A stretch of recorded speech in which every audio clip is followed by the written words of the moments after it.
Commission. This meeting is called to order. May I please have roll call? Commissioner Berman. Present. Commissioner Devine. Present. Commissioner Ferguson. Present. Commissioner Godwin. Present. Chair Hauser. Present. Commissioner Wright. Present. Commissioner Devine, can you lead us in the salute to the flag? Pledge allegiance to the flag of the United States of America and to the republic for which it stands, one nation, under God, indivisible, with liberty and justice for all. Thank you. All right. Any member of the public wishing to make, and actually, can we put the public contact information on the screen? Okay, great. And I just want to acknowledge that I know we're dealing with some power outages, but there are lots of ways to watch this, and this meeting will also be on YouTube after the meeting if people want to watch after the fact. So before we get into administrative business, any member of the public wishing to make public comment on this agenda or any item not on the agenda should complete a speaker card and bring it to the front and hand it to staff. On the card, please indicate the agenda item on which you wish to speak or oral communications for items not on the agenda. Members of the public may also participate via Zoom or via the dial-in number using the instructions on the screen. Once the chair has announced the public comment opportunity for the item on which you wish to comment, press star 9 if dialing in by phone to raise your hand or the raised hand function in Zoom. City staff will then identify you by your name or by the last 4 digits of your phone number when it is your turn to speak. If dialing in once identified for your turn, press star 6 to unmute yourself, wait a few seconds, and then begin speaking. Be sure to mute any other broadcast you may be watching, such as Channel 26 or the live stream. I will call each speaker, whether in person or by dial-in, for the public comment opportunity. Public meetings are a limited public forum, meaning that there are rules for commenting at these meetings. Comments on non-agendized items must address matters within the subject matter jurisdiction of the Planning Commission, and comments on agendized items must relate to that specific item. If comments do not fall into one of these categories, the city will provide you with an initial warning to stay within the subject matter jurisdiction of the city or on topic. If the warning is not followed, the chair will direct the city clerk to cut off the microphone. And throughout this warning system, I will seek the assistance of city staff in identifying comments not related to the agenda item or not within the subject matter jurisdiction of the city. All right, so that takes us to administrative business. I do not have any public comment cards on administrative business. Are there any raised hands on the phone or on Zoom for administrative business? Chair, there are no raised hands at this time. Okay, then would someone like to move to approve the order of agenda? So moved. Second. Let's please vote.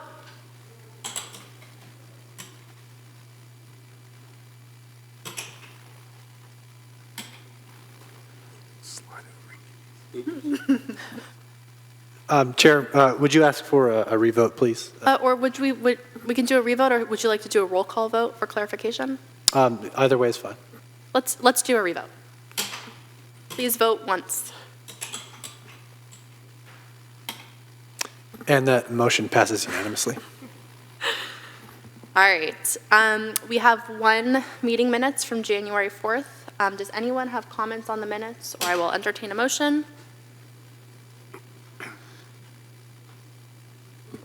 Commissioner Godwin? I move we approve the minutes as written. Second. Please vote again. And that motion passes unanimously. Okay. And I see that there's no designation of liaison to City Council. Will we need one for item 2 if it proceeds? No, not at this time. It's just a discussion item, and there's no carry-on action at this point in time. Okay, great. Then that takes us to oral communications. This portion of the agenda is available to the public to address the Planning Commission on any issue within the subject matter jurisdiction of the Commission that is not on the agenda. The time allowed for any speaker will be 3 minutes, and I'm going to read our warning again, that the city has established rules for public comment. If you are, Public meetings are a limited forum, meaning that there are rules for commenting at these meetings. Comments on non-agendized items must address matters within the subject matter jurisdiction of the Planning Commission. If comments do not fall into one of these categories, the city will provide you with an initial warning to stay within the subject matter jurisdiction of the city or on topic. If the warning is not followed, the chair will direct the city clerk to cut off the microphone, and throughout the warning system, I will seek the assistance of city staff in identifying comments not related to the agenda item or not related to oral comments in this case within the subject matter jurisdiction of the city. So I also do not have any speaker cards. If anyone has a oral communication, please bring a speaker card up. Anyone on the phone? Chair, no raised hand at this time. Okay. Then we will move on from oral communications and close that portion of the agenda. And that takes us to consent items for tonight. Staff, do we need a staff report? I believe we are receiving your report. You're receiving a written report. There's no oral staff report required. We're completing an administrative requirement in the municipal code related to an administrative coastal development permit or ACDP approval. And so it's on the consent calendar as required by our code to report out on my action. This type of ACDP is not subject to reversal by the Planning Commission. This mechanism, however, is intended for other administrative approvals that I might grant as the planning director. And if a sufficient number of commissioners disagree with that administrative approval, they can require it to come before the Planning Commission, which is the traditional function of this particular mechanism. Okay. Commissioner Wright? I just have a couple of quick points of clarification, and perhaps you can educate me on a few things. I assume with this administrative approval that the normal permitting notifications still go out within X number of feet of a property. It's not like we're trying to hide anything. Is that correct? That's correct, Commissioner Wright. As with all coastal development permits, we post 3 locations in the project vicinity, as well as send out a mailed notice to owners and occupants. What's different for this type of notification for an administrative CDP for an accessory dwelling unit is there's no public hearing. So any comments from those receiving notice have to be provided in writing, and then I administratively review them in my office and weigh those comments against the other analysis and required findings before making a decision. Thank you. Okay. So seeing no planning commissioners who would like to pull this item, do we have any members of the public who would like to comment on the consent calendar? Any members on the phone or by Zoom? Chair, no raised hand at this time. Okay. Seeing none, I'll close public comment on the consent calendar. Do we need to make a motion, or can we move straight into consideration items? A motion to receive and file would be helpful, please. Would anyone like to make a motion to receive and file? I move we receive and file the report. A second. Please vote on the consent calendar.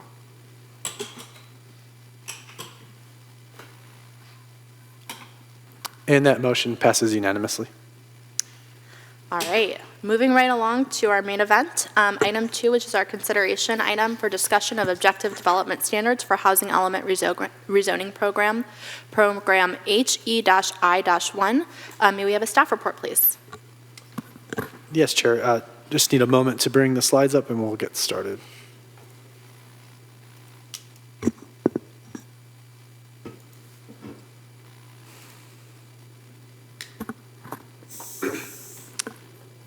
Good evening, Commissioners. I am Planning Director Christian Murdoch. We're here this evening to continue a conversation started several months ago with the Planning Commission and the community about objective standards development, also known as ODS.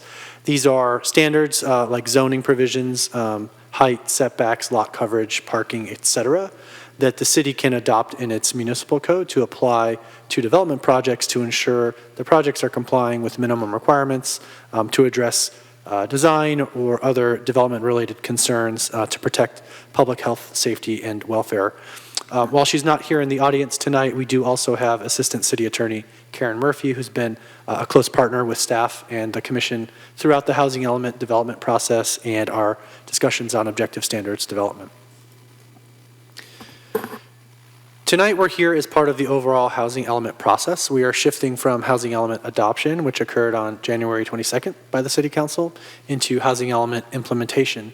What was unique about our housing element development process is that we actually had a discussion of some of the implementation actions much earlier in the process than would traditionally be the case. And this discussion of objective development standards was one example of that. The adoption of objective development standards, and particularly 6 core objective development standards, are a part of program HEI-1 in the housing element. This is the second component of that program, the primary component of which is the rezoning of sites to make general plan amendments or zoning changes to accommodate the city's regional housing needs allocation. The commission worked through all of the housing element sites as they were known at that time last year to specify a range of objective development standards customized for each of those sites across these 6 criteria. And staff has since processed those and figured out the most efficient way, given the timeline of program number 1, to try to incorporate those most faithfully to the Planning Commission's intent, while reflecting some of the practical limitations of zoning as a tool, as well as the timeline associated with formulating those objective development standards.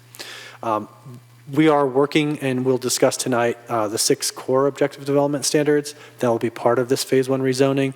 And hopefully there's recognition that more objective development standards as well as objective design standards will be part of a much more comprehensive and lengthier program number 2, the zoning modernization and streamlining, where we will cover a much wider range of potential standards. So as mentioned, the Planning Commission started its work on these 6 ODS in June of 2023. That proceeded to a second study session in August and a third in September, where the Planning Commission reviewed the 6 core ODS across 29 different housing element sites. What staff has prepared in the staff report is a summary of the Planning Commission's direction and feedback, as well as the staff's distillation of that into a smaller number of categories or typologies, if you will, that would consist of the new zoning districts and general plan land use designations applicable to the housing element sites.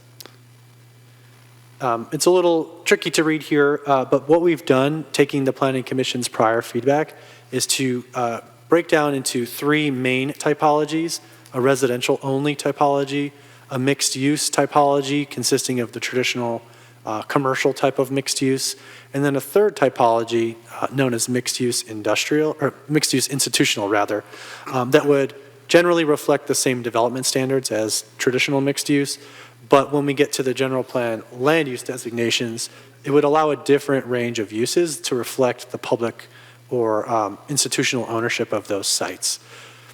What you see on the screen here, going into each of those typologies, residential only, mixed use, and mixed use institutional, we then looked at the range of densities that the city needs to implement on each of those sites within the housing element.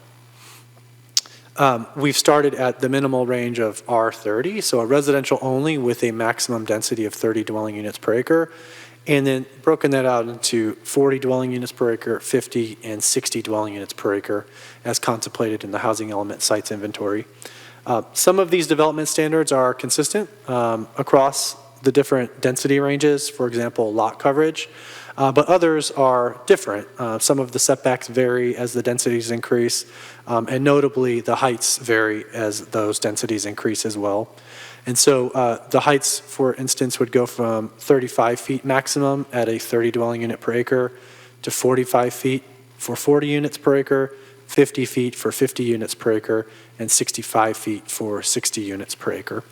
And then going across to the others, we have lot coverage, floor area ratio for non-residential uses rather, open space per dwelling unit, off-street parking, and then footnotes that clarify the applications of some of these across the different variety of types of sites.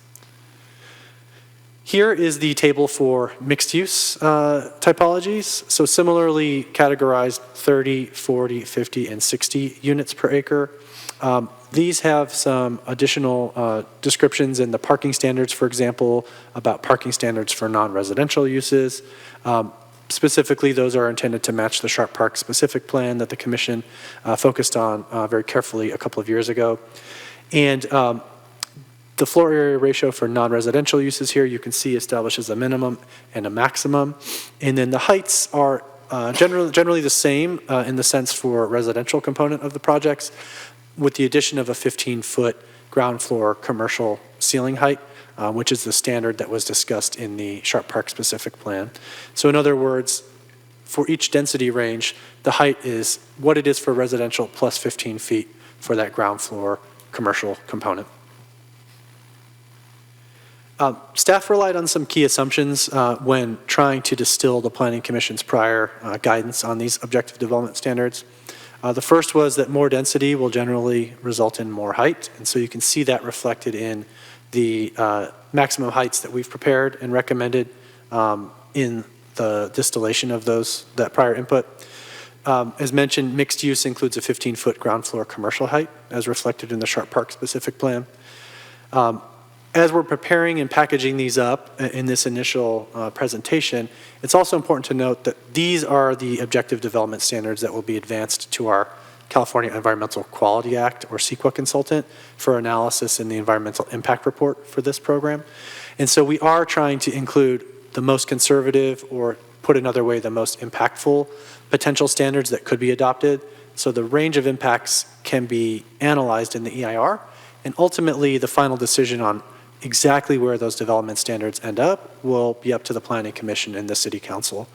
And so while it's our best professional judgment at this time that heights up to 80 feet, for example, for the highest density mixed use might be appropriate and might be consistent with other development standards in other communities with similar types of development, where Pacifica ends up meeting our community's needs will be left to the Planning Commission and City Council.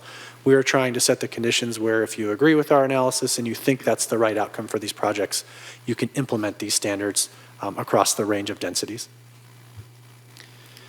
As it relates to CEQA analysis, California Environmental Quality Act compliance, tonight's discussion, as with the prior discussions, is exempt from CEQA. We are not proposing or taking any final action here that would relate to implementation of these.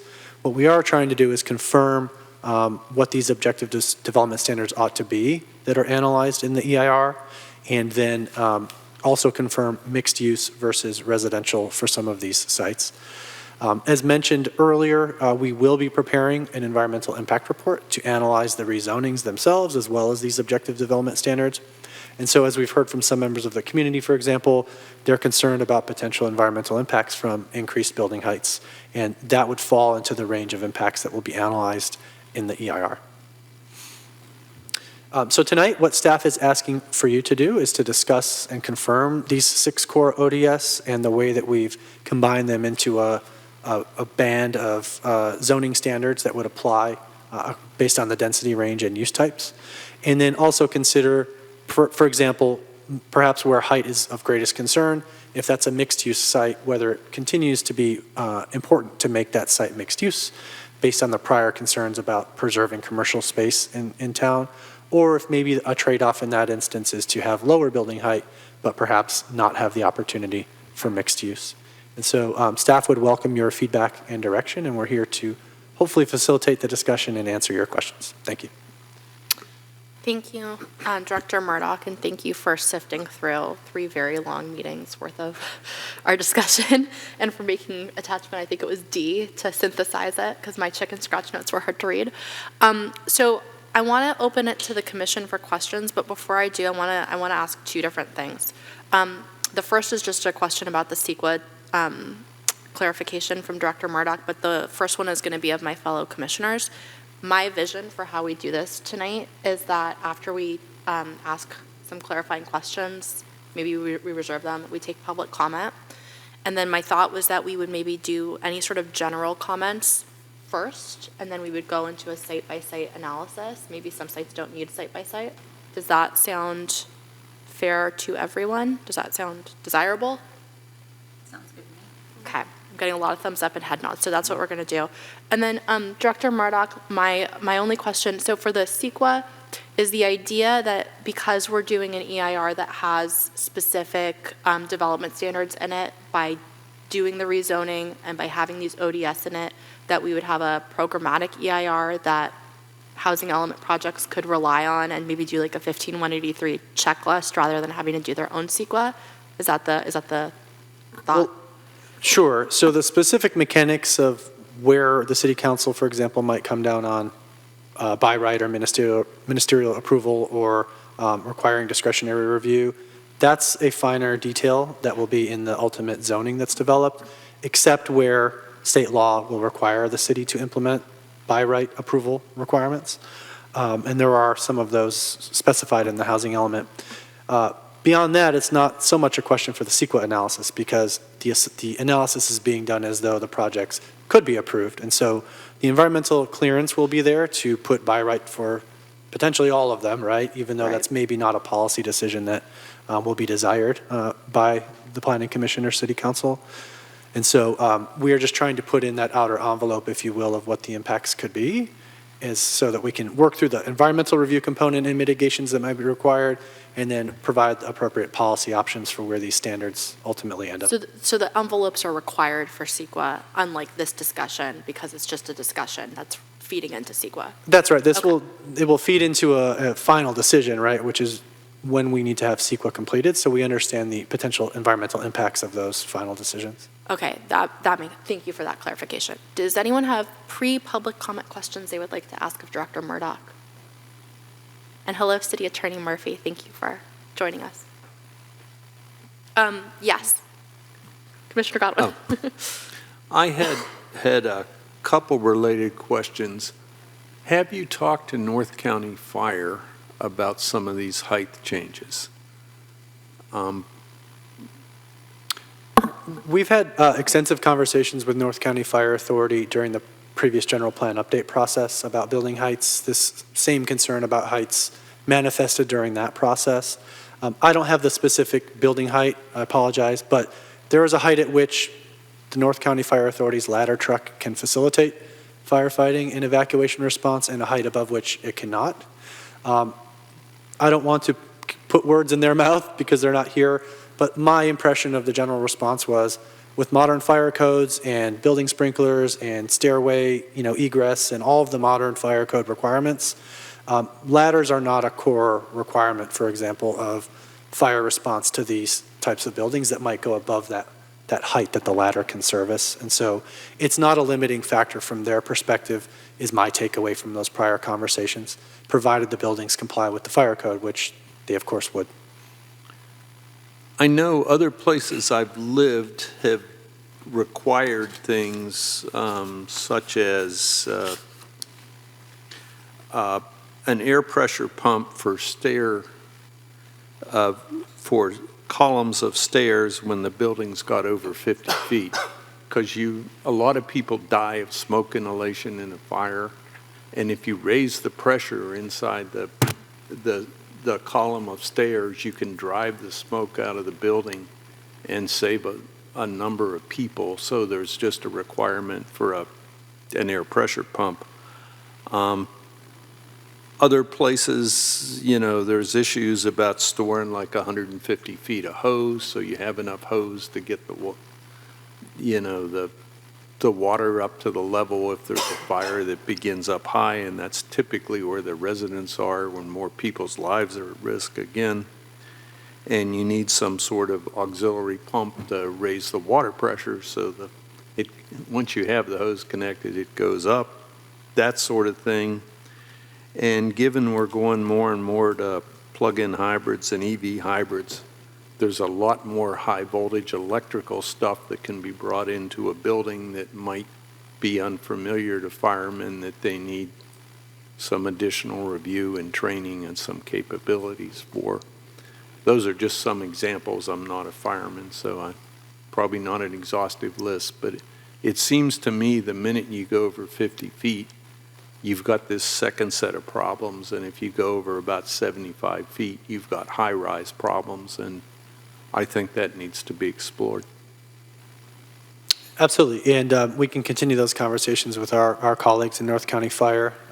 The key thing is there are fire code and building code provisions to address all of these factors. It's just not something that's been part of development in our community for quite a long time, if ever, given the modern evolution of fire codes and the history of development here in recent decades. Okay, so please do that. Okay. Commissioner Wright?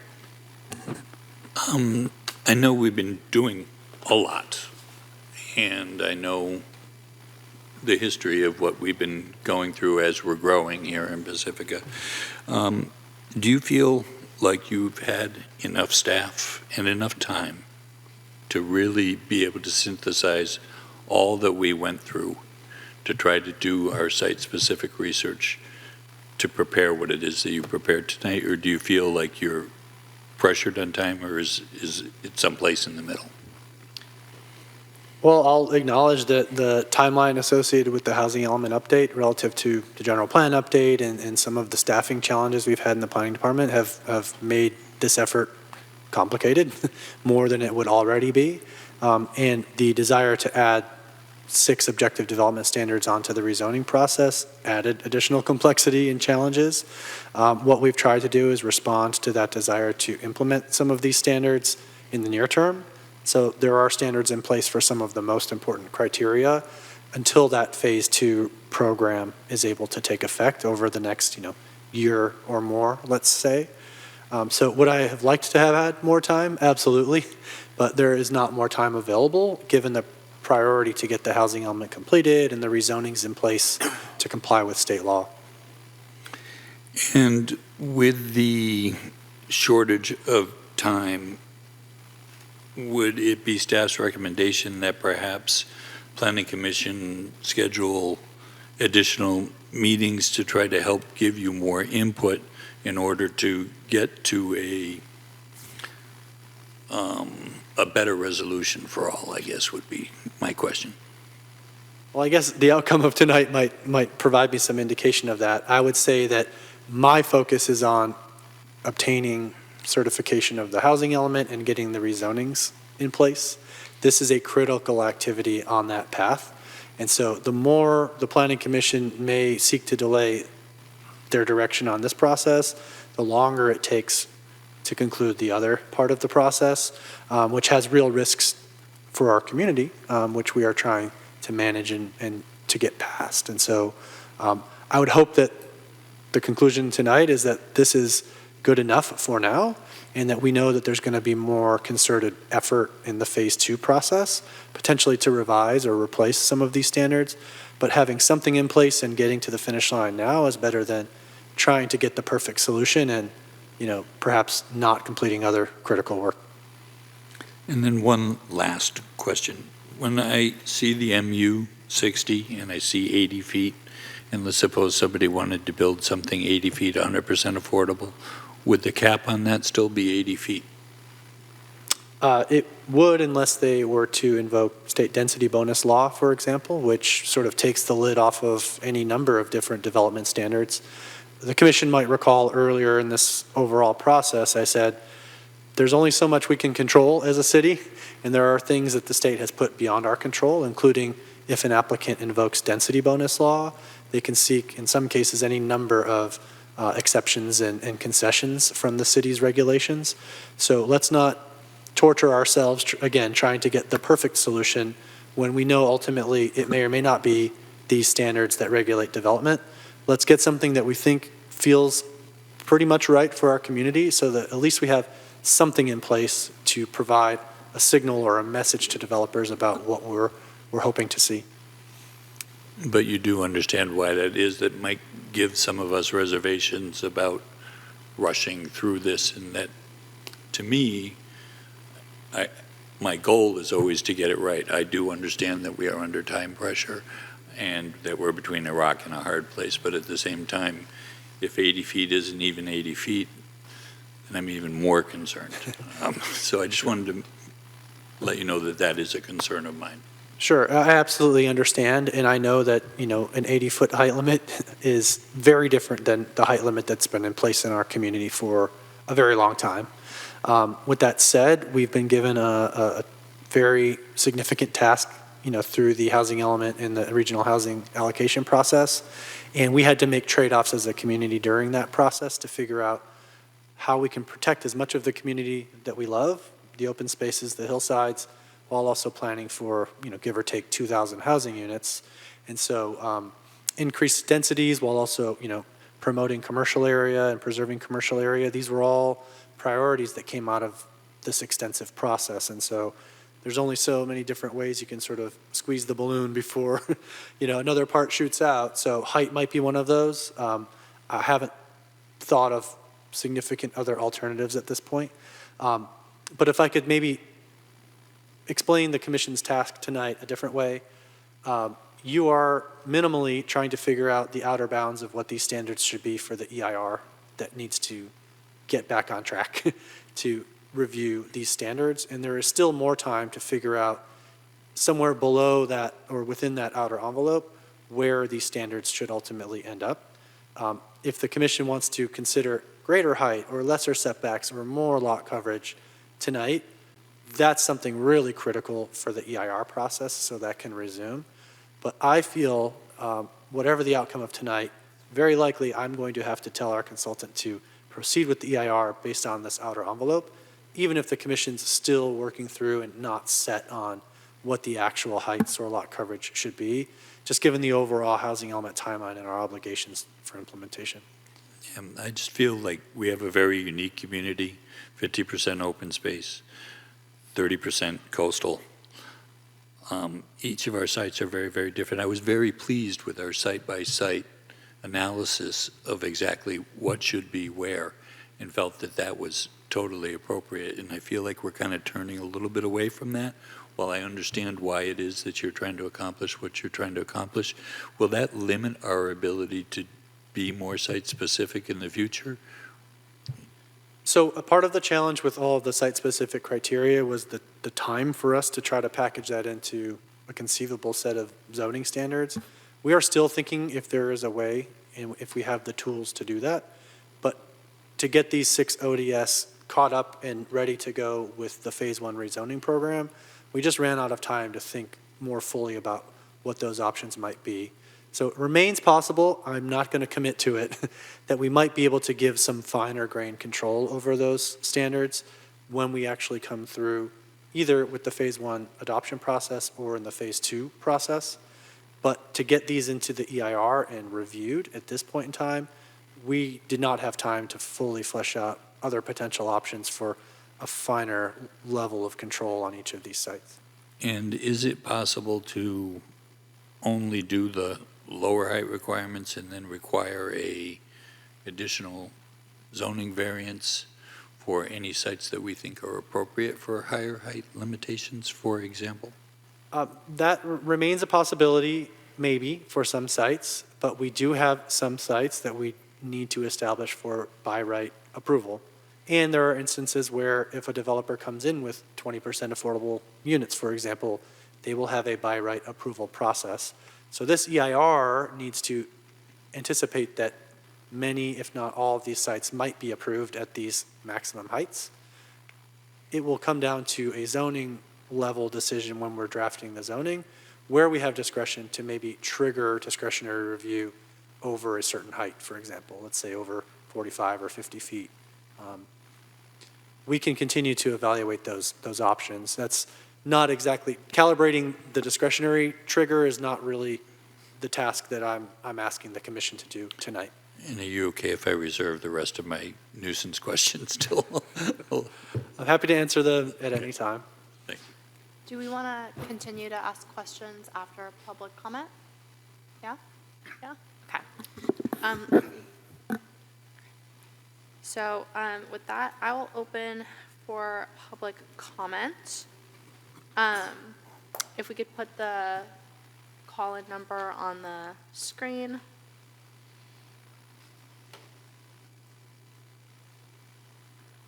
And then just by way of reminder, folks have 3 minutes for their public comment. And Director Murdoch, would you like me to read the warning system again? It couldn't hurt, Chair. Thank you. All right. I apologize to City Attorney Murphy for muddling through it. Okay, so public meetings are a limited public forum, meaning that there are rules for commenting at these meetings. Commenting on non-agendized items must address matters within the subject matter jurisdiction of the Planning Commission, and comments on agendized items must relate to the specific item. If comments do not fall into one of these categories, the city will provide you with an initial warning to stay within the subject matter jurisdiction of the city or on topic. If the warning is not followed, the chair will direct the city clerk to cut off the microphone, and throughout this warning system, I will seek the assistance of the city attorney in identifying comments not related to the agenda item or within the subject matter jurisdiction of the city. So with that in mind, we don't have any speaker cards. I'm seeing head shakes. So is there anybody on Zoom or by phone that would like to comment? Chair, there are no raised hand at this time. Okay. And considering, again, that a significant number of Pacificans are facing a power outage, myself included, I think it would be wise to, Director Murdoch, if you're okay, providing a contact email for anyone that wants to make a comment after this meeting. And we're not taking action, so I feel like that's appropriate. Sure, Chair.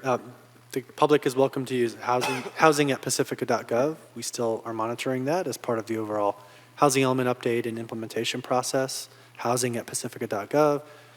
That's probably the singular place that's most appropriate. Otherwise, they can visit the planning department website and find all of the individual staff's email addresses as well. Okay, thank you, Director Murdoch. So with that, I will close the public comment period and bring it back to the commission for questions, deliberation, recommendations. I'd like Director Murdoch I'm going to say this, and I would like you to check me if I'm incorrect. So in these objective design standards, there are things that we can't change. So which sites we've approved with the housing element and the densities are the two things in my mind that we can't discuss. So if people are not happy with 60, we've approved 60, and this is not the appropriate time to have that conversation. Other than that, I think this is really limited to the objective design standards that are part of the attachments. And is that a fair? Yeah, I think that's a helpful boundary to put around the discussion. As you mentioned, the city council's approved the sites and the densities, with significant planning commission input. We're talking about these 6 ODS respective to the types of development. It will be challenging and hopefully not the outcome that we revert to different standards for every site again, because as I've explained, we do not have the ability to implement those at that level of detail at this point in time. So it's really thinking thematically about residential, 40 units per acre, thinking about the sites in question, any key tweaks that would apply to all of those sites. That is the traditional manner in which zoning is implemented. And as you'll see as we shift into the next stage of this implementation process, where I take you through all of the city's existing zoning provisions, right as we embark upon the phase 2 process, you'll see that's the traditional mechanism for zoning, and that's why we've prepared it in this way, because you have to, at some point, generalize enough to have a generally applicable standard, and most zonings don't have, customized site-specific zoning. That's why we're continuing to evaluate what options, if any, we have to try to deliver on that desire of the commission. Okay. So one other thing I'm going to say as the chair before we kind of move into the format that we discussed is I really agree with a lot of what Commissioner Wright said about wanting to get it right. I also think that the way staff has described this as we can't do these like very individualized zones is something that we're going to have to reconcile. So I would urge us as a commission to see what we could do and be flexible and provide some of that level of specificity and correctness, knowing that the goal is to stay within very defined zones. So with that being said, let's start with general, and then what I mean by that is like anything that's not setback related, height related, like let's not go into each one of those. We'll then go into parking standards, height, setbacks, et cetera, and then we'll go into individual sites. So I'm just going to go down the line. Commissioner Ferguson, I'm going to pick on you. Do you want to start? Do you have any general comments? Sure. Can you guys hear me?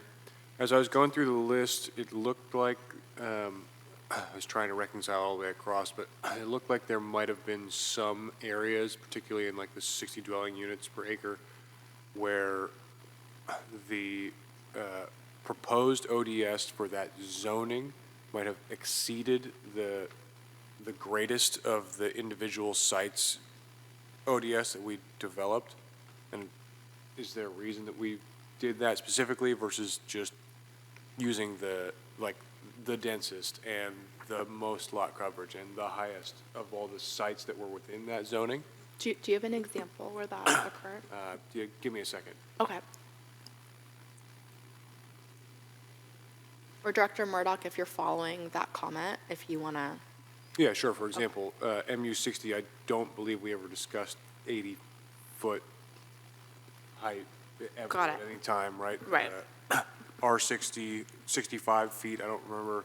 I remember those two sites. I don't remember discussing 65 ever for those sites. Right. The coverage seemed about in line, and the dwelling units obviously was where they're getting their titles, so that made sense to me. The square foot per dwelling units being fine is mostly height, and then I didn't reconcile all the parking, but height and square foot per dwelling unit that I thought might have been. Okay. So let's reserve that for the I am going to like specifically come to height because I hear you. Okay. Okay. Anything else that's like more general? No. Okay. Commissioner Devine? Yeah, I mean, I definitely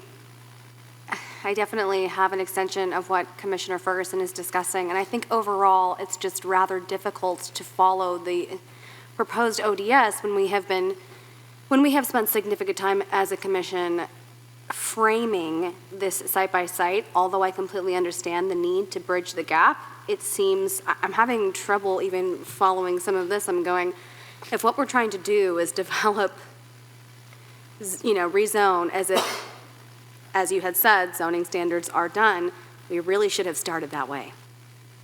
And it's, I'm trying to follow this in a way where I can understand swaths of types of buildings. And it's not really translating, if I'm being honest. Commissioner Berman? So I have quite a few general questions. My first three are kind of all intertied, and they come to a conclusion, but I'm going to ask them one by one.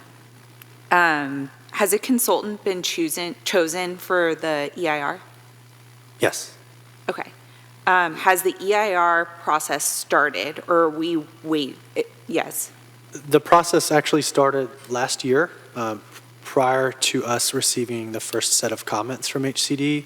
We're leaning aggressively into the rezoning process, given where we were well behind in the overall required timeline.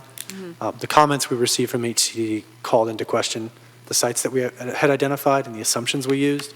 So we paused the EIR process until we went through the painstaking process of working through the Planning Commission and City Council to get to adoption and to confirm those sites. So we are ready to resume that process. We have confirmation of the sites, we have confirmation of the densities, but with this desire to add the 6 ODS, we have not come back to the Planning Commission yet to say, here's where you left us with the 3 in-depth discussions last year, but here's what we can deliver to you on the timeline we have for these dozens of sites and multiple different densities and types of development. So we just need the confirmation to then resume with the consultant their work on the EIR. Timeline-wise, so what is the EIR timeline? Sure. We are optimistic that we can have the EIR prepared and the public comment period completed and have the public hearing process by the middle of this year, perhaps as early as the June-July timeframe. There are a lot of factors outside of staff's control, including the number and type of public comments, for example, that might come in on the draft EIR. So we are shooting for an aggressive timeline to get this rezoning completed. And middle of this year is the best estimate we have right now. Is there an urgent, is that timeline required? Like, is there a deadline for any reason? I don't know. Well, the deadline was a year and Okay, 1 month ago. the housing element deadline, okay. For the housing element rezonings. So the issue is that certification of the housing element likely will be withheld by the state until we complete the rezonings. And so the commission might be familiar with some of the consequences of not having a certified housing element, including builder's remedy applications, for example. And so we are trying to get a handle on that and minimize that for our community. And the surest way to do that is to get HCD's certification of the housing element, which very likely will require completion of the rezonings. So there is urgency in that sense. Okay. In order for the EIR consultant to get sent to go again on the EIR, do we need to effectively have our ODS completely finalized, or? In a sense, yes. I mean, in the strictest technical sense, do you need it done tonight? No. Right. Taking more time than tonight will adversely impact the process. We could resume the process if we think we're generally on track with the breakdown of types of zoning and what have you, by use and by density range. And if you're still unsettled on any of the specifics of the ODS within height or lot coverage, could we take more time? Yes. I would not recommend you to do that. I would strenuously recommend that you don't do that, because the consultant needed to have started revising the project description yesterday to prepare the draft EIR for release in order to meet this important timeline. So there's just really not much of an opportunity for the Planning Commission to take more time. Okay. And again, this is to set the outer bounds to be evaluated in the EIR. Sure, the Planning Commission can continue to discuss while the EIR process is underway, maybe further refinement, further study, et cetera. But for the commission to delay on confirmation that we wouldn't want anything more impactful than this, that would be bad for the timeline. So we could make a conclusion at some point during our ODS study, okay, this is the upper bound of heights. It's not necessarily what we're going to establish in our zoning, but this is the upper bound we feel comfortable with being studied in the EIR. So is that correct? We could at some point state that? I think that's a fair statement. I don't know if City Attorney Murphy wants to clarify any thoughts from her perspective on that. Really, we're trying to establish the outer bounds. It would be great to get close, right? But, if we're just not there, but it's going to take more time, I don't think we want to delay confirming, well, we don't want it to be any more impactful than this, for example. Or I don't know if City Attorney. Ms. Murphy?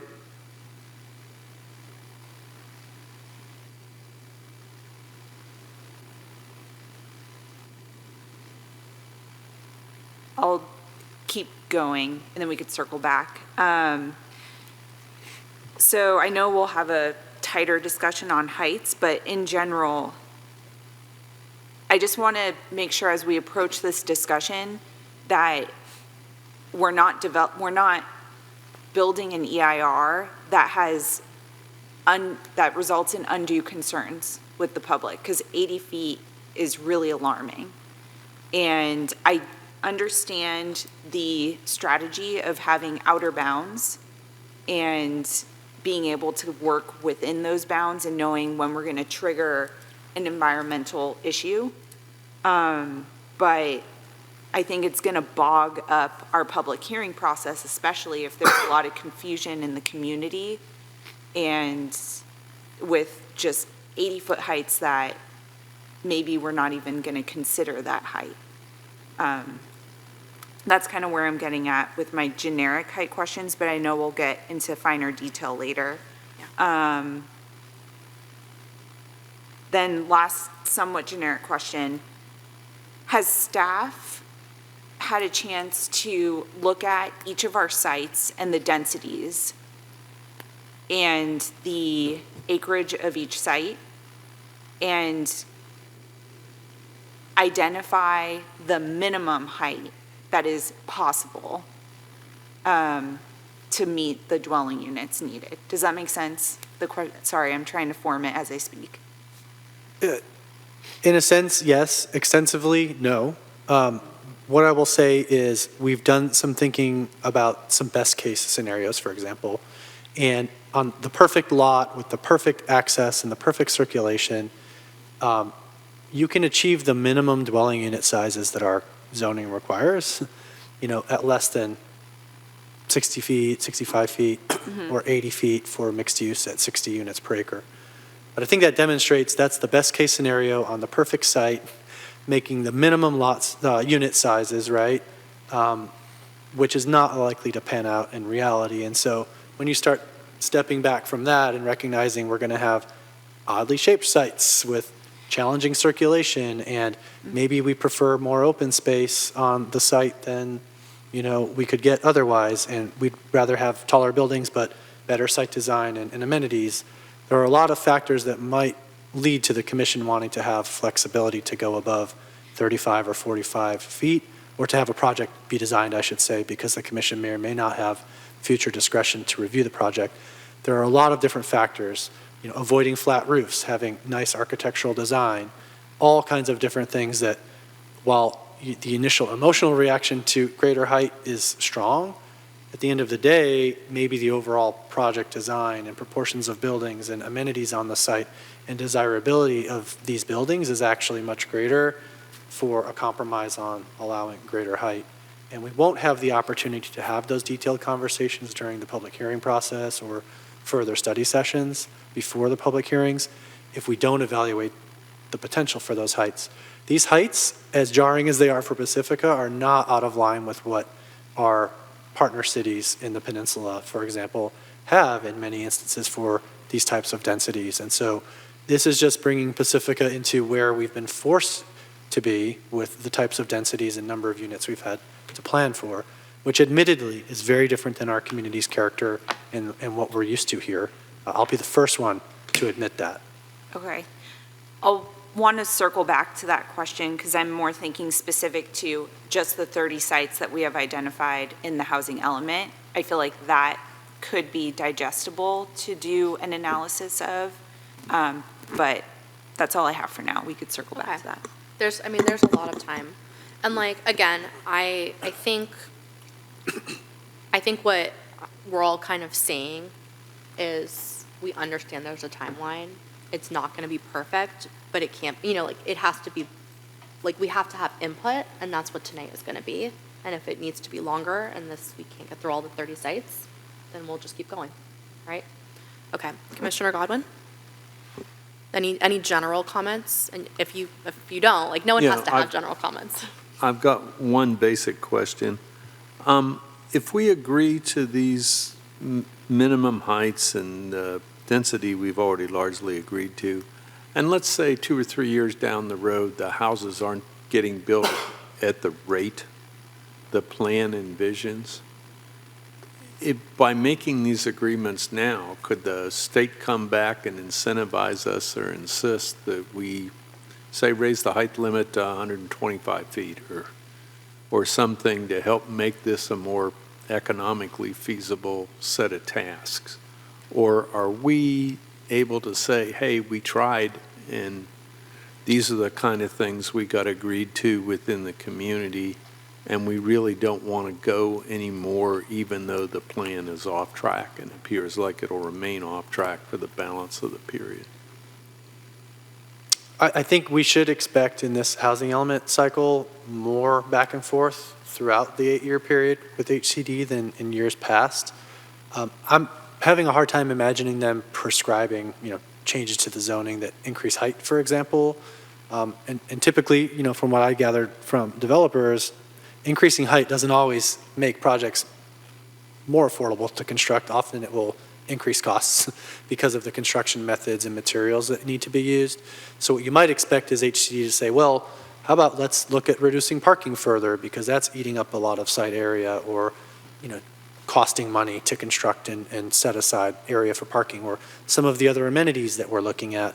I don't think I would expect them to want to push for even greater height, frankly. But they could push for relaxing anything we agree to something drastically less or more dense or more economical for the potential developer to do. I think they could. I think one area, if I had to look into my crystal ball, is they may say, hey, we know you've wanted to preserve all of these, vacant sites that are on beautiful hillsides, but the sites you've identified aren't developing, maybe because they're too dense, right, for the market and what they're willing to construct. So find some more sites at, 15 to 20 units per acre because those projects will get built with townhomes, that are very easy to sell, in this type of real estate market. So the potential exists for HCD to have a very broad-ranging discussion with us. I think them prescribing a particular outcome is not likely, but they may force us to look carefully at a range of alternatives if housing's actually not being built. Okay, that's what I needed. Commissioner And- Wright, any general, and sorry, maybe I wasn't clear, but like, I'm hoping like if you have feedback on these standards that is not falling into a specific standard or specific site, this is the time to I have a few things to say. go for it. Are our consultants available online right now for us to ask questions to? Our housing element consultants are not available for tonight's meeting, and we are trying to get the audio to work for Assistant City Attorney Murphy. Could you try again, please? Okay. Another thing that I guess for me would be helpful when I see things like, I don't know about everyone else, but I would rather see a bigger lot coverage than an 80-foot high building, frankly. And I think it would be helpful for us to offer staff some input as to what we think are the higher priorities. I do understand that in Pacifica, things are very much more site-specific than a lot of other locations. We are not Fresno. We are not a bunch of flat land. Fresno doesn't have coastal commission to contend with. So I do have some concerns, and I would like to hear some feedback about what people think about parking as a priority versus height, and where all of those individual criterias fall into place. How high do we want to go before we step a building back so that, something to me 40 feet high is a bit imposing. I would like to see a little bit of a setback after 25 feet. That's just me personally. That may not be what everybody else feels. And I think until we sort out a lot of that stuff amongst us, how can we offer them direction to try to incorporate that into this schema to get to what we need?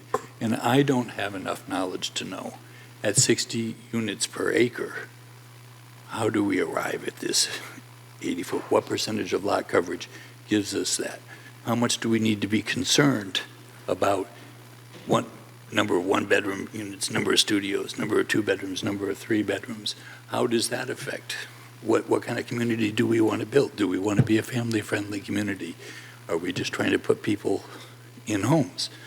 How many cars do we want them to have? How much do we want to encourage public transportation? All of this stuff goes into what we're deciding right now. And I'm afraid of making a mistake and feeling rushed. And Yeah. those are my general comments. I think that's really well said, Commissioner Wright, and I think everybody had really salient points here. And I want to add to what you said about not being Fresno. I also think we're not South San Francisco, and I think so. We are a peninsula city, but we have very different needs. And so I think when we get to I think we're gonna have a lot of comments, but I'm gonna step into my general comments. Chair, Yes. can we just see if the audio may be working? I understand and that. I'm sorry, I got a text from someone that they can hear City Attorney Murphy on Zoom, Yes. but we can't hear her here. Yes, and I don't know if PCT can hear and perhaps come and help out with the audio internally as well. City Attorney Murphy, would you try again and see if we can hear you? No. We'll come back again in a few moments, Karen, if we can figure out another option. You could also have her call your phone, put it to the microphone. Okay. So here are my kind of general comments on this. I do understand, and I have seen cities do very detailed site-by-site. Is there anyone in the control room that can help us with the audio? Is there anyone in the control room that can help us with the audio?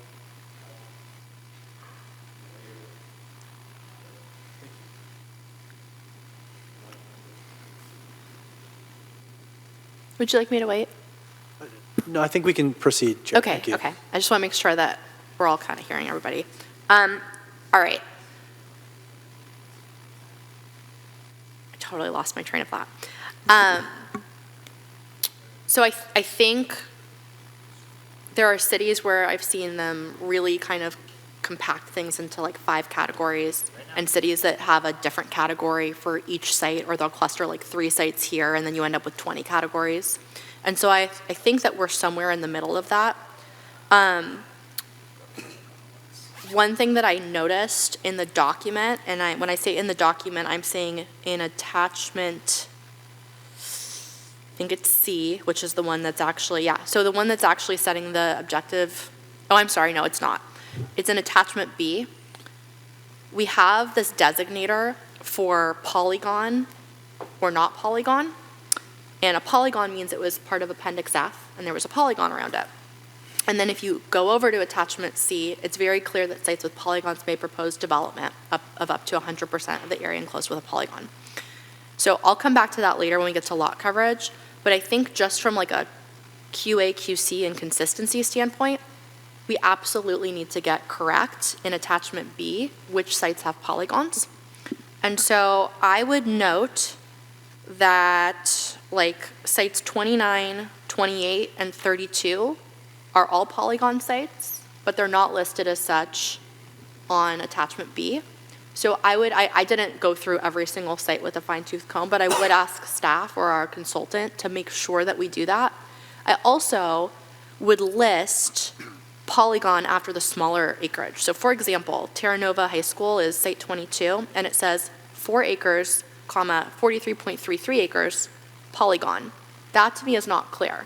If it says 4-acre polygon, and then below it, in parentheses, 43.33 acre total site, that then becomes clear.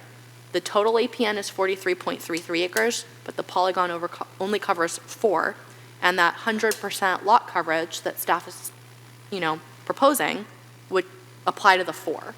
So I think we really need to be clear, because especially on these really big deal sites, if we're not clear, people are going to take advantage of our vagueness. Does that make sense? I think it does. Yeah, we'll have to work through it again to verify in light of your feedback and see if there's a way to increase the clarity. Yeah, and I mean, again, if you're going to list polygon on some sites, just list them on all the sites that have a polygon. There are only 12, right? And then in that same vein, like for site 10 where there isn't a polygon, it's the lumberyard, it says 1 acre, 1.95 acres. What does that mean? Sure. That reflects the assumptions in the housing element sites table, even for sites without polygons, where we conservatively assumed a smaller portion of the site, perhaps due to slope or other constraints on the site, so that we weren't overestimating the potential for the site to construct the units to meet the RENA. So if that's the case, then I think it just needs to be more clear, because we've all been in this process intimately, and if we don't understand it, then I think developers and the public are definitely not going to understand it. So maybe for like those types of sites, we could say things like 1 acre assumed usable, and then in parentheses again, 1.95 total acreage. And then maybe a developer can educate us, they go do their survey, they do whatever, to why 1.5 acres is actually usable. Or they survey it and 0.8 is actually usable, and whatever, the density could be on the 0.8 or whatever, to their benefit, detriment, who knows. So I think that's a clarifying issue. I think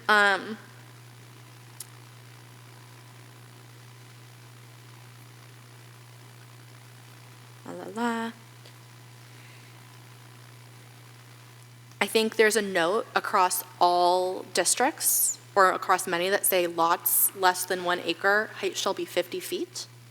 And that doesn't make sense where we've limited the height to 35 or 45 feet. I think that was intended to say on like an MU 60, that if the lot is less than 1 acre, that the height shall be 50 feet or less. I don't think we should prescribe an exact height, and I think we should say or less. So I think, again, we just need to clarify that. And I have a lot of comments on height, and I think my fellow commissioners do too. So I think when we get there, let's figure out kind of where that goes. I would posit that we need R-I districts more than we need MU-I districts. I don't think it's reasonable to expect Terra Nova, which is an institutional site, to have a minimum FAR. We don't want Terra Nova to put commercial, or I don't know what the FAR would be for. So asking them to put 16,000 square feet or whatever their acreage is, I don't think that makes sense. I think that we maybe make one MUI district or something like that, or it doesn't even need to be, like, we just have MU districts, we have R districts, and we have R-I. And I think that will clarify a lot of kind of odd stuff. I think that will also make the heights more appropriate as we get into these. So for example, if Oceana High School is in an R-I district, now all of a sudden it's at a lower building height, it still has the opportunity for the density, and no one's asking Oceana High School to build a restaurant or whatever the FAR is for. So that's kind of a general comment. Sure. We'll have to think about how to implement the feedback. So a couple responses. The generalized approach presents some challenges in terms of specifying the allowable density range. So some of these need to be very high and some of them are lower. And so to have a single range, it wouldn't be clear that we could limit them easily to lower densities where that's intended. Regarding the mixed use approach, it was in my initial presentation, they will have a different range of allowable uses, and commercial uses won't be allowable uses in the institutional mixed use land use designations.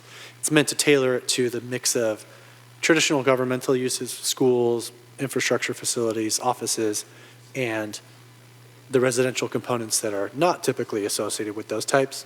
And the reason being for the approach to MUI is that they are intended to be applied on the parcel level, as is typical with the zoning. And so we didn't want there to be a situation, for instance, where the water tank site or Terra Nova High School would be non-conforming if we applied a residential land use designation to the entire property. We want to be sure that the mixed use in that instance is the school and then the residential on the property. And so it wouldn't be obligated to build some mixed use component associated with the residential portion, right, that might be assumed for Terra Nova. So it's looking at it holistically on a site basis so that the introduction of residential and the allowance to do that won't render the underlying primary institutional use non-conforming. That's the thought process that was behind that from the staff's perspective. Yeah, I think that's an interesting nuance of how you're explaining it. And again, we can get into the more, like, I don't want to derail this whole thing by going down that path, but just if we stick with Oceana for a second, I think we all agreed that 60 feet at Oceana High School was like not really, we were talking about 3 stories and then 4 stories behind. So if you stick with the density of the R40 where you have a 45-foot height limit, all of a sudden that's consistent with what this commission's feedback was versus an MU40, which puts it at 60.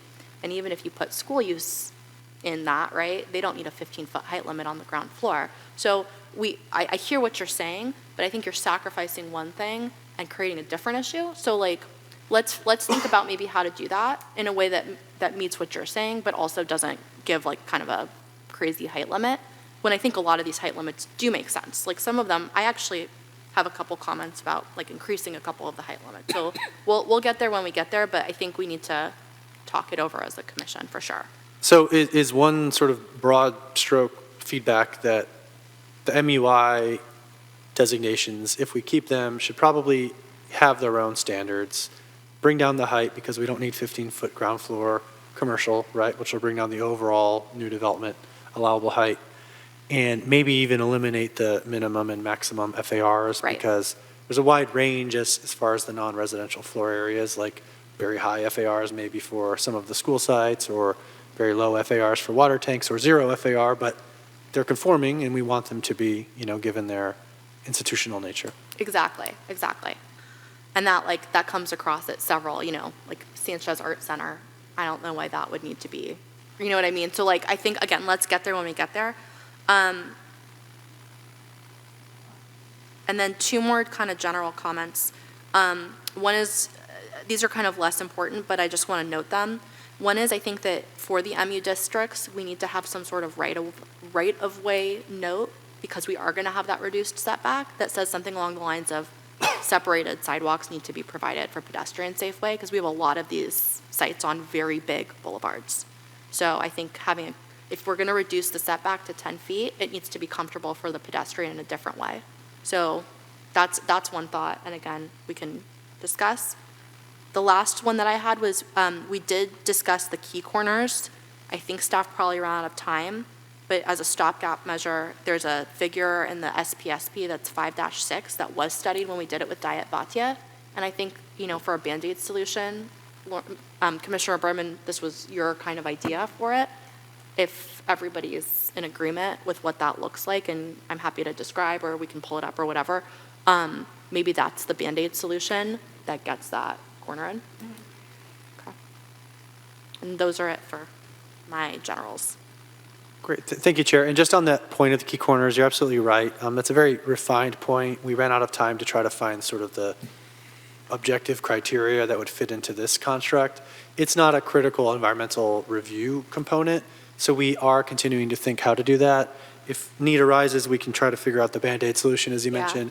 If we're not able to figure out maybe a more specific and tailor-made approach, to this process as well. Well, and it's funny because I feel like these were stopgap ODS, so we could have like a stopgap key corner and still get something, you know what I mean? Yeah. Commissioner Wright, I saw you're like, come on. Just one more quick comment. The longer we talk and the more I hear, and I don't mean this as a criticism, because I really do feel like staff has been asked to do way too much with the resources that they have. And I want to make sure that we all keep that in mind, that they are doing the very best they can with what I consider is very limited resources, and the state has dropped a bomb on them. And we are being forced into this very bad situation. And I personally still don't feel comfortable with what we're doing right now. I'm already feeling like even if we were here well past midnight, we're not going to get to the end of this. So I'd like to also, in our consideration, consider a plan B. And what would that look like? Adding to that, I agree. Also, while Chair Hauser was kind of going through some generic comments on the categories that we have at hand effectively, I almost think that it would be best for us to kind of hone in on our zoning categories before going through site by site, understanding that it's probably a back and forth process where, we'll hit a site on the 10th site that we review and realize, oh, we probably need to change something in our generic zoning category. But I feel like I would get a knot tangled in my head if every time we met, we were kind of chasing our tails in that we're trying to figure out the zoning categories, and then we're looking at specific sites, and then we're changing zoning categories again, and then we're looking at sites again, and that seems like it'll be an even longer process than us a little more methodically kind of first tackling the bigger picture of our zoning categories. I hear so let me put this out here. So I hear what both of you guys are saying, and then I see Commissioner Godwin. I agree with you that I'm also like not comfortable. I think the more that we get through tonight and then come up with a plan for like how do we keep going and not break the city, you know what I mean? Like how do we do that?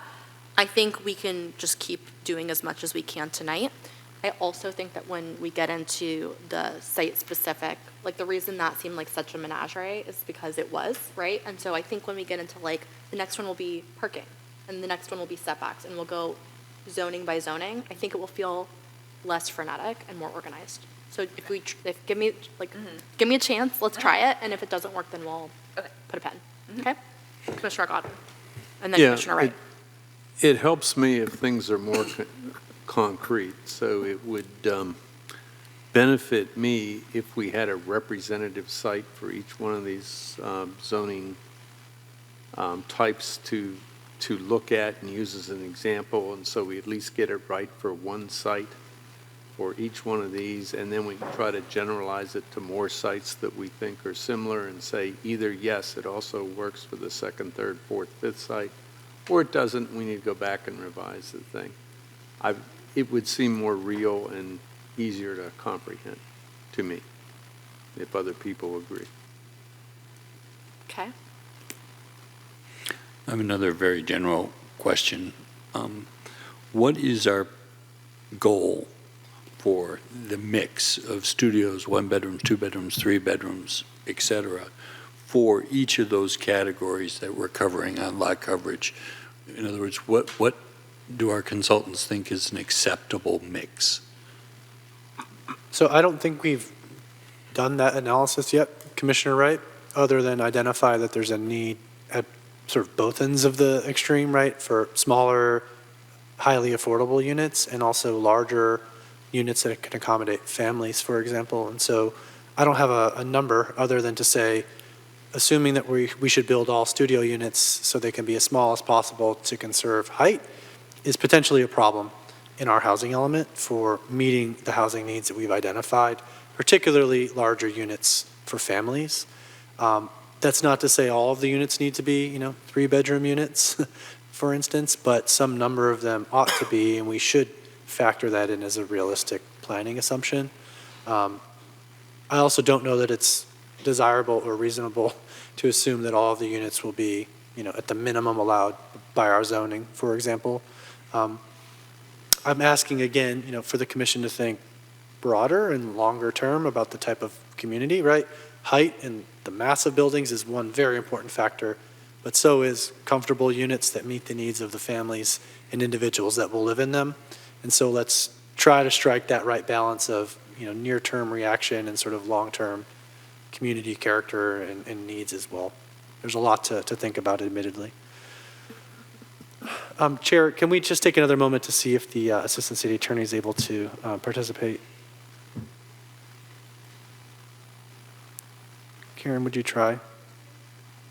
Okay, yeah, you're coming in faintly now. Can you try one more time, please? Okay, so we can hear you faintly. I don't know where the volume issue is on the audio.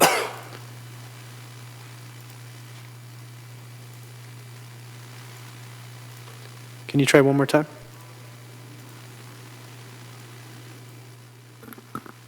James, is that knob turned up? Did it adjust?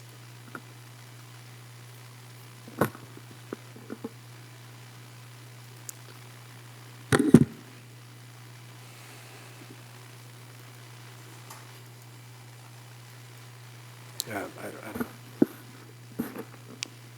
Can you try one more time?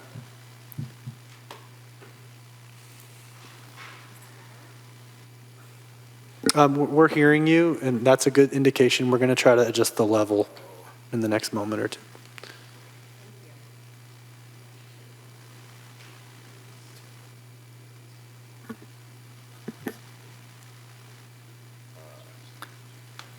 So while Assistant Attorney, Deputy City Attorney Murphy is working on the tech issue, I think what we're going to do next is go to parking, which seems like one standard for everything. And then from there, I'd like to go to height and go zone by land use designation by land use designation through the height. Could Does that all make I sense? posit Yes. another question first? Yeah. Could we figure out a rank order priority on what we think is more important than what? Do we think height is more important than parking? Is parking more important than setback? Is lot coverage? Because that way we can address it from our highest think, priority first. I mean, correct me, everyone jump in here, right? This is like let's make this more of a free-for-all, honestly. But I think that I think by having the conversation, we'll understand where we agree and where we disagree. And maybe we all agree on height. And maybe we all agree that height is this, right? And then this is easy. I don't know. I don't know where it's going to go. Although I'd like to do the low-hanging fruit first, I feel like for me, for parking, I kind of want to understand the height and what the lot coverage is going to be Okay, so let's before start getting with into height. the parking, if that makes sense. Because if we're talking about potentially shorter buildings that might have a bigger footprint, in my mind, that potentially impacts how I'd feel on parking. And isn't there a case to be made for setting lower height standards and making people come back to us and ask for a variance for anything? We cannot ask people to come back and ask for a variance. No, I'm not saying that we can make them ask, but in other words, aren't we better off setting it lower? I think it has to be I don't know.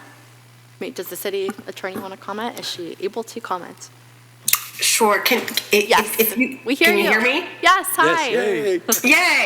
All right.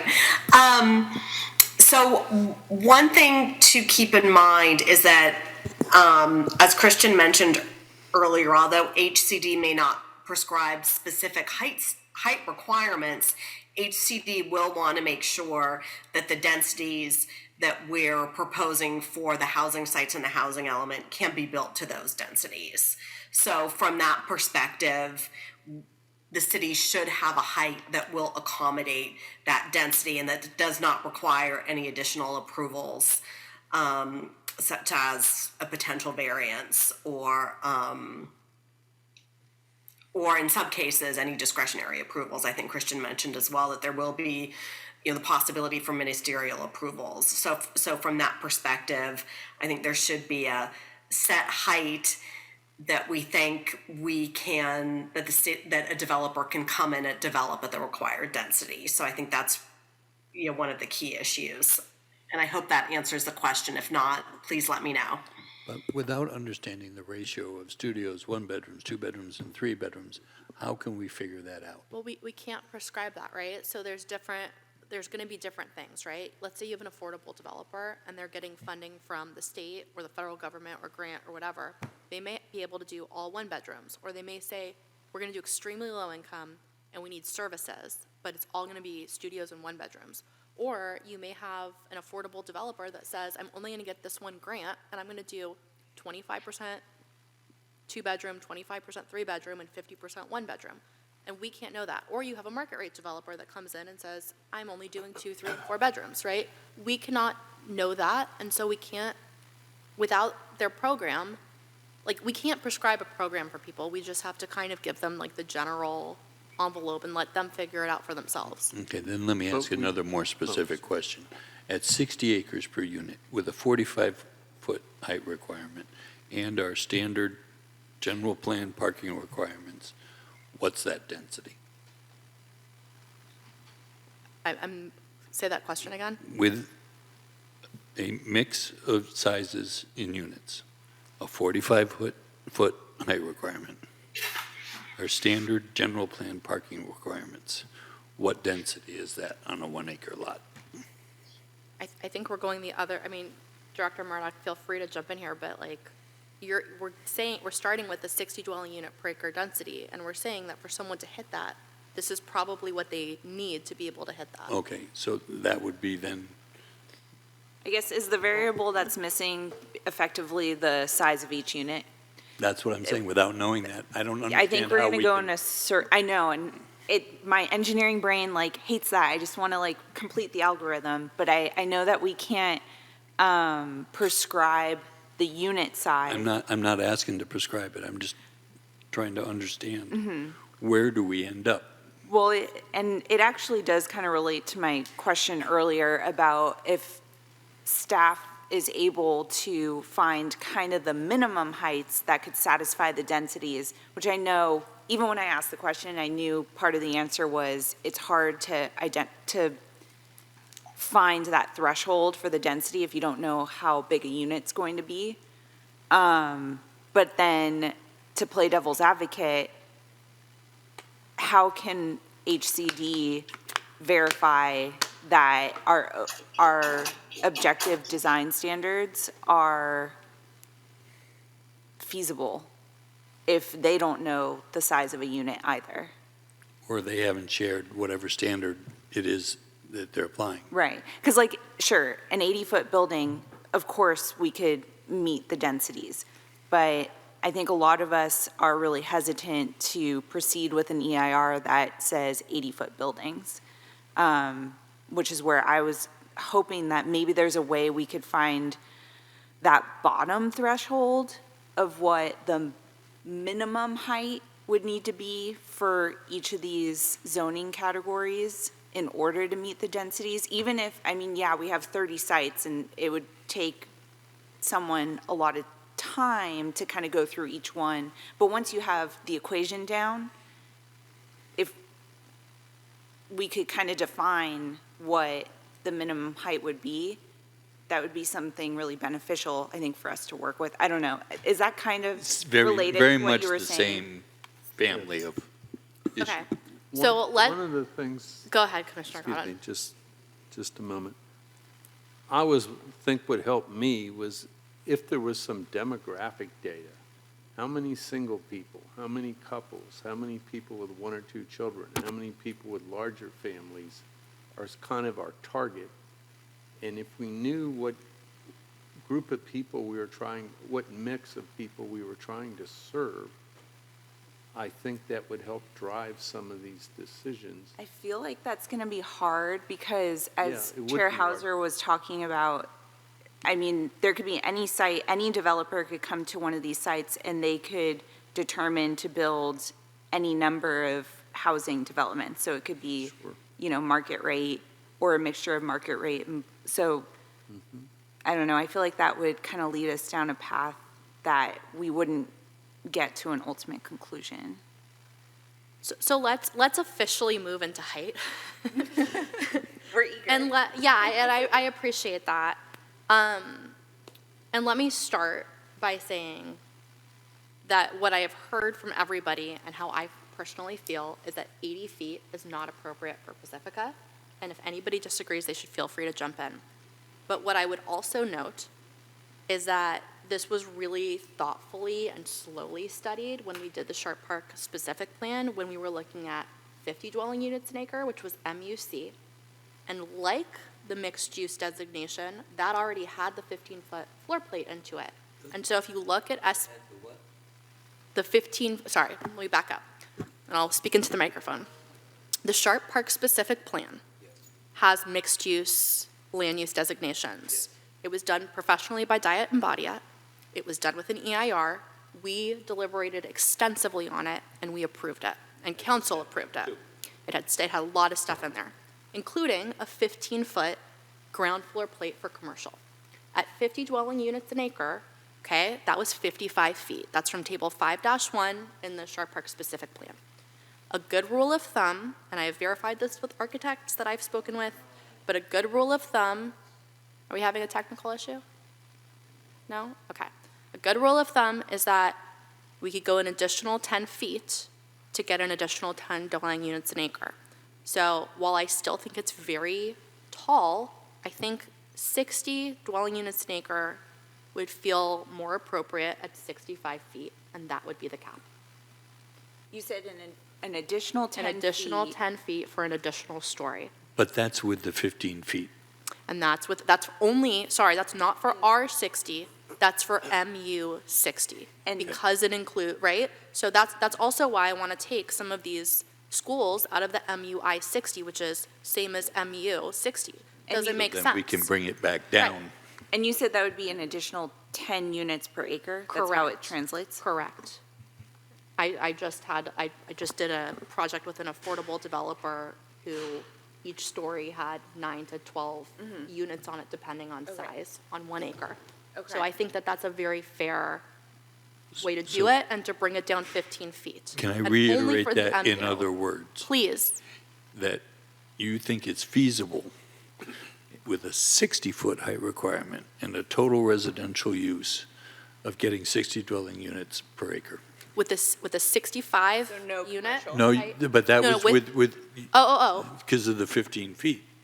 We can lose that 5 feet and still have the 60 units an acre with residential, Yes. that's why I'm reiterating it with Yes, slight yes, little for tweaks. just the R. And I verified that with a residential architect as well, for solely I'm residential. much more on the comfortable with 55 that feet. than 80. 80. So that's, again, this is why I wanted to organize it. Like, I think if we talk some of these through, only because we've done so much of this work right here in this specific plan, like, I think we can get comfortable with certain things. And if we're talking height too, I mean, each thing is so different. The Right. bowling alley is very different than the rock that's sitting right next to it. Totally right. There's different grades, and that's part of what is going to be hard with this process, is we lost a lot of that specificity that we spent so much time talking about. But if we get some general rules and then spend some time moving sites out of MU60, which, like, there should be very few sites. Like, okay, the one by Safeway, that would be in the MU60, right? That's one of the ones that would still be there. But I think a lot of the other ones would come out, and that we could really start reducing height down. I think we should. I think we need to reduce the height down. Chair, just a couple points of clarification. So your feedback was for MU 60, reducing 15 feet to 65, and you get there in your math from Sharp Park specific plan, 50 units per acre at 50 feet, in adding, or 55 feet in adding 10 feet for another 10 units per acre. Correct.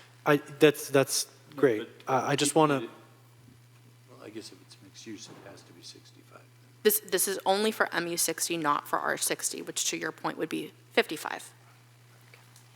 and so I just want to remind that one of the key assumptions in the Sharp Park specific plan was that there was an in lieu parking fee to be paid, where I think, at least my understanding working through the process, was many, if not most, of those sites along Palmetto and Francisco may ultimately pay the fee and not have to construct off-street parking facilities, which frees up a lot of ground floor area, which allows greater density at lower heights. So it's not an apples to apples comparison in that sense, although, we'll take the feedback and work through that as effectively as we can. Sure. I would also posit that at 60 dwelling units an acre, and with the affordability ranges that we've assigned, which are usually the lower affordability ranges for 60, folks will probably be using the one-space studio. Like, there's not going to be as much parking. People could waive out of parking using state density bonus law, and people could use subdivision P of state density bonus law and not need the parking there either. So I think that it's more important to the city, who's had a 35-foot height limit for the last 100 years, right, to not have 80-foot buildings. I'm just going to put that out. Like, again, I'm one human, but I don't think anyone up here is comfortable with 80. 2 humans. 2 humans. Yeah, I really appreciate the conversation. I've been listening, trying to process this in a different way, and I can understand the need to make comfortable units, but no one's going to want to live here if it looks like that. So I really appreciate more lot coverage and lower height wherever possible, just aesthetically. Again, people come here for a reason, so let's keep them coming here for the same reason. I think it's also important to consider that the overwhelming majority of Pacifica is 3+ bedroom units already. And if anybody is underserved, it's the smaller size units. So I think we ought to keep that in mind when we're thinking about the community as a whole and in terms of these potential developments. So I don't think we need to worry too much about building more 3-bedroom units. As unfortunate as that is, I think it's just a reality. I think that's true.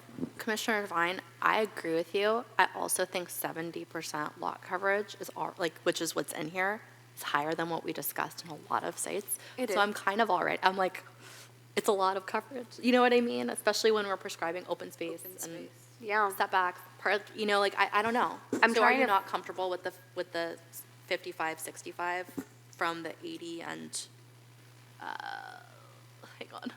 There's so many I know. attachments. From the 80, so 80 down to 65 and 65 down to 55 in the 60 districts.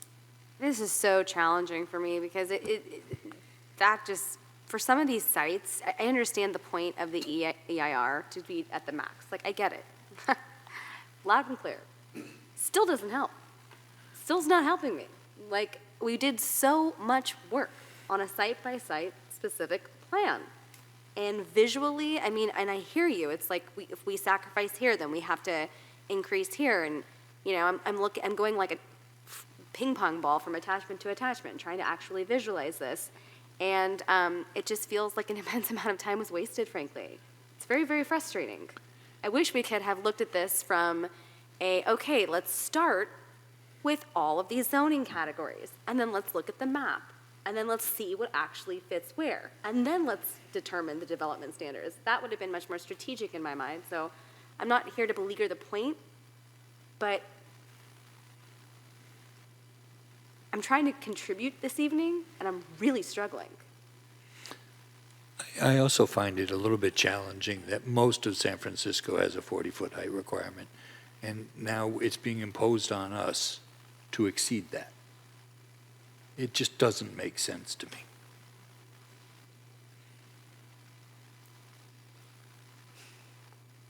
I think we all wanted what we asked for, but I think that at this point, we don't want 10-story buildings here.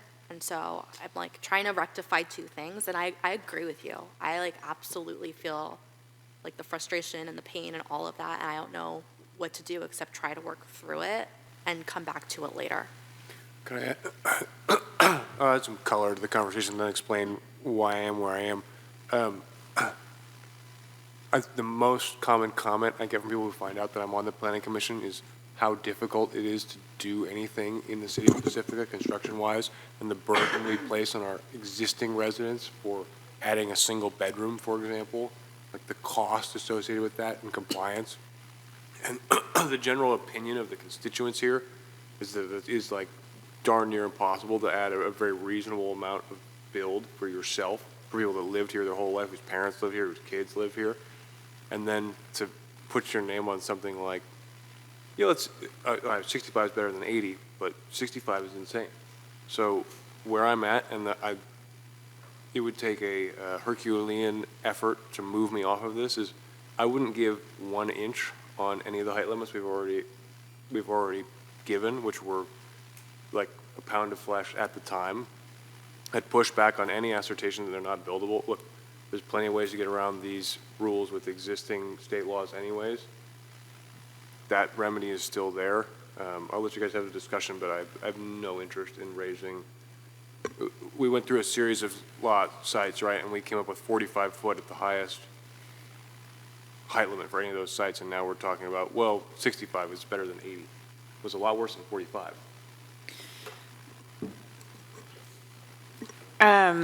Director Murdoch, the heights that we spoke about previously in the site-by-site discussions that we had,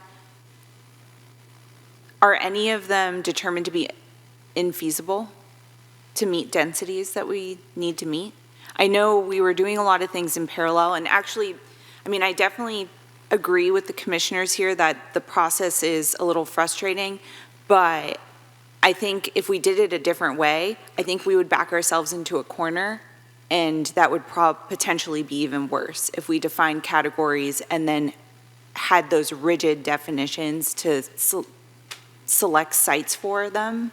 I think that would be more difficult for us. So we are where we are, and we're getting through it. But the heights that we discussed previously for the subject sites, were any of them determined to be infeasible to meet densities we need to meet? So we do not have any analysis that demonstrates it would be infeasible. I think what we do have is indication from our professional experience and judgment that they may not be likely to yield the types of buildings and units that you would actually want to live in, frankly. And so could we construct the densities at much lower heights? I think we could. But do you want to construct 400 square foot studio units and 800 square foot 3-bedroom units, right? Which are the minimums in our zoning? I don't know. So for a lot of people, those units would not be comfortable, and they may not choose to live here. And I don't know if anyone would actually build them from a, developer standpoint, trying to market units that cost an arm and a leg to construct. They need to also be large enough to actually, yield a dollar amount in rent or sales price to actually cover all of those costs that Commissioner Ferguson alluded to, related to construction. So there is certainly a lot more analysis that could be done. I'll be the first to admit it. The time in this process has not been there for us to do it, and so we're using broader assumptions about heights and constraints on development and feasibility for this stage of this process. I guess the fact that any city has a variety of residential densities, let's just focus on residential purely, is giving developers the opportunity to choose a development site, a site to develop whatever type of housing they wish to develop. I agree, I personally wouldn't want to live in really tight quarters, but I also don't live in a high-density lot. And the person that built the place that I live wasn't planning on building a high-density development. So like, effectively, the fact that we have a variety of densities, a variety of categories, just naturally, in my mind, will result in a variety of developments. I don't think, I would love if our highest density residential and highest density mixed use could have the most spacious units and, you know, most luxurious living, but that may just not be the case. And I think that's kind of a challenge that every city has. I mean, there's a lot of housing in San Francisco that's, you know, they're small houses, but I don't know, I guess.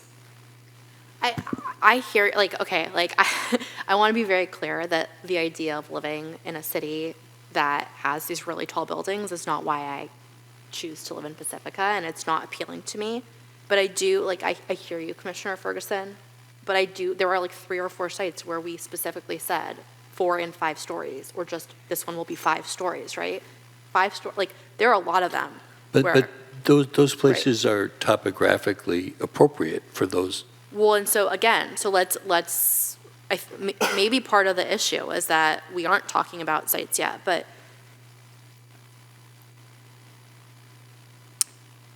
I think that we need to understand that there will be sites that have 5 stories, and we should take some of the sites in, like, out of the taller categories if we don't think that that's the right thing. And I don't know if we can do that from a density standpoint, but we can surely do that from a mixed use to residential standpoint. Yeah, well, I don't know. Eureka Square seems to make sense because it backs up to a big Well, like, giant hillside. The yeah. bowling alley makes sense because it backs up to that big. But here we're hillside. going side by side again. Yeah. And it's a But complete catch-22. that's what Pacifica is. I don't disagree. I don't disagree at all. You know, I'm quite frankly, very much agree with Commissioner Ferguson. You know, I was just approached by a community member recently who can't get their ADU even moved an inch after weeks. And here we are, like, waving a wand over this stuff. It just seems absolutely absurd. You know, it's very frustrating to represent. It doesn't feel like this feels like poor planning. This does not feel like something this was not where I was anticipating this going. And I'm really, really, you know, I get it. 65 is better than 85, but hell if 45 feet wasn't a pound of flesh. It just was. So I'm trying to go, okay, I can't think about this in It's not in a way everywhere, though. in a way that's not site-specific. It's tough for me. I can go to 55 feet in certain topographical areas. I can completely be reasonable, but it's super hard for me to put a swath over a specific zoning category where some of those sites may not have those topographical advantages. And I completely, like, builder's remedy is what it is. It's going to be what it is no matter what we say here tonight. But it's hard to put your name on something like this. I'd rather come back tomorrow night, the night after, the night after, the night after, than do this. Would it make sense if we went through the R30 sites tonight that people were more comfortable with and get some of the sites approved tonight that are less controversial? I think there's any I know value that's to a that. different approach, but it's the one that would work best for me. The goal is completion, right? Well, the goal is to set parameters in the EIR. And Yeah, so okay. all I can do, look, like, my name's on this too. I think 1,892 units is absurd in a city that, like, built, I don't know, a Yeah, Gardas sure. Arena site. Like, it's absurd. The task is Herculean, and it's one of someone else's words. All I can do is look back at notes where we deliberated on this and get very frustrated that a lot of the little nuance was lost, but also note that, like, we had the Manor Safeway 5 stories. We had at at Lindemar Shopping Square, 3 stories adjacent and then 5 stories. And so one of the other ones, and like, again, this is the problem with the fact that so much of this feels very bombastic and like big and kind of crazy, but like one of my comments when we get to the setbacks is everywhere that we were next to single-family dwellings, we said that we wanted a bigger setback and that we wanted to have 3 stories as the limit. And I think that that should be a note and a requirement, you know, that's part of step backs and whatever, but that should be a requirement in every single land use designation, right? I think that will help a lot. I don't think it solves everything. I don't know. Are they not all next to residential in some way or another? They're not all next to it. A lot of them are. But like, The bowling alley is the only one I can think of. well, and that's not on here anymore. Adjacent. Fairmont Shopping Center, Site 28, is only this little key corner. So it's next to parking and thoroughfares on all the sides. That's one where we did have, I got you. 5 Across the stories street there. is residential, but yeah. yeah. Same with Safeway, It's not back. Yeah, yeah. right? It's not backed up. Not lot line to lot line. I'm looking at Sanchez Library, which I believe is Park Mall, and then something, I can't remember what's to the other side, but it doesn't look like residential. So I think that there's like a material amount where there aren't, but I think there are a material amount where there are. Yep. We need to have, like, we can't have 5 stories next to single-family homes. And we already deliberated that, but Right. it's just kind of lost. It's lost in here. And so that's, sorry, like, you're right, this is really hard to organize because there's so much that I don't know what, yeah. Maybe what we have to do, kind of what Commissioner Godwin was saying, is we take it category by category and then look at each site with those categories. So like if we first did, like R40, and then we said, okay, let's talk about R40. But when we talk about R40, let's look at the 5 sites that are proposed to be R40, and then let's talk about it then. Can we put some of that up on the screen as we talk about it? Does that make sense? That's starting to make sense. And then to add to that, if we can't identify a site within R40 where there's a limit for any of them higher than what we've given, that is the limit for R40. Yeah, That makes sense to me. yeah. So let's start with R30. Oh, sorry. Let's do that. Let's start with R30 and we'll go one by one. And maybe what we can all do is look at attachment C and ask staff to pull up attachment D, which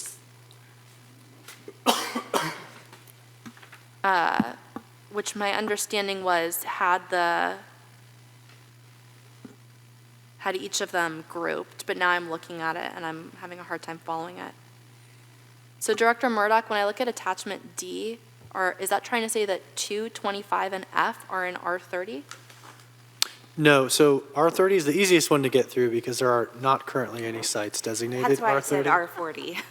Yeah. Okay.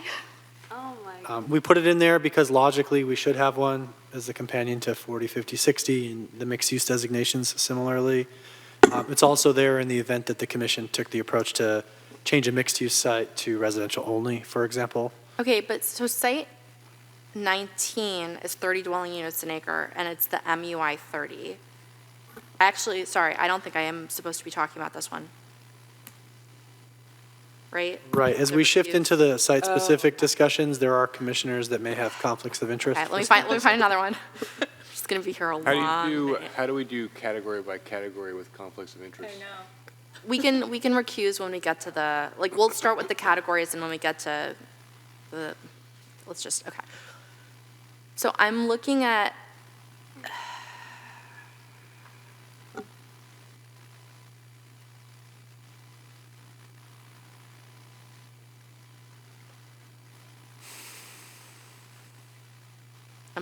yeah, I don't see any. So there are 230 that I see are 30 and 31, which are the Builders Exchange site and the Ace Hardware parking lot and boulevard. So maybe we start with anything that's in the 30 dwelling unit an acre and see if we want to move it from MU to R. Or just talk about. No, that makes sense to Okay. me. Small bites.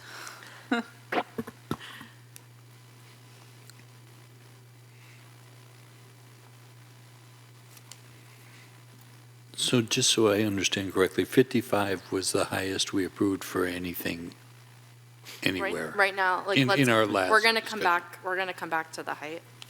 Okay. I don't think anyone's comfortable on the height yet. We definitely don't have consensus. So then we're looking at all the MU30s, correct? Yeah, Okay. So that is Builders Exchange, Ace Hardware parking lot, and Ramallah Plaza, right? yeah, and then I'll recuse myself for the last one.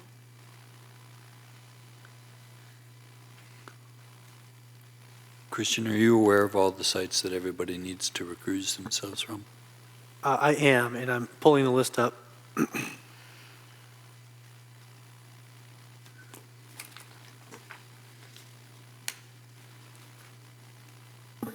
And could the commission clarify which category are you looking at currently? We're looking at MU30 right now because there's no R30. And why don't we start with the Builders Exchange parcel?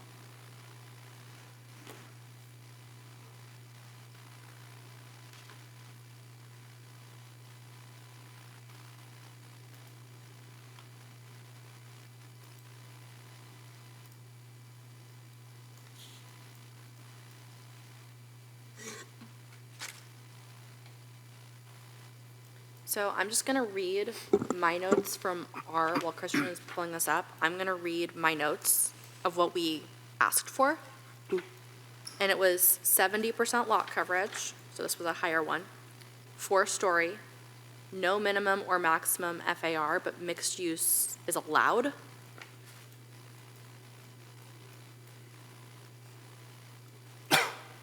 And then we had the same open space requirements as 25, which was 200 square feet of open space.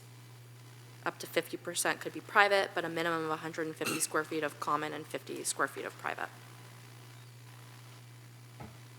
Would it be strange if Site 30 Builders Exchange did go R30 and that the Site 31 stayed MU30? I mean, would that be really No. odd? Then you have something that can potentially have like mixed-use commercial, but then it sort of graduates, like you're going from residential to R30 to, you know what I'm saying, visually? I don't think it would be weird to move this one to R30. I think the rest of the commission should weigh in. I think the only reason this is an MU30 here is because we wanted the possibility for them to allow commercial. And so I wonder, since there are no other R30 sites, if we Well, put so- a maximum FAR but no minimum FAR in R30? I don't know. So, but at 4 stories, if the first floor is commercial, are we requiring 15 feet? And then, so what's that do to our, We don't need We FAR for R30. We don't, so let's back up. Sorry. I'm trying, this is really hard because I'm trying to accommodate what we talked about at the last meeting, and it doesn't necessarily make sense because we would like it to be this lower height. But we also didn't want them to have an FAR. So there was never a minimum. But if we have it in MU30, it requires a An minimum FAR. 0.1, Yeah. which is 4,300 square feet an acre, right? So R30 would make sense. R30 makes sense, but what happens if they want to have commercial and we as a city are like, mixed use is so Then cool? they don't purchase that site to build on. Are there any of these sites that anybody feels strongly about being higher than 35-foot height requirement, which is the R30 height requirement, and just make that blanket for R30 and MU30? Well, so I know we talked about 4 okay. stories. well, I had a, go ahead, Commissioner. I think it is important, though, for us to, I wouldn't say maximize, but at least think about the fact that we don't have enough businesses here in Pacifica. Right, I was advocating not taking it out of MU, but rather changing the height limit in MU.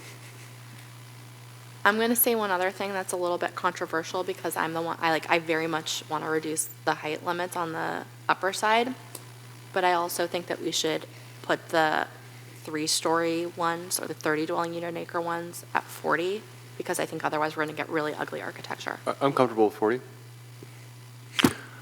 I'm okay with that. All right, Same.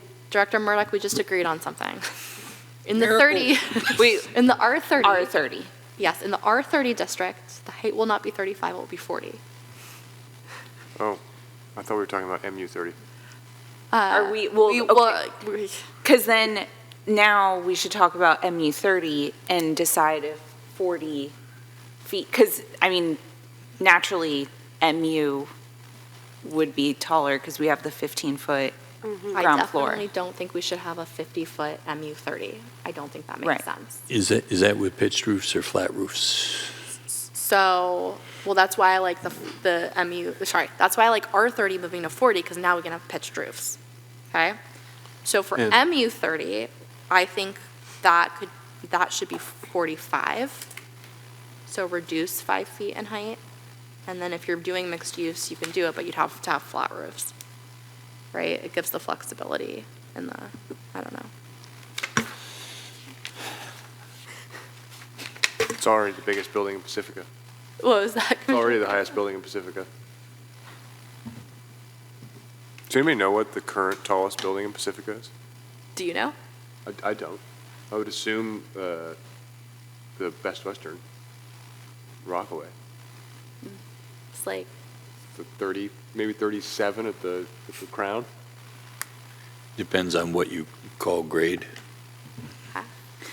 So, we might be nearing time for a recess. Chair, I just want to make sure that commission and public recognizes our summary of the commission's comments and consensus on each of the sites is in attachment D, starting on packet page 48. So it lists each site, what we captured as the takeaway for each site based on the commission's specific feedback. Can you put So that there up is on some the screen? reference there. I'm not able to do that currently with the computer here, unfortunately. But it is available in attachment D to show what the discussion concluded on for each of the sites on each of these ODS. Yeah, it comports with my notes as well, that for all the MU30 sites, we had said we would do 4 stories. That is clear. And so I think that's why like the MU would be 45 and the R would be 40. Are you not allowed to talk about Ramallah Plaza? No, I can't. There's a church on Hickey.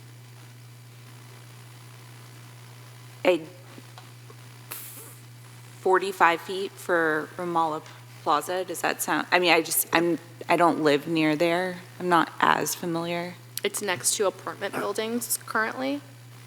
And it's built, there's not any like weird topography, and we had said 4-story when we had done it in the past. Okay. So I think 45 feet is a good representation. Yeah. I mean, nobody likes it, but you got to add 1,900 units. Sorry, I couldn't hear you. I said nobody likes it, but you got to add 1,900 units, so I can concede that one. Okay. So we have R30 at 40 feet, and then MU30 at 45 feet. The setbacks I thought were a little interesting on MU30, that question, because we did setbacks very specific to the sites, and then I was trying to wrap my head around what front means in some of these, and sides and rear, and especially for the polygons.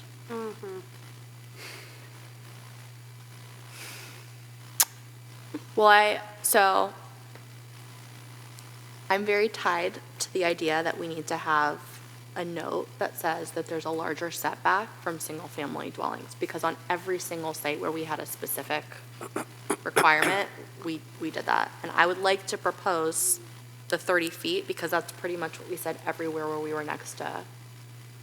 Did you want to include because we did a lot of work on like stepped height limits? Yeah, and then I was thinking that for the first 20 feet adjacent, that you'd have a lower height, Yeah, which in my mind was the 40 of the R30.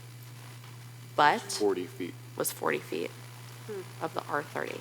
That's like literally what Yeah. I'm envisioning, but again, this is Yeah, it works for me. Commissioner Devine, I can do that. Commissioner Berman. Sounds good. Commissioner Godwin? I guess so. Commissioner Wright? I think with so much consensus, my opinion no longer matters. It always matters. It matters. Right We all, one. yeah, we care at everyone. So this is great because now we're moving a little bit. So Director Murdoch, is that clear? I'm going to restate it for the record. For any district, no matter whether it's R30 or ME60, if you are adjacent to single-family homes, that side or sides needs a 30-foot setback, and the first 20 feet adjacent need to be at the height level of the R30, which is now 40 feet high. I'm not following on the first 20 feet adjacent standard. So it would be property line, 30 feet, and then 20 feet at 40 feet of height, if a higher height is allowed, right? So if we're allowing, let's say, 60 feet somewhere, you need to have 20 feet Step back. of width. Yeah, exactly. Just for the record, I will answer your earlier question. I would actually rather have it lower than 40 feet. For the first 20 feet? Before this step back occurs. I'm not, the 30-foot setback and then a height limit of 40 feet? A 30-foot setback of no building. There should not be a building. Because all of these buildings are going to be 3 stories or higher, and that Yeah. should not be directly adjacent to a 1-story single-family. No, home I'm or with And you. then I just 20 didn't know if feet 30 of was the step right- back. I didn't know if 30 was the right number, but I trust your spatial judgment. Okay. The width of a one-way street, right? With parking. Yeah. So, we'll call it a 20-foot wide step back zone. And I feel like there's consensus on all of that, except for what height goes into the step back zone. So, I can begrudgingly agree, but I still, I think if we are defining the lowest height allowable in these as 40, I think it'd be hard to argue anything less than 40 unless we said something to match the residential across the street. Like to match the residential height, which. across the setback. I'd just across like- the But then setback. That's moved. that- I'd like to see it Right. step back a little bit before it goes up to 40. Like if the neighboring houses are at, say, 30 feet, at 30 feet, I'd like to see it step back in at least an additional 5 feet before it continues up. Oh, we're talking about step back 20 feet.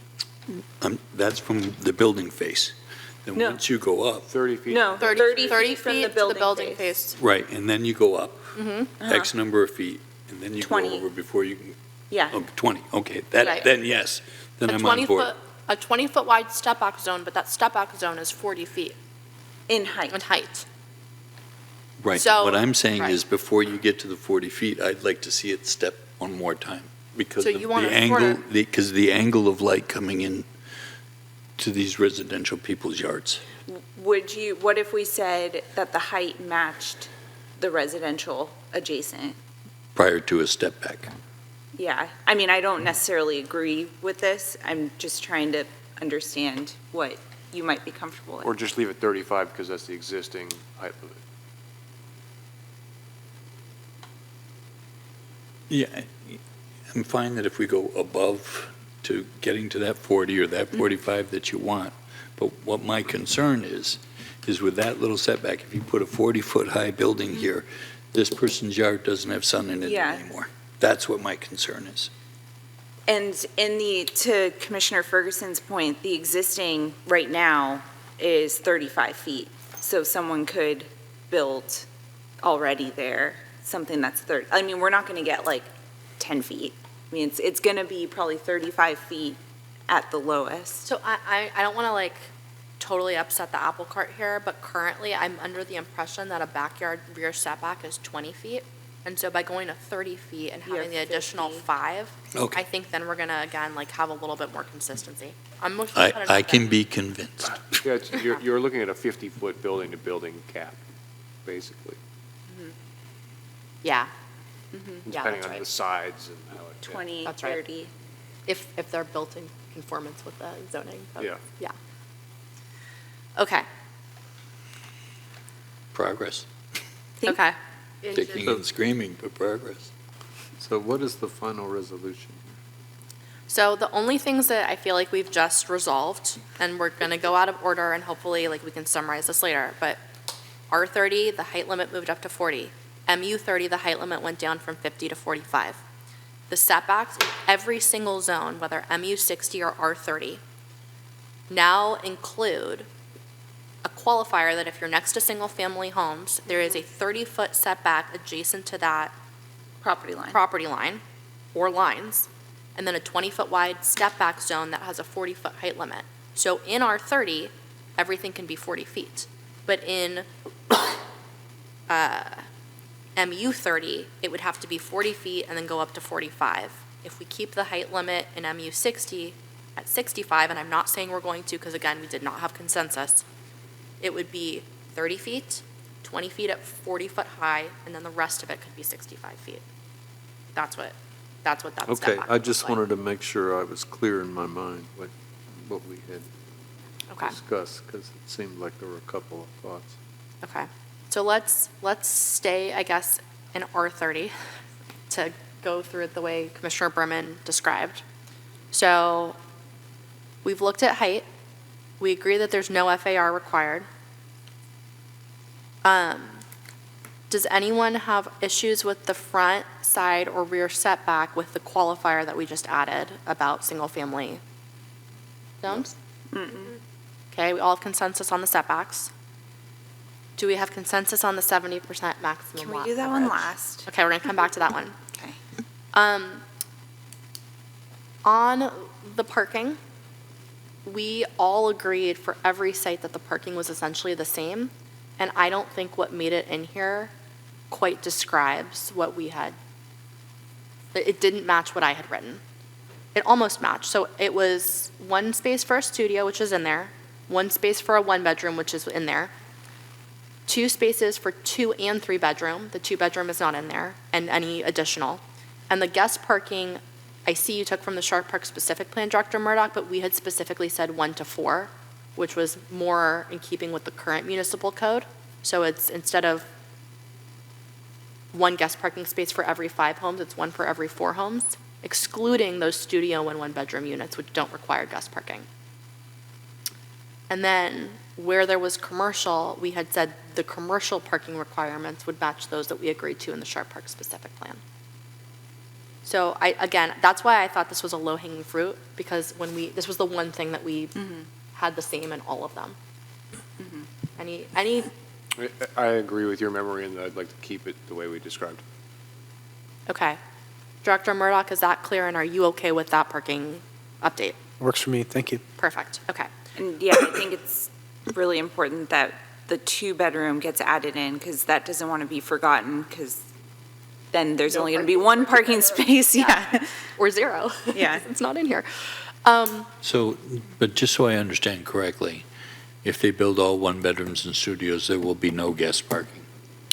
That's correct. That was a comment that came from somebody at the county about how the parking standards for those size units make it very, very difficult to build deed-restricted affordable housing. And then if we wanted to see housing for low income, very low income, and extremely low income, these were the parking ratios that we needed. And we made that exception for those 2, noting that the state law already allows for that number. So that's what we agreed on as a commission. That does, again, like, we're here now. That was a study session. Clearly not everything we said made it in here, so we can change it now, right? Could we change it to 1 guest parking space for every 10 1-bedroom? Because I mean, that's a good point. If someone just builds a building of all studios and 1-bedrooms, there's going to be no guest parking, and those are probably like single people that maybe have a lot of guests. They might have like a boyfriend or a girlfriend.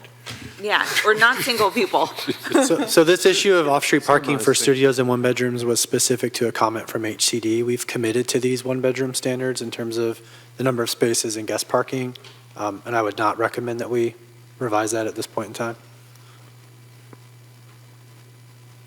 I would also say that for one-bedroom builds, and I don't know if you agree with this, Director Murdoch, but in my experience, for one-bedroom projects, it's usually a podium project where parking is unbundled, and not everyone will need a parking space.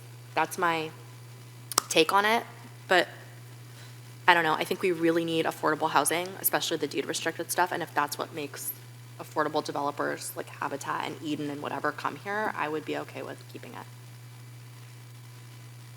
For affordable housing, I can make the parking concession. Okay. It's probably going to be how it pans out. Concession, no pun intended. Okay. Okay. So Director Murdoch, 1 to 4 for non-studio one-bedroom, and add the 2-bedroom at the same as the 3-bedroom.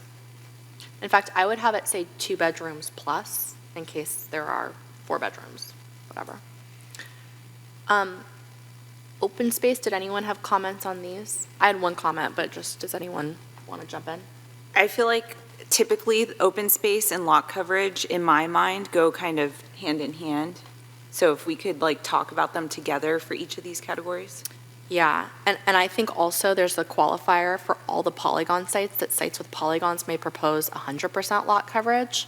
And I think it needs to be really, really clear that 100% lot coverage does not override parking and open space and setbacks. So 100%, like 100% coverage subject to, you still need to provide 200 open space, you know, like we've kind of given standards and then overwritten them ourselves with this note.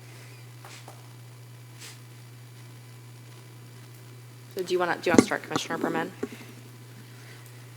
I was hoping you would start because you have many more thoughts about open space.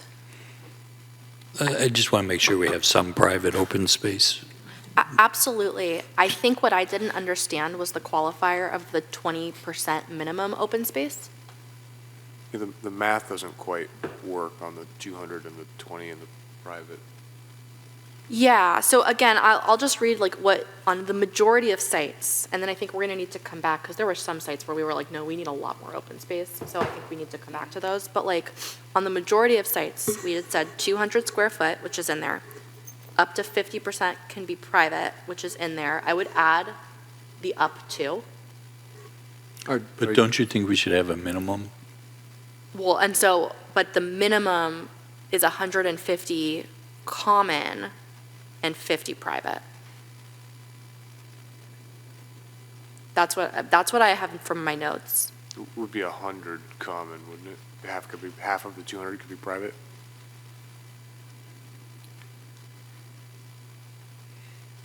I just think that it's worded in a, I think, so what do we want? Because it's not worded in a clear way, so let's figure out what we had asked for and then clarify it in this chart. Do you remember, Commissioner Ferguson? The only one that jumped out at me was the 20% minimum open that I don't remember. The 200 is definitely, as I recall. The 50% private is what I recall. The 20% is, it doesn't make sense to me. At 30 units an acre, 200 square feet is less than, 20% would be more than that.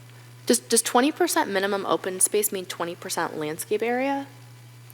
What is this? I'm not clear entirely what the commission was going for with that standard, frankly. What I've interpreted it to mean is no building could be above it. It sort of functions as a counterbalance to the lot coverage. So, you know, it would be great to get clarity if that's even a relevant standard, or if really the concern is just getting the aggregate, you know, private and public open space. I'm sure we said it, but it's not in my notes either, so I don't know what it means. Well, I mean, in other jurisdictions, the open space, I mean, it's usually a place where people could be. Common. Not the intent. Common. So sure, it could be landscaping, but it can't be all bushes where no one could. Oh, no, this is like a minimum, and so that's actually a really good point, Commissioner Berman. The word usable needs to be in here. Yeah. So 200 square foot of usable, like, so the open space per DU column should say usable open space per DU. 200 is correct. I think we can say, I don't know, the 6 by 10 minimum direct dimension is absolutely correct in what we talked about. And I think we get rid of this 20% minimum and 50% private and just change it to 150 common and 50% private.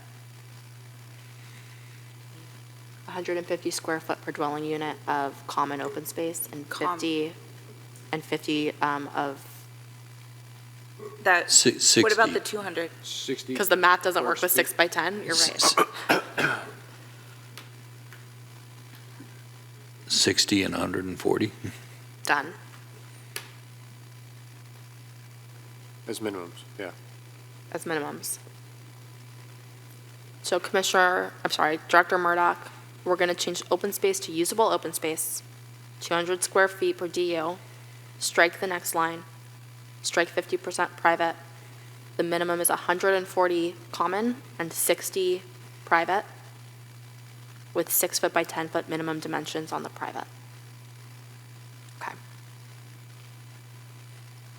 Are we comfortable with the 70% lot coverage? I didn't quite hear that. Are we comfortable with the 70% lot coverage? It depends on what we have to give to get it. I mean, I guess my question is, does the math calc out? Are you, like, if you take all the other variables, do you end up with 70%? No, you can easily get 30 dwelling units an acre with a 60% lot coverage. Okay. And I'd propose lowering it Okay. where we can. Yeah. Where the maths, let's lower it. Well, there's no site zoned for this, so It's kind we're of, wasting time.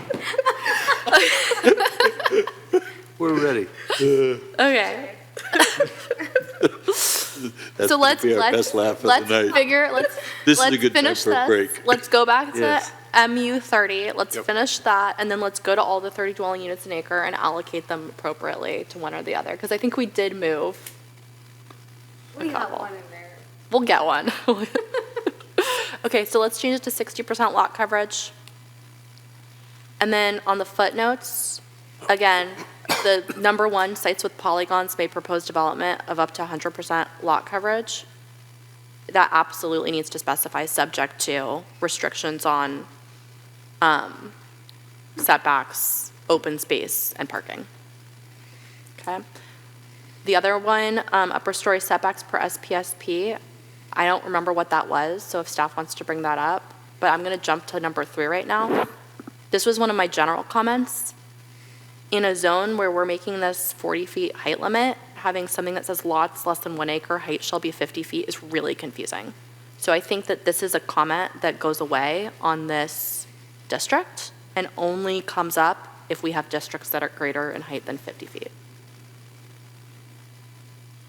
Unless I'm misunderstanding the intention of the comment.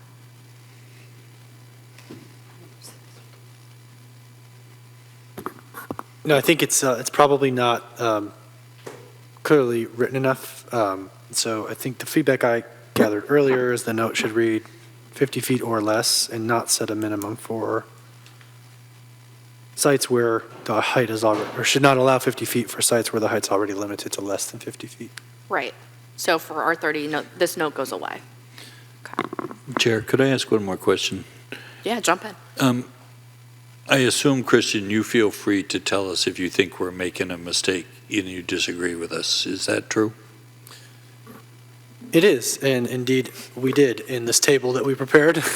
And so, we are, I think, reconciling that and trying to refine the commission's earlier input, staff's input, and where this ultimately ends up. Again, recognizing it may be helpful to leave a little bit of wiggle room through the EIR process. Should you learn more about some of the site planning criteria that might lead you to say, for instance, gosh, we would really rather have more parking and allow some extra height because parking in this area is really tight.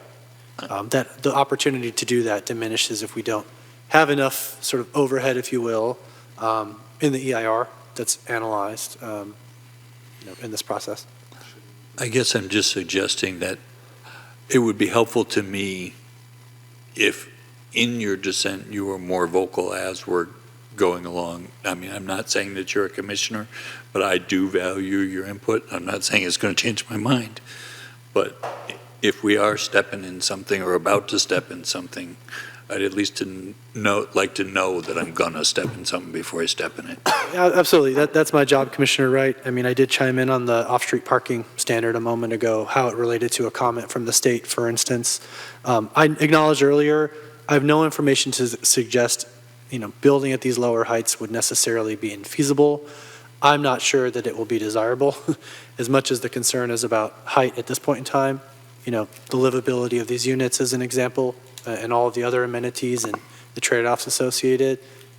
Greater height might be desirable at the end of the day in some instances. And so my greatest concern is that the commission's too restrictive tonight in reacting to the heights that staff included in the staff report, and it forecloses the opportunity to provide some greater height, maybe above what you're discussing tonight, but below what we've put in the table.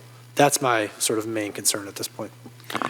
And I find that very helpful and appreciated. And I also recognize that there are 6 of us kind of on one side and one voice on the other. And I just want to make sure that we all have an opportunity to hear the one voice too. I mean, I echo what you're saying, Commissioner Wright. I think it's not helpful for us to go through a big process here and then all have consensus. And then if something gets recommended to council that's different than what we all agreed to, I think that would feel very frustrating again. Because I think like this started out, like everyone started frustrated, right? Because this was not what we talked about. So I agree with you. And I think Director Murdoch, what you're hearing from us is we would rather put forward something altogether, including you, and it may not be what's on this chart, but like we don't want to find out like when we're liaising to council or when they call us and say, is this what you discussed? Like we don't want to have that conversation then. Let's have it now if you disagree. Like, so we just made some minor changes to this one and increased the height, but decreased the lot coverage. Like, is R30 okay? Is I guess the question. I don't have any specific concerns about the feedback that I heard in relation to this. Okay, so then let's move on to MU30 and then we'll come back to the 40. And then after 40, let's take a recess. So MU30, the front setback is 20, the side setback's 10, the rear setback's 20. And we've added this qualifier about being next to a single family zone. We've reduced the height to 45 already. Does anyone have comments on the setbacks? Yeah, I mean, I know R30 said there's no examples of it, but the rear 20, I'm trying to understand why that would be on any of these. We did, because we already have the residential overlay.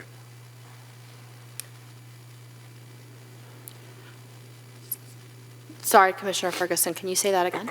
I'm trying to understand if we need the 20-foot rear setback blanket, or if that's too much and too restrictive.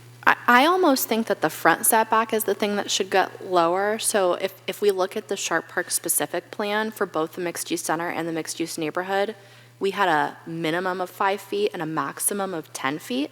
And the reason we did that in a mixed-use zone was to have commercial that activated the street and made it feel more pedestrian-friendly. So I think that also increases your developable footprint.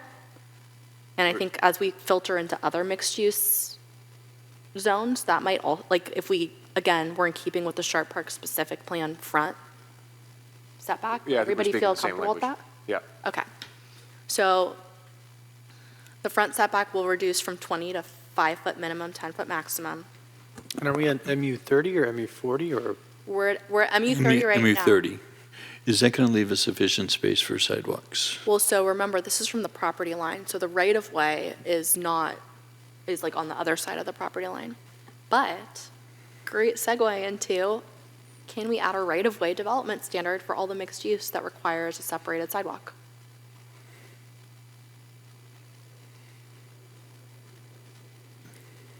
We talked about it on at least one site.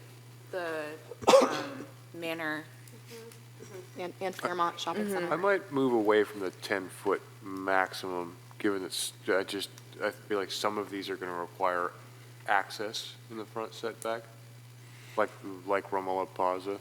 Well, I think we can say, if I'm following you, Commissioner Ferguson, I think what we can say is that separated sidewalk could be within the property line. Well, I'm talking about they might require a drive aisle on the front, Like a loading dock or something. or just a place to pull into the businesses. Maybe I'm misunderstanding that, but wouldn't that be perpendicular to the property line so that wouldn't upset the setback? The building would still, where there's not a driveway, still have to be 5 to 10 feet from the property line?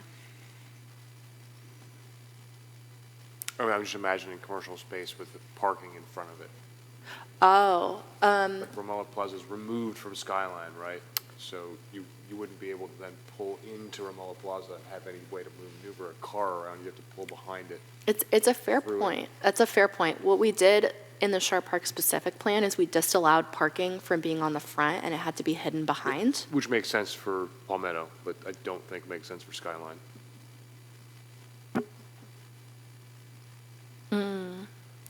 In my mind, it's perhaps one of the trade-offs, right, to get greater separation from sensitive uses like single-family residences at the rear, even if maybe it's not necessary from an urban design standpoint, outside of, the Palmetto corridor, for example, but it does facilitate, having no building development closer to the rear property lines, which is something you've spent a lot of time talking about. I think we're talking about the front setback, aren't we? Yes, but I think what But the Director more we move Murdoch is it saying. to the front, the more space we have in the back is the idea. Right, so you can create a separation with parking in the back, it'll look better. Because Yeah, I remember, agree. this would be like a rebuild, right? Because none of these places have housing on them already. Sure. So we could blank slate it. Right. There was a point a moment ago, I'm trying to recall where we were going with it, but it'll have to come back to me. Sorry. I guess, I'm comfortable with it. I've changed my mind. With respect to adding the separated sidewalk standard, I mean, in concept, it sounds fine. On the timeline that we're on, that's crafting a whole new standard as far as how we define and describe and establish what the requirements are. I'm not sure for this phase one, that's something that I could commit to from a staff perspective. I guess I probably don't know all that would go into it, Director Murdoch, but the sidewalk would be in the front setback. And I guess in my mind, it seems like we could just define the criteria of how much 3 feet of landscaping, 5-foot sidewalk. But is there more to it that I'm missing? Well, that part of the question is I don't know what you're contemplating for what a separated sidewalk even means. And so if it's as simple as every mixed-use location has a minimum 3-foot landscape buffer on the front property line, and then the public sidewalk, of X feet minimum, then maybe it's as simple as that. But there are perhaps a number of different formulations that would be required. Maybe in all instances, putting the sidewalk on the private property is not feasible or desirable. It's just, there's a lot of, I think, work to be done in that apparently simple standard that we haven't done yet. Could we put a pin in it and make it extra credit for later? I don't know. There's so many jurisdictions that I do work in that they all have separated sidewalks, and it's. Well, so first of all, what I think the issue that I'm hearing between what you guys are saying is if it's 3 foot within behind the property line, it's not necessarily separated, right? Because then it would go face of curb, sidewalk, 3 feet, building. And what we want is building, sidewalk, 3 feet, face of curb. Yeah. I like this. So what if it was a qualifier on the front, a very vague qualifier on the front setback, that in the mixed use, we're probably going to reduce this down for all the mixed use designations, and that helps with some of the, we're giving more developable area, which is what staff is looking for, right? So if we say on the mixed use zones, it's a 5 to 10 foot, setback with a separated sidewalk, and we don't define what that is, someone will put a landscape strip there, and we can work on it later when we get to phase 2. Yeah, I suppose it won't be an objective standard that perhaps will have enough specificity to enforce, because I don't know what a separated sidewalk means necessarily in an objective standards standpoint. I think, me personally, I'd like to put a pin in it so we could kind of visualize each of these sites, go through all the categories, and then at the end, we could come back to this and say, oh, it would make a lot of sense on all of these sites to have a 3-foot landscape buffer and then 5-foot sidewalk. Okay, so we'll put a Commissioner pin Wright. into it, and then Commissioner Wright. Okay, I'd like to have the curb, a little bit of space, the sidewalk, and then another 3 feet, then the building. Something like that.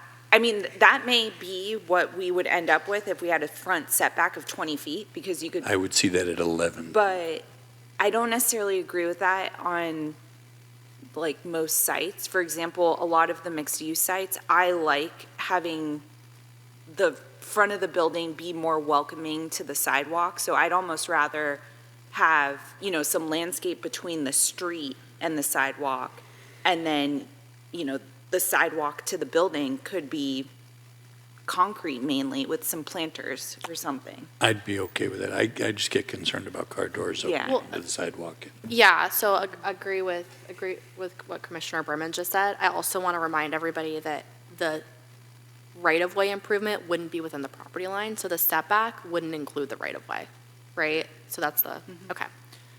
Okay. So setbacks. Do we want to tentatively say that the front setback in all the mixed-use zones goes from the 5-foot minimum to the 10-foot maximum? And we can revisit it if we disagree as we get into the more intense ones? I'm fine with it. Commissioner Ferguson, what are your, Yeah, fine with it. yeah? Okay. Any other comments on setbacks in MU30? So that would be a side setback of 10 and rear setback of 20, unless there's a single-family zone, in which case it's the 30. Go ahead. Okay, because we moved it forward, you said we're increasing the rear setback? The rear setback is currently denoted at 20. Commissioner Ferguson wanted to was wondering if we should decrease it, and then came back three to, specific properties and wondering if that was necessary for any of them, which I don't feel that it is, but. No, I see what you're saying, Commissioner Ferguson, because we want to make sure that there's somewhere where parking could go. But if we have the 20-foot setback, the developer will have to accommodate parking, assuming they don't get out of it with a concession. Then they wouldn't be reducing that setback, they'd be increasing it for their own benefit. Correct. That's where I feel okay. Yeah.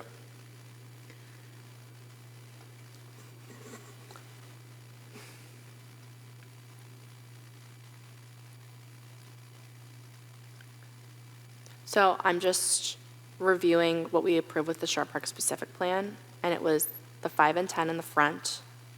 The interior side was 3, that seems small, but a 5-foot max, and a rear setback of 15.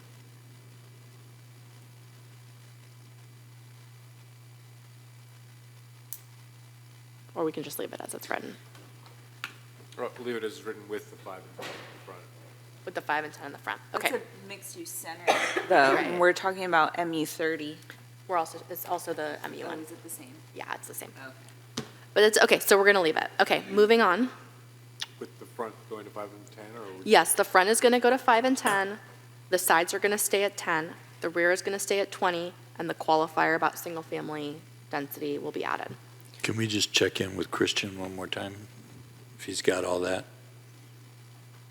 I think I do. I understood the feedback to be for all mixed-use designations, reduce the front setback to 5-foot minimum, 10-foot maximum, and then add the 30-foot rear setback and 20-foot building step-back zone for height when adjacent to existing single-family residential development. Yes. Okay. There's a 70% max building coverage.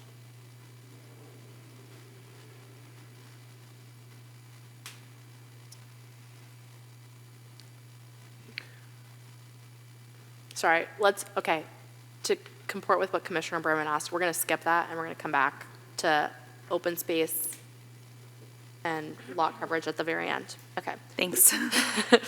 FAR is 0.1 minimum, 2.5 maximum. That allows a lot of commercial, so I think we're covered. And it requires a minimum of 4,300 square feet-ish per acre. So at at the Builders Exchange, that would be about 4,000 square feet on that size site. And on the eighth. That was assuming the only 1 acre build, right? I personally think on that lot, you may be able to get more. That lot is the one that's only 0.96. There's a different, I think you're thinking about the other one where it was like 1 acre of the 1.5. Okay. So I'm looking at lot 30, or site 30, sorry, which is 0.96 acres. Okay. And then the Ace Hardware on San Pedro Avenue is 1.24, so that has a minimum of 5,000 square feet of commercial and a much higher maximum.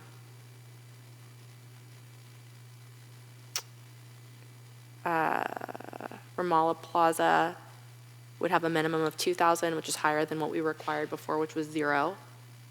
So I guess the question is, do we want to move Ramala Plaza? Do we want to move any of these from MU30 to R30?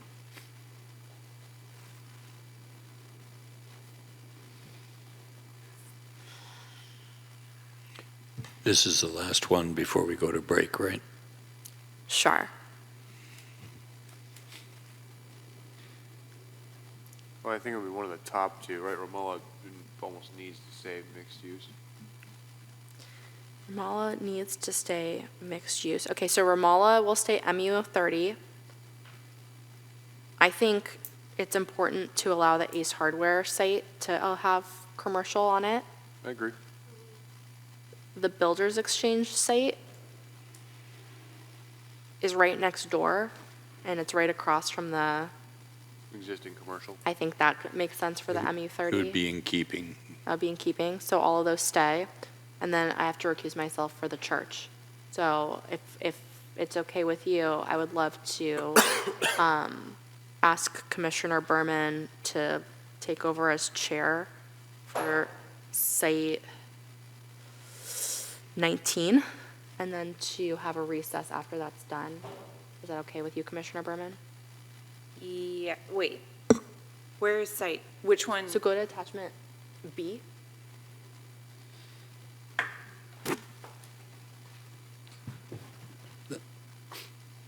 Is it not? There you go, site 19 in there. I don't know. So go up to 19. It's not in that attachment. It's, Which is Is the it site missing? number? Right there. but the other one, Which is the site is it, number? okay, it's missing from C? Yes. Okay. It's missing from D. I don't think C has individual. It's in the MUI 30, Or D. the institutional. Number 19? It's on packet page 51. Are we looking at MUI separately? Yes. I think we should look at all the I districts. Then this is Separately. technically in a separate, yeah, I So mean, then let's be done. Nothing is moving to R30 right now. Right. And everything that's MU30 is staying MU30. And I think if everyone's comfortable, I think our open space standard that we just established in R30 carries through to here. Here being MU30 still. MU30. I'm not going to recuse myself because we're going to come back to I districts. Okay.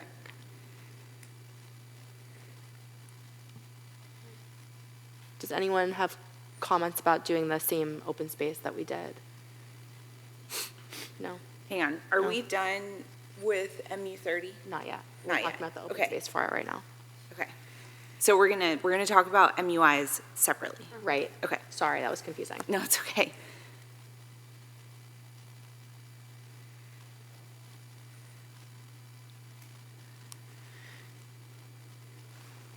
Okay. Hearing no comments, I'm going to keep going. I think we already agreed on the parking for everything, and the standards for non-residential uses to match SPSP has been added to this one. So the parking will match R30 with that standards for non-residential uses to match SPSP. on the notes, the sites with polygon, I don't want to repeat the site with polygon thing every time, Christian, or Director Murdoch, excuse me. So I'm just going to assume that we've got that changed. Yep. Okay.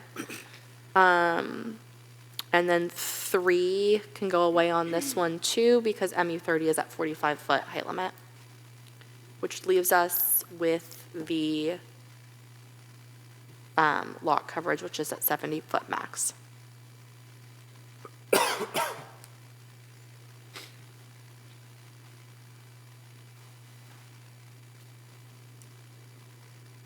Is everyone okay with that, or does anyone want to change that?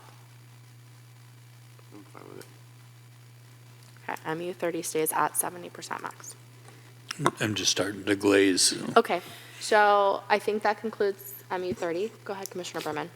I was gonna see if we could get a consensus of where our night is going, because I will have to leave soon-ish. I think what makes a lot of sense is to get through the 30s, so like MUI 30, but I don't know if we tackle the 40s tonight. I would love to, if we're going to adjourn, that we plan, since we're all here, and we commit to a time to come back to finish. I am happy to do that. I do think that we have traction here, and I would urge us to get at least through the 40s at the very minimum. I just I don't know. We're 2/12 of the way there. It's 9:45. I hear that, but I think we spent a lot of time complaining about how frustrated we were that it didn't match our discussion. Well, I was backing you up. Yeah, thank you. Yeah. Why don't we take a 5-minute recess and then come up with a plan? If everybody's due a recess. So it's 9:44, and we'll adjourn to 9:50.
Okay.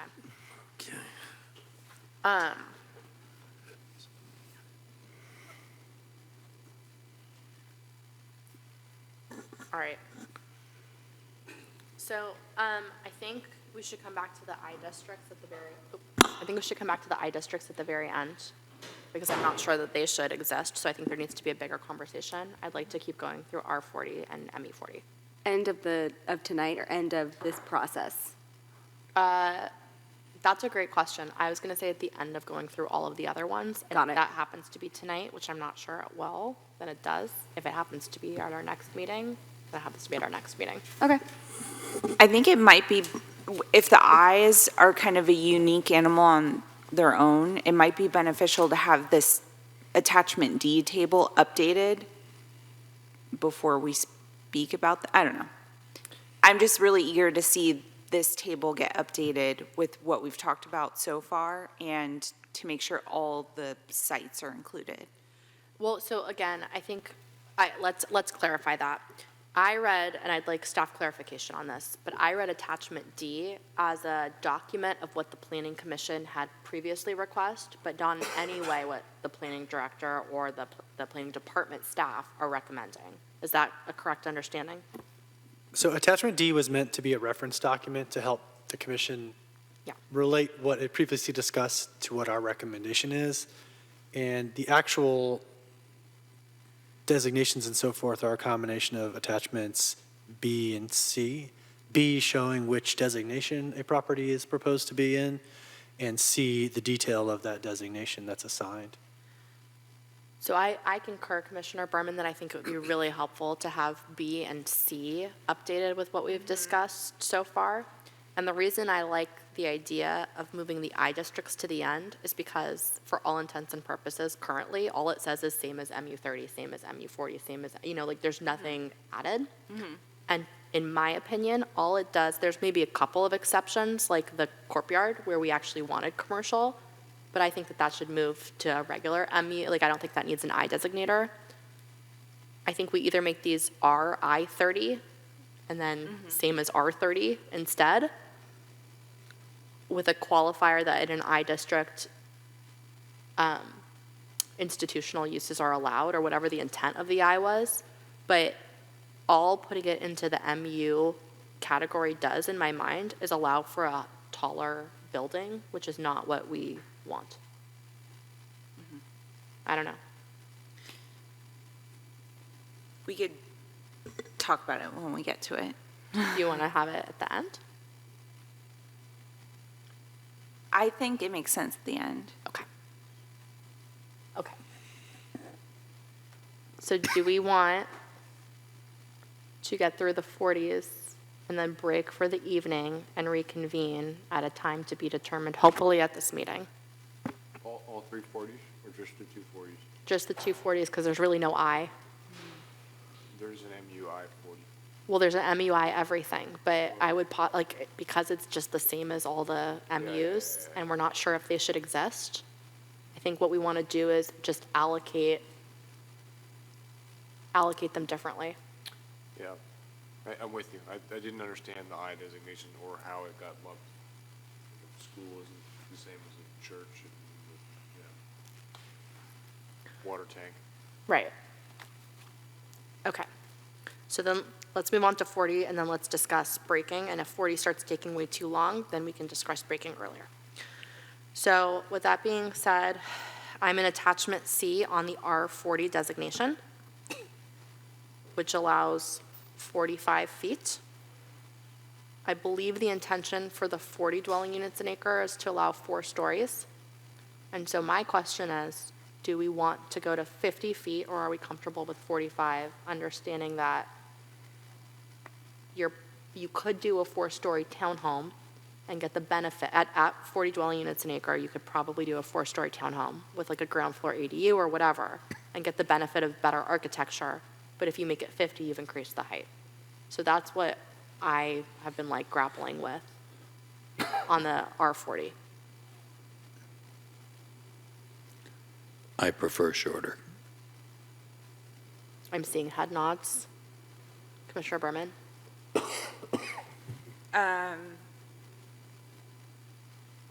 What are the options? Sorry. Keep it as shown, which is 45 feet, or add 5 feet to allow for a gable, a roof gable. And our R30 is already at 40 feet. Correct. I mean, I'm obviously happy with the shorter height, but I think it kind of makes sense to make it 50. I don't know. Commissioner Godwin? Yeah, I don't see why we need to change the height from 45. Okay. I'm fine with 45 too. I don't recall talking about 5 stories for the Caltrans right away. I recall talking about 4 For which site? Caltrans right away. Is this 25? Oh, you know, that's just Skyline Boulevard Caltrans Sky, right away. sites, yes, site 25 Skyline Caltrans was 4 to 5 stories. But if we say 45, you 5 stories out of the question. Well, this is a great, so I guess that's a great thing. This is a good way to do what Commissioner Godwin asked, which was equate it to an example. So is this, let's see what's R40. Are you saying site 25 is R40? Yes, okay, great. It's kind of why I've been looking at attachment D this whole time, which is a little easier for me because then I could look Yeah, at the me too. examples. I don't know if our next meeting, we could have attachments D and, or maybe just attachment C with the, I don't know. It would be great to add another column on attachment C, Director Murdoch, that has which sites are in that category.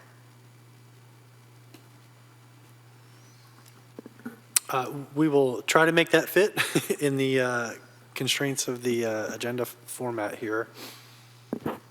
Cool, thank you. It can be done. Okay, so Caltrans right-of-way is in the R40. We could keep it, again, we had 4 and 5 stories when we talked about it.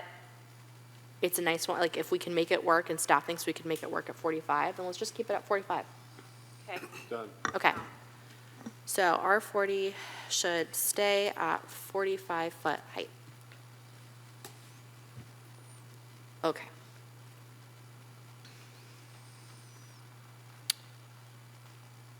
And We had the open space, 60-foot private minimum.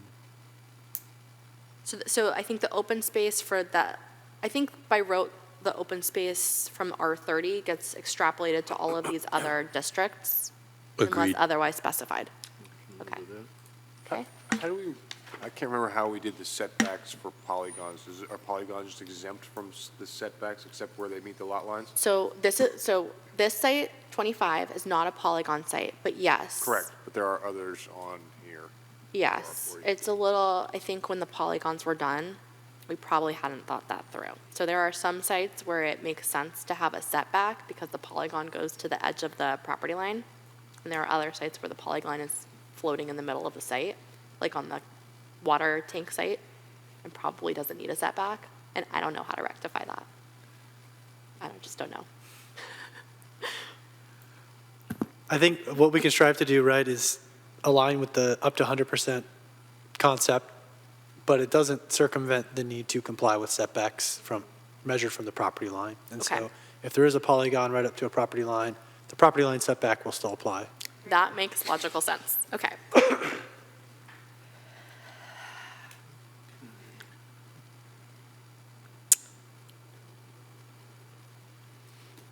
Are we on to parking? So for the parking, so this was the one that actually set the parking requirements that we just talked about for the R30. So I'm very comfortable keeping the R40 and the R30 parking the same. Right, the only problem is what's listed here. It says 2 spaces for a 3-bedroom. There's no mention of 2 bedrooms, so it should be 2+ bedrooms, correct? Correct. So the changes that we made to the R30 are going to filter into every single zone Right. unless otherwise specified later, but just assume that they will. And just refresh my memory, that was the 1 to 4 also? Correct. So it's 1 space per studio, 1 space per 1 bedroom, 2 bedrooms and beyond, 2 dedicated spaces, 1 guest per 4 units, but the total units exclude studio and 1 bedroom. So if you have 8 2-bedroom and 2 1-bedroom, you have 2 guest spaces. Okay. Okay. So we're good on the parking. I'm assuming consensus here because I'm seeing a lot of head nods. We're good on the open space as long as it matches the attachment, the R30.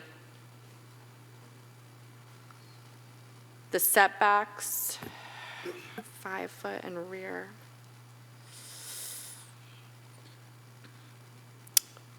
Upper story setback per Sharp Park specific plan. Yeah, so everything says upper story step backs per Sharp Park specific plan. And I don't remember what that is. I'm sorry, Chair? Commissioner Wright is referring to note 2 on the footnotes. Is there a question step about? back. Yes, so see if I can pull it up on the slide for you.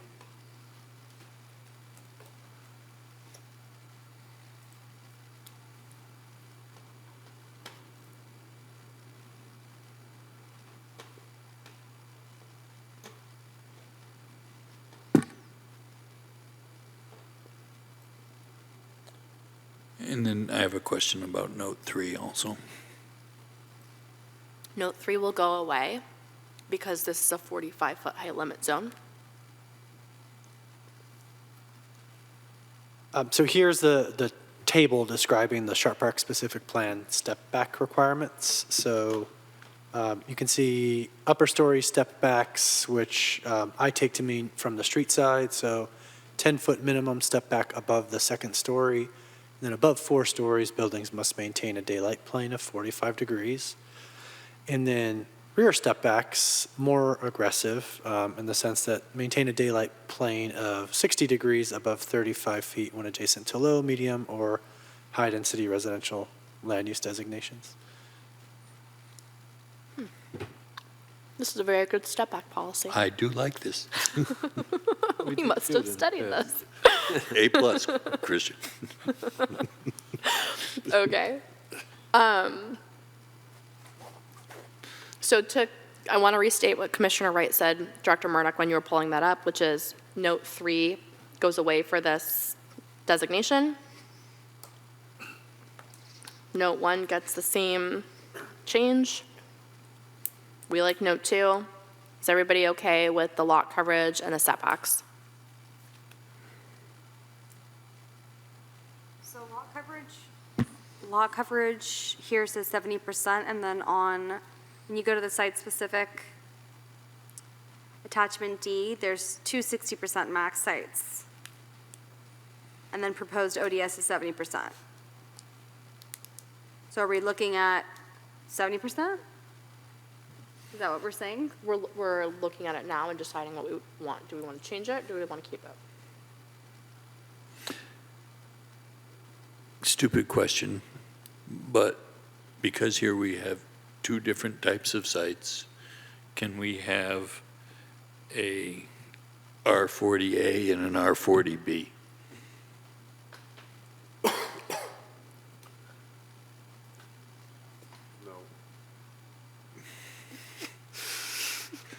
I figured it was worth a try. Can you speak into your microphone, Commissioner Ferguson? I kind of agree. I feel like then we're getting into site-specific stuff, and we're like, Okay.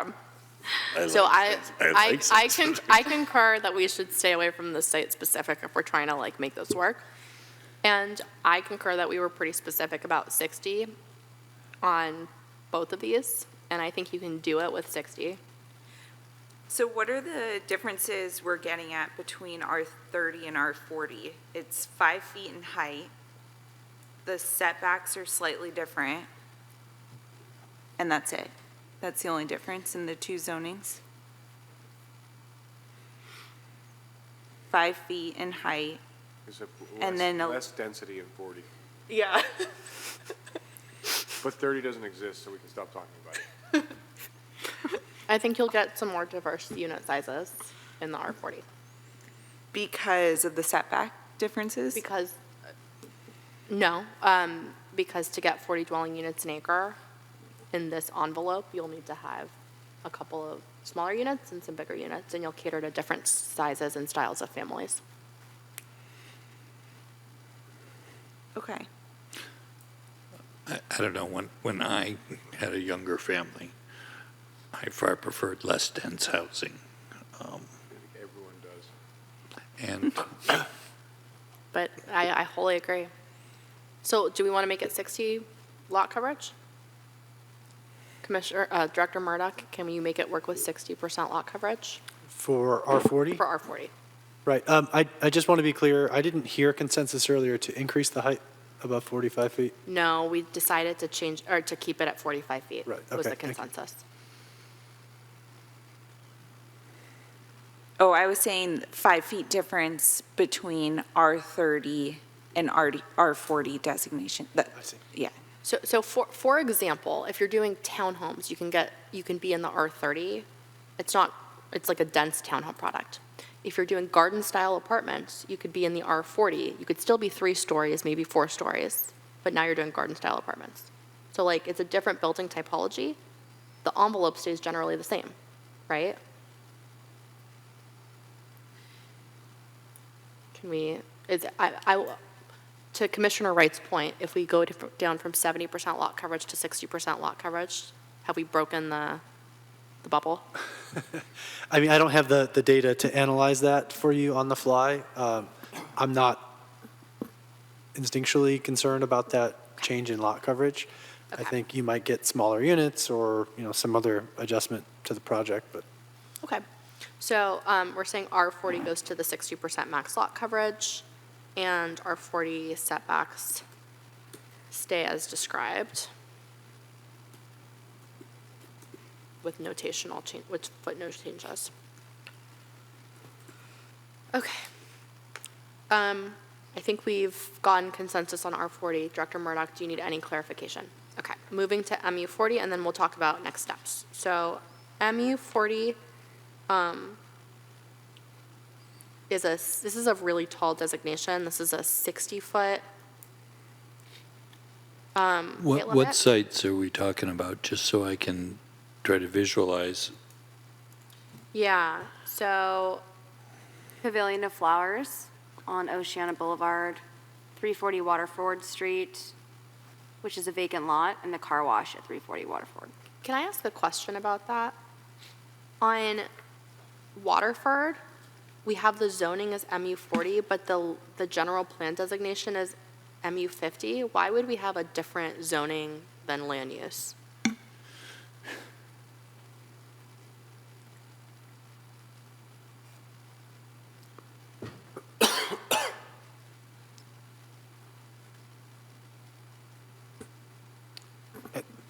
Might be a typo. Okay. Oh, you know what? The reason is it's currently designated mixed-use center, I believe, and so that allows a range of 30 to 50 units per acre. So there's not a need to change the general plan. We're just renaming mixed-use center to MU50 to align with the other naming standards.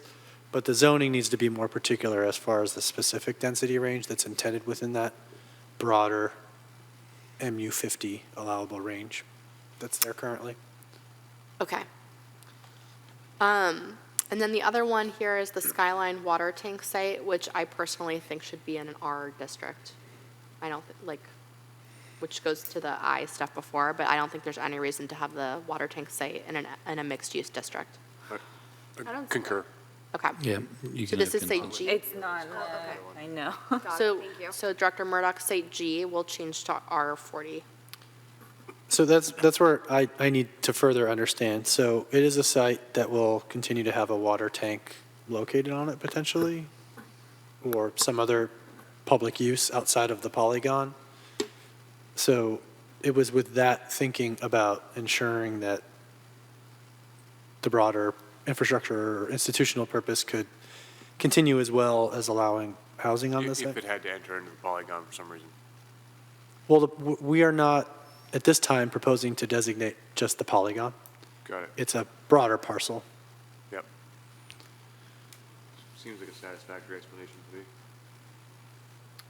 Wait, we're rezoning the whole APN and not just the polygon? That doesn't really, that kind of conflicts with like what we've talked about in the past.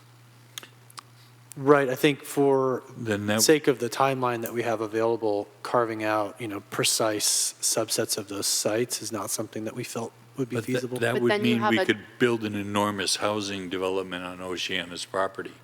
That Right. I'm not okay with it at But all. what we Right. talked about with the polygons is the footnote, if you'll recall, that for those sites that have a polygon, that is the housing element site. But if you rezone But the then you're APN, gonna it's have- irrelevant. Right. Right, and I'm not okay with rezoning Oceana to build. I think we'd be 10,000 rezoning units. every shopping center in Pacifica. Right, under state law, you'd have a general plan of a housing site. That doesn't comport with what, And that was the purpose for the polygon, in my mind, right? Because we knew that there were limitations to the level of specificity, but we were identifying a subset of the site where that was intended to be. Yeah, we're all on board with the polygon. I think what we're trying to avoid is accidentally rezoning the entire property because of the polygon. And right. If we go forward with this, what restricts a builder to building a housing development only within the polygon? Yeah, nothing. And I was very specific when we talked about this, because I was very confused. I was like, how? I remember asking the question of like, are we comfortable doing a polygon within an APN? Like, how do you do that? And the answer was like, it could be done. Like, that's what we're gonna do. So this is like a big change. Sorry, I just noticed them working. Okay, Maybe, Theater. okay. maybe I'm not understanding this, but I thought essentially you were rezoning this into two lots. One you could build housing on and one you could do. And one that stayed as it was for Yeah. those 12 And- sites that were in the Appendix F. Like that's. Yeah, if we're not doing that, then we're really doing something real radically different than what we had agreed to. Correct. Okay. I think Well, we all long are as I- remembering the Long same. as I understand. No, we're all remembering the same thing, and we're all reacting to the So- same thing. Then that's not going to work. So let's figure that out. Okay. Well, we can reevaluate and figure out a way to map out the polygons. It's not a preferred zoning and general plan approach. I don't know if the city attorney has any further thoughts on that. There's technically a way to map it, whether it's legally advisable. I think we'll need Karen's opinion. Does the city attorney Yeah, have an opinion?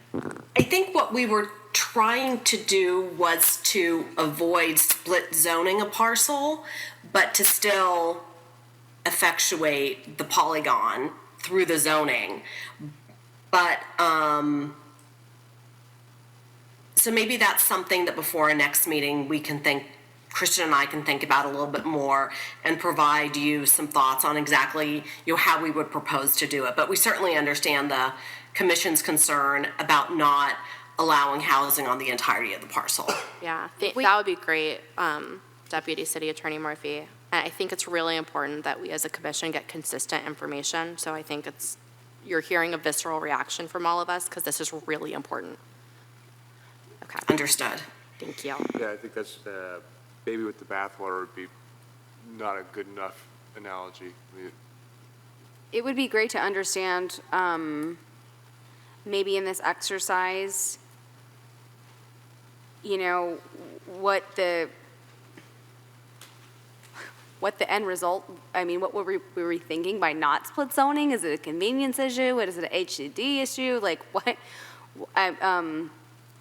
It would be great to understand why that was such a huge diversion than what all of us thought it was. would that also rezone all of the high schools and everything? Yep. Yeah, I can't remember, I think it was you that said every shopping mall in Pacifica would be allowed to be single one. 100% housing. Yeah. It's like, then why did we, yeah, okay. Let's go to MU 40, let's finish that. We can touch back on the Appendix F at our next meeting.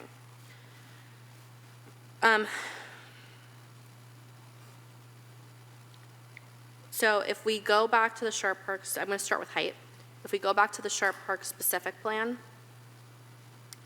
and understand that a 55 max height is for 50 dwelling units an acre, I think we can move this down to 50 feet for MU 40. I don't know if people have thoughts on that.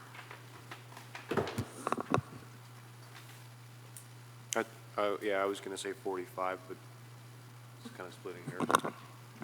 I far prefer 45 to 50.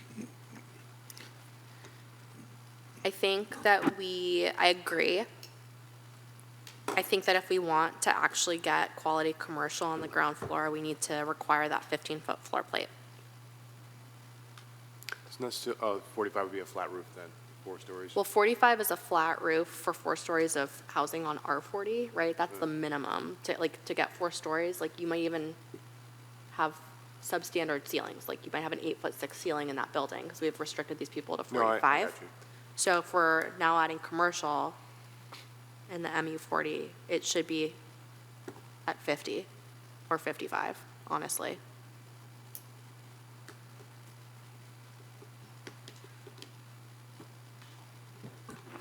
I guess the thing that I keep banging my head against is I don't feel 50 feet is appropriate for Pacifica.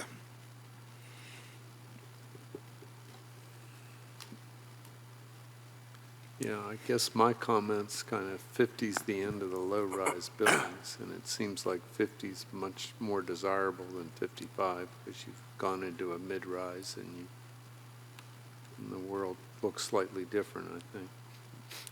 You guys work on this every day. Maybe that's not a big deal to you, and I'm just worried about nothing, but I'm asking. No, I hear you. It's a huge culture shift. It is okay, right? If, like, say, 4 of you want 50 and 2 of us think 45, that's okay, right? To pass on. Well, I'm just looking at, look, it's a culture shift, but there are things that we can't change, right? We've talked about at the beginning. We can't change the sites that we approved, and we can't change the density that we approved on them. And so if we didn't want like a 50 or 60 dwelling unit per acre density, then I think we should have, I mean, we're like a little late now. We shouldn't have had that density and had more land dedicated to housing. But instead, we chose the higher density. And so now it's kind of like, we're looking at the Sharp Park specific plan, which is a 55-foot max building height that we approved last year. So again, I'm like, I don't know. So I got a different thought process on these specific properties. I agree with what you're saying. Given the dimensions and the size of the lots that are in this zone, to me, it makes more sense to reduce the setbacks and allow them more building area. The idea of even getting a building to 50 feet on that, one of the Waterford property that's like a triangle, is like, what is that building? It looks like The cupola building. Sliver building in downtown San Francisco on Market, like that's what we're talking about there. So this is one, let's back up for a second. This is one where that footnote 3 on the side would be in place if this was if this was like the same as the MUC, where on lots less than an acre, you'd be capped at 50. So D and E are 0.2 and 0.33, right? So that would be kind of the lower. Park Mall, that area, that's less than, well, I don't know. I was looking at Park Mall, but then I see there's a 16A and 16B. I don't know. Do we want to put a pin in this and come back? You want to take a vote in 45 and 50? Why don't we take a poll instead of a vote? Sure. Let's just go down the line. 45? I'm comfortable with 50. I'm comfortable with 50. 50. 45. I'm actually comfortable with 50 on these sites. I don't think it's constructible, but I don't have a problem with it. Okay. So we pulled. And for MU 40, we're going to drop down to 50 feet.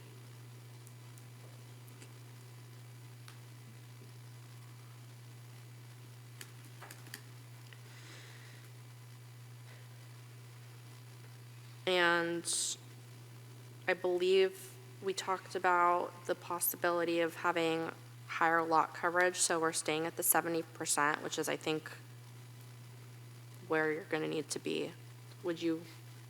Everyone's comfortable with the 70%? Yeah, I was looking at attachment D. I can't believe we actually said 100% coverage on the Waterford lots, but I'm fine with what you said. But that doesn't count setbacks and all the other things that, Does it not? No, setbacks, open space, and parking need to be removed from From the whatever coverage. that lot coverage is.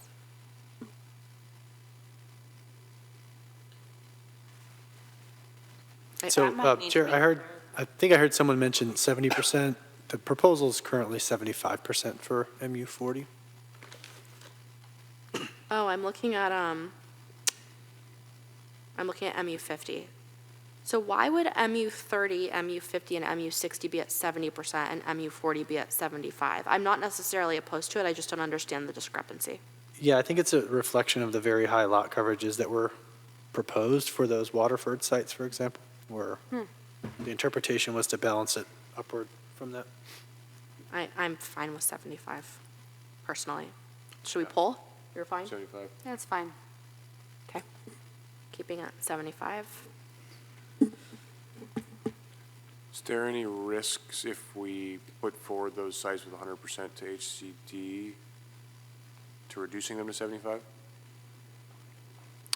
We haven't put anything forward to HCD currently with just respect density. to these. Right, just Correct. density, correct. Okay. I'm fine with the FAR of 0.1 minimum, 2.5 maximum. Is anyone uncomfortable with the FAR? Okay. Seeing none, I'm just going to say we're comfortable with the FAR. Again, front setback in the MU 40 goes to the 5 to 10 max. Sides and rear would stay at 10 and 20, and then the 30 we're close to single family. the open space, I think, could follow exactly what we talked about for the other sites. The parking would cover the other sites. Any concerns on those? No. Okay.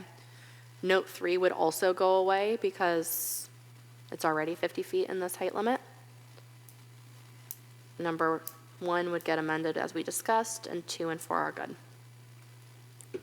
Did I summarize that? And then the number 1 applies everywhere. The number 1 applies Everything everywhere, that we talked about. but I'm saying it for avoidance of doubt. That was remarkably easy. Yeah, we should get 50 and 60 done. I'm just kidding. Commissioner Burns, tell me. I need to go. Go ahead.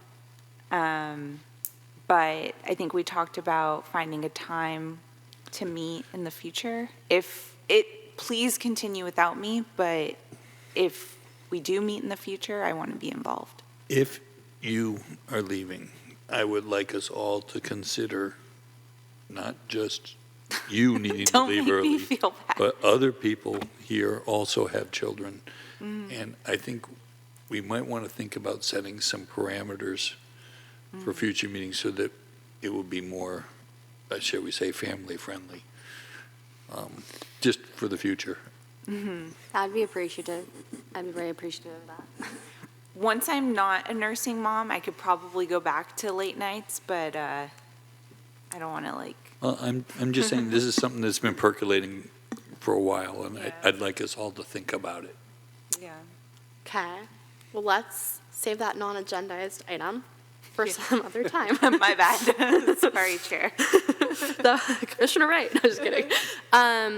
So let's discuss, so I think procedurally, how, can we just set a time? Do we have to notice any time? Can we continue like we did with the Sharp Park specific plan that one day? So this is not a public hearing. We don't need to continue formally to a date to be determined tonight.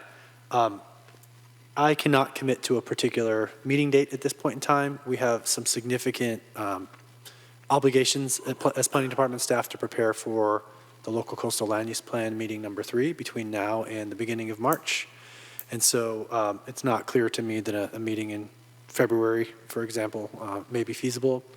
And so another subject we need to talk about is if there's a way that I can leave here tonight and continue on with the EIR process, maybe removing some of the most alarming components by shaving 10 feet off of the maximum heights, for example, taking 80 to 70 or 80 to 65, knowing that we're not going to get, to a height above that, in a subsequent meeting, because there is significant time pressure on preparation of the EIR relative to housing element certification and completion of the rezonings.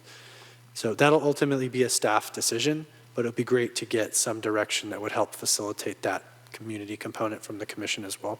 I mean, if you guys have momentum, please continue. I feel like we have one more hour. I think Commissioner Berman, you should, as I fully understand, I feel like if I was sitting there, I'd be freaking out and be like, I need to leave. Yeah. So I'm okay with the idea of, I don't want to force anyone to do anything. Yes, I also have young children, but whatever we want to do as a commission, let's decide it. I'm willing to put another hour in. I think we're really close.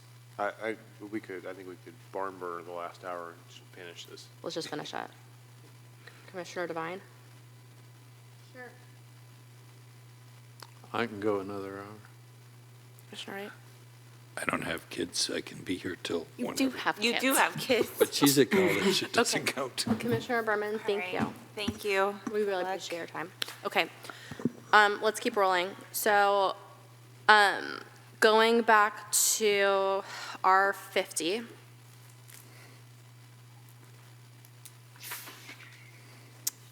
The height limit here is 50. I don't have any qualms about this height limit. Does anyone have qualms about R50 at 50?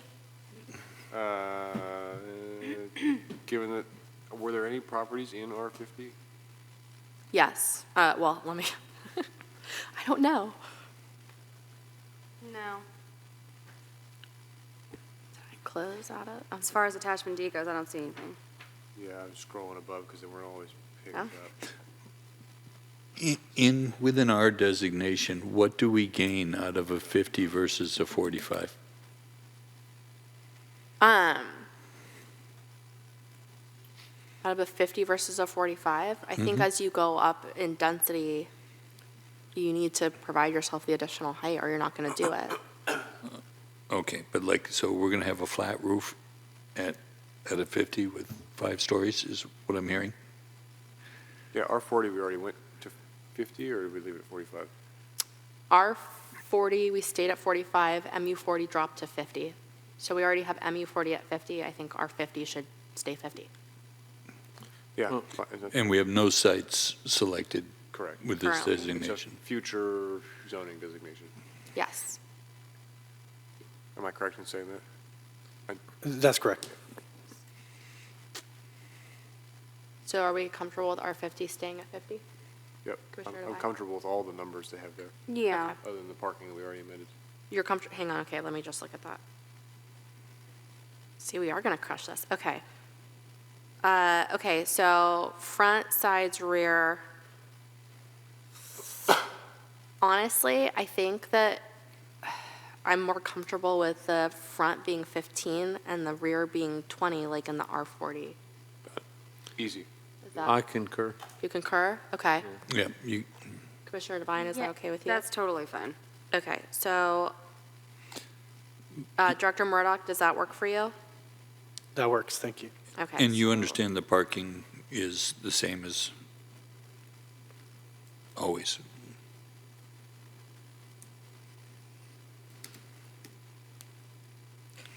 Just taking my notes here, sorry, guys. Okay. 70% max, I think we're comfortable with the 70%. Okay, great. No FAR, 50-foot height. All of the open spaces change again. And then we're gonna come back to a couple of specific sites at the end where we really, I think, need to, like Oceana High School, where we talked about 400 square feet of open space. Like, I think there are some where we're gonna need to come back at the end. Okay. We'll have to carve out a different zoning for them, or? I don't know. We might be able to do like an overall site footnote, like if the site's above X acres. I don't know if we can figure out that correct acreage, Yeah. but have it kick in, just below what Oceana's parcel size is for Yeah. example. Uses as a school. Yeah, or maybe this is the institutional, like maybe the institutional zoning does need to have a little bit of a, like, we'll see. Like, let's just look at the sites. Okay. So R50, we're gonna do the same open spaces that we've done on all of them, the same parking ratio we've done on all of them. The site with polygon note will change to what we've talked about. The upper story setback stays the same. Note 3 goes away again because we're already at 50, and note 4 stays the same. Anybody have any qualms before I move to MU50? Okay. MU50, we do have sites like Pavilion of Flowers. No, that was on 40.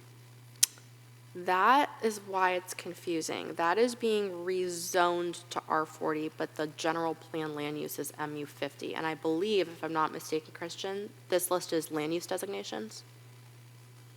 Attachment C, is that land use designations or zoning designations?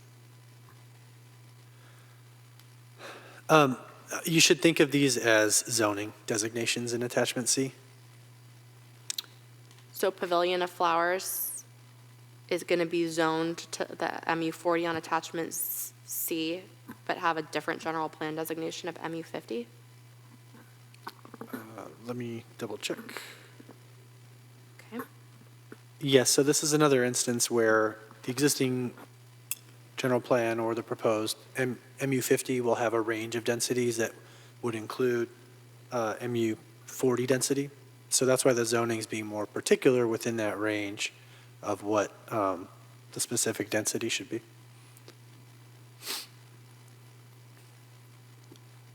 Got it. So we're working with the more specific requirement.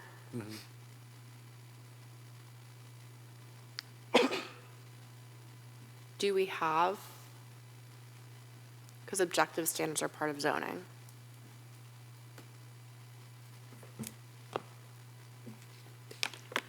And no one is going to be able to argue that we have non-consistent zoning and rely on the vagueness of the general plan. Assistant City Attorney Murphy, what we're talking about is a situation where the general plan would allow 30 to 50 units per acre, And the zoning would more particularly prescribe, for example, a range of 30 to 40 within that zoning. Are you concerned about a claim of inconsistency? Should we calibrate the general plan to be precisely what the zoning would allow? I would recommend calibrating the general plan to be more consistent with the zoning. So then that will affect zonings in the R and M districts that don't match the general plans. So when we come back, maybe Exhibit B can be matched up. Well, I thought we were going to calibrate the general plan and not the zoning. I think what we're gonna do, that's a great question. I think what we're saying is we've looked at all of these sites through the lens of the objective development standards, which is a zoning. So the general plan should get corrected to the zoning. Right. Is that a good? Okay. So general plan.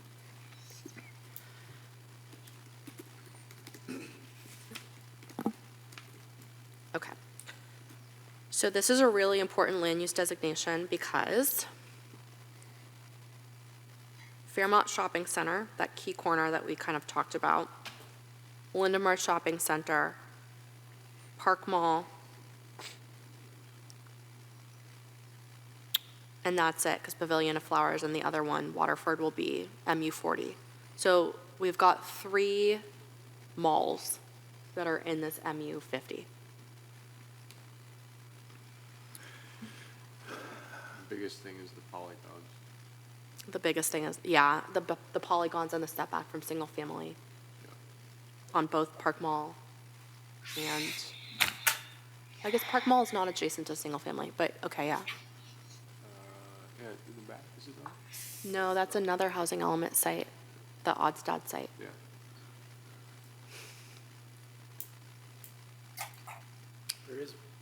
There is one single-family residence back there at the very front of that property to the south. That's true. Right in front of the That's true. houses there. Are we really thinking 65 feet for this? No, so this is 50, and I think we just go to the Sharp Park specific plan, which was 55 feet. Okay. So I think this one is like, this is the exact thing that we spent all that time studying with the Sharp Park specific plan. And so that had a maximum lot coverage of 60%. And I'm thinking with buildings that are this tall, it may behoove us to go down, but we may not care. I don't know. So go down below 55? No, I think we need to stay at 55, which is what we studied with Diet and Batia with the Sharp Park specific plan. But the maximum lot coverage there was only 60%, which may help break up a really big, again, maybe we don't care, but I think you need the 55 feet for sure. Yeah, I mean, we had 70% on all the individual sites in here, so I think 70's Fine? Okay, fine to me. That's So you- fine. Deviation. okay. Are you saying yes to 70% and 55? So I'm totally okay with 70% if the rest of the commission is. But Commissioner Devine, I'm looking at you because this was, right? I want us to, Yeah. In terms of lot coverage, I'm okay with 70%. Yeah, 70% works, 55 feet max. I don't like 55 feet, but Yeah, it feels more out of scale at Park Mall. I was just than gonna the say. other two, I was just gonna in a say. big way. Those 2 sites, really 55 feet seems crazy, but, for the rear parking lot in Fairmont, it's not as, so Fairmont, I think we all were really clear that 5 stories worked there. And Lindemar Shopping Center, we were all very clear that 5 stories worked there, except backing up to the single family, and that's already covered with that setback rule. So I think we're down to Park Mall. I didn't think we agreed to 5 stories at Park Mall, though. No, I don't think we did. What, can someone remind me, or I can just look up what number that was? 16A and B. I have an idea What's your idea? while you're bouncing that around. Move Lindemar Shopping Center to MU60, assuming we're going to drop the height there. I don't think we can change densities at this point because we've already approved the housing element. So those are the two things we can't change. You couldn't do a zoning that allowed for more density than you'd already? I don't think so. I mean, that's It would the less still allow concerning for- of it would the still allow alternatives, for right? density. In terms of trying to reduce the density. The only reason I brought it up was because then these other 3 sites on here, 45 feet it seems like a much more reasonable height. And you're not really deviating from the MU-60 in any other way with that Lindemar Shopping Center property. I don't think HCD is going to flag you for zoning it for more housing than you said you were going to zone it for. I'm going to go out on a limb and say we didn't discuss Park Mall. We did. I think part of the challenge is the way the site may have been broken up subsequent to the discussion. You can see from the 16A and 16B, we had to divide them into two separate sites. Do they used to have a different number? I think it was site 16, and I believe the further research indicated the ownership may have been different, and so we had to bifurcate them in terms of site. 1.41, that's probably that old gas station or whatever it is there, that third lot.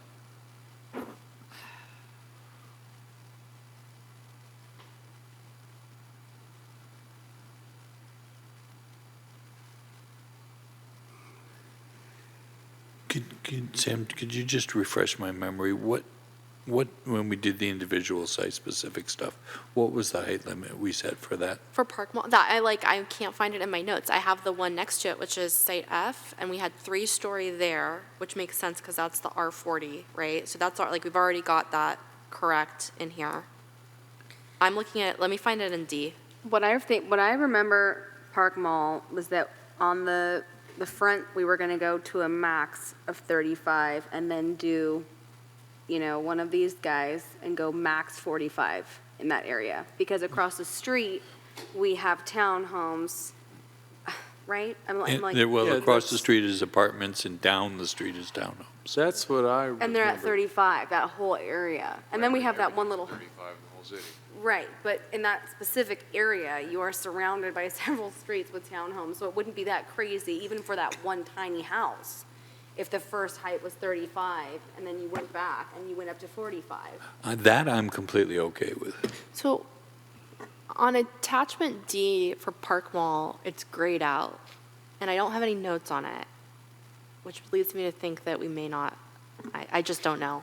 I remember what you're talking about, Commissioner Devine, but for the Oddstad site behind that single-family house, because that has a polyline associated with it.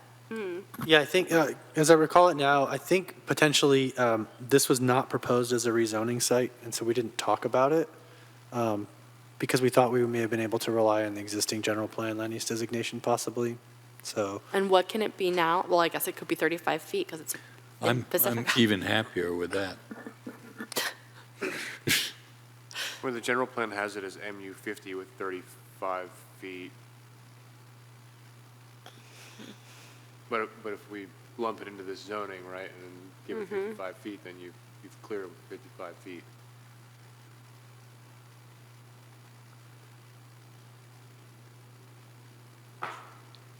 Brings me back to my earlier point of splitting out Lindemar Shopping Center from the others.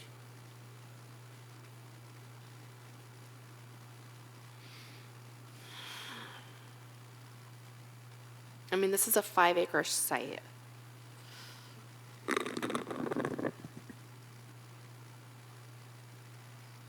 I don't know, I don't know why I'm adding that.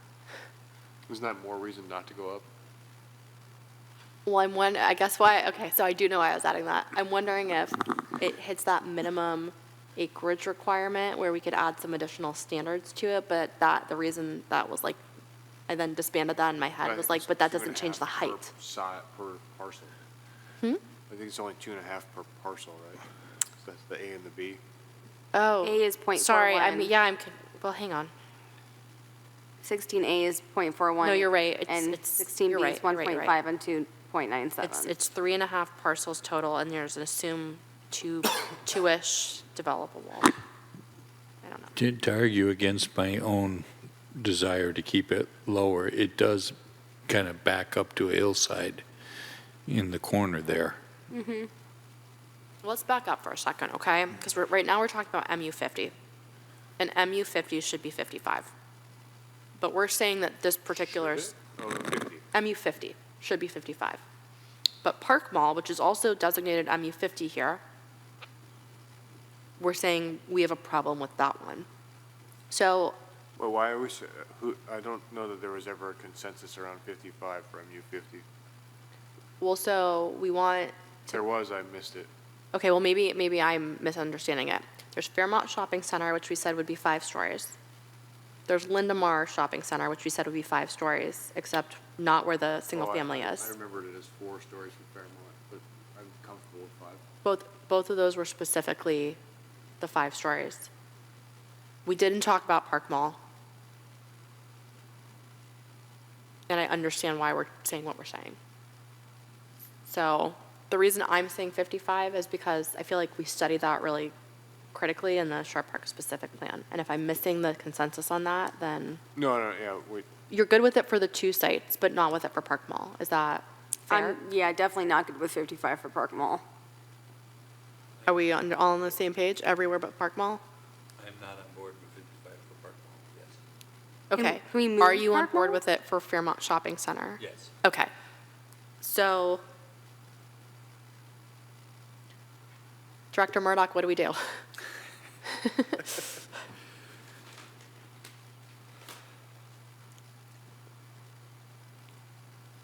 Can we do a site-specific footnote? Like, I know we don't want to do a lot, but can we do a couple of site-specific footnotes? And because it's only a couple, it doesn't break the bank? I'm trying to think if there's any other criteria we could use to distinguish Park Mall from the other sites objectively, rather than just trying to arbitrarily say we don't think that the height should be as high here. Note also, I know we're not to MUI yet, but Sanchez Library immediately to the west is at 50 units per acre. It's currently proposed MUI 50. So if you're thinking about what the impacts would be on adjacent properties, maybe it wouldn't be as great as long as we get to a consistent height between the two. I know we're not allowed to consider it, but it's going to be a traffic nightmare if we make all those 55 feet and they actually build it.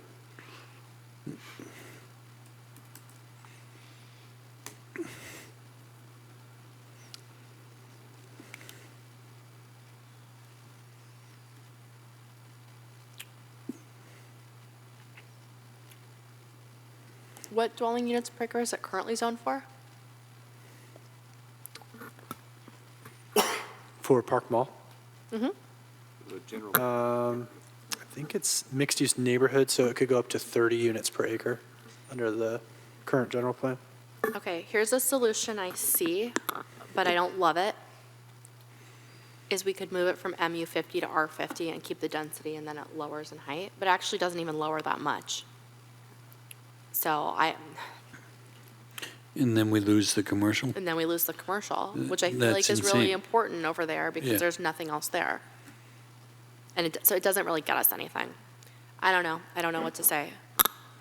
I don't know, here's another, not particularly well thought out idea, but as we're trying to distinguish sort of factually or the characteristics of the site, there's maybe a way to designate the Lindemar and Fairmonts as like, add some sort of transit designation or corridor designation, given their much more busy and intensive locations, as compared to Park Mall, right? Much more sort of bucolic, back of the valley type setting. So that might be one Can we basis. just leave that with you with the direction, like we're okay with the designation, but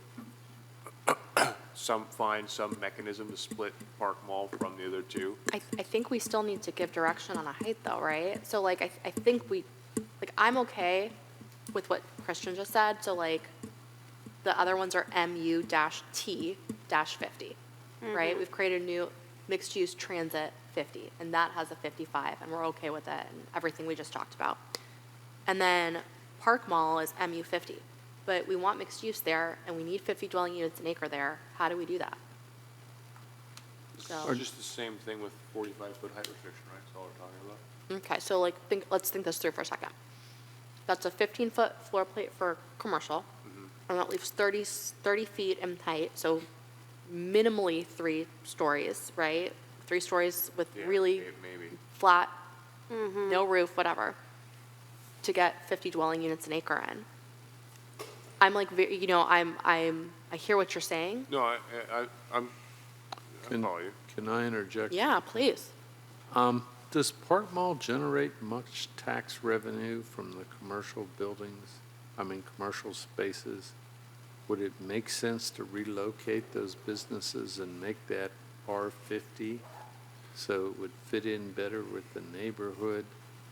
We have to have some commercial spaces in the back of the valley. You're sorry, you're going I to take, didn't you're going do to take that. the only shopping center away. It's not that I think that that business corridor, it brings in substantially more revenue or equitably to Fairmont or Lindemar, but those businesses are frequented a lot. The parking lot is usually, I mean, there's a lot of after-school activities right in that little area. There's a jujitsu spot, there's a gym, there's, Cooking dance school. school.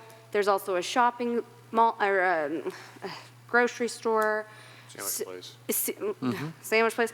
So, I mean, could it be a better utilized space for tax revenue? Absolutely. But to relocate those businesses, then you'd be leaving the gas station in the back of the valley, and that would be the only place you could go get a bottle of pop and a snack if you wanted, and that's not really acceptable. Okay, I have an idea. It's not necessarily a good idea. I'm literally throwing things against the wall to see what sticks. We need to figure out how to get 50 dwelling units an acre there. Let's We've split the put lot. everything into MUT that we already are comfortable with. We've made this MUT. What if in the MU50 district, it requires like a stepping up, so the inside of the parcel could be taller than the outside of the parcel? So that you could have like 40, Like a pyramid. sure, like a pyramid, no. I mean like the first row of buildings along the street frontages or property lines would be limited to 40, Yeah, I got you. and then 30 feet in, it could go to 55. I have potentially a simpler mechanism, which is that you have the MUI 50 in here. So you've already got two mixed-use 50s. You could combine the Sanchez Library, which is directly adjacent to Park Mall, and make that your MUI. Give that its height restriction, and then just deal with the other two on their own. Okay, so a couple things. Sure. I think the intention of the institutional is to say it's not going to be true retail and commercial, the kind that we want at Park Mall. It's going to be an institutional use. And again, I'm like not totally sold on the institutional, the MU institutional anyway. And I think that would mean that there would need to be some sort of assemblage, and we can't do a surplus lands act transaction on Park Mall, but we have to do that on Sanchez. So you have to have different zoning for them? Yeah, the problem is, if we have different ownership of a housing element site, we have to have a program for assemblage, as Chair Hauser pointed out. And given the very different ownerships between the city and the private property Just owners. because they're adjacent and in the same zoning? Well, the issue is control of the site to coordinate a housing development, so there's Right. no You wouldn't have assurance. any assemblage if you just did an I designation for the Sanchez Library alone, so I don't know why you'd all of a sudden have to have it if you, I guess I took your suggestion to be making Sanchez Library and a portion of Park Mall one site with MUI. no, just have the same zoning designation for the two. Same objective standards. Just to save you time on not creating a new zoning designation. Right. I think the issue comes down to the allowable uses. If it's a private property and it's an institutional set of land uses, there may not be the right economic use available to the property owner. Okay, I'm just going to throw this out here. Park Mall is approximately, and it's a little more than this, but it's approximately 500 by 500, right? That's really wide. So what if in this district, we allowed the height, but we made really big setbacks? Or we had the step back policy on both frontages? Wouldn't that hurt the other two? That would hurt the Fairmont project and the. No, because we're going to make that MU-T Oh, dash that 50. solves the whole problem if we're going to do that. Right, so we've bifurcated them, so we have, I didn't realize that. so Chris, right, Christian, that's what you're, Right, I guess where I left off is understanding that I was going to think of a way to distinguish Park Mall, those two sites, from the Lindenbar Shopping Center and Fairmont Shopping Center sites. Give them, the higher height based on their transit proximity and busier corridor locations. Yeah. And then we were going to think about what's the appropriate height and other criteria for Park Mall. So am I hearing you correctly, Christian? You're saying that we could, say, limit Park Mall at 45 feet?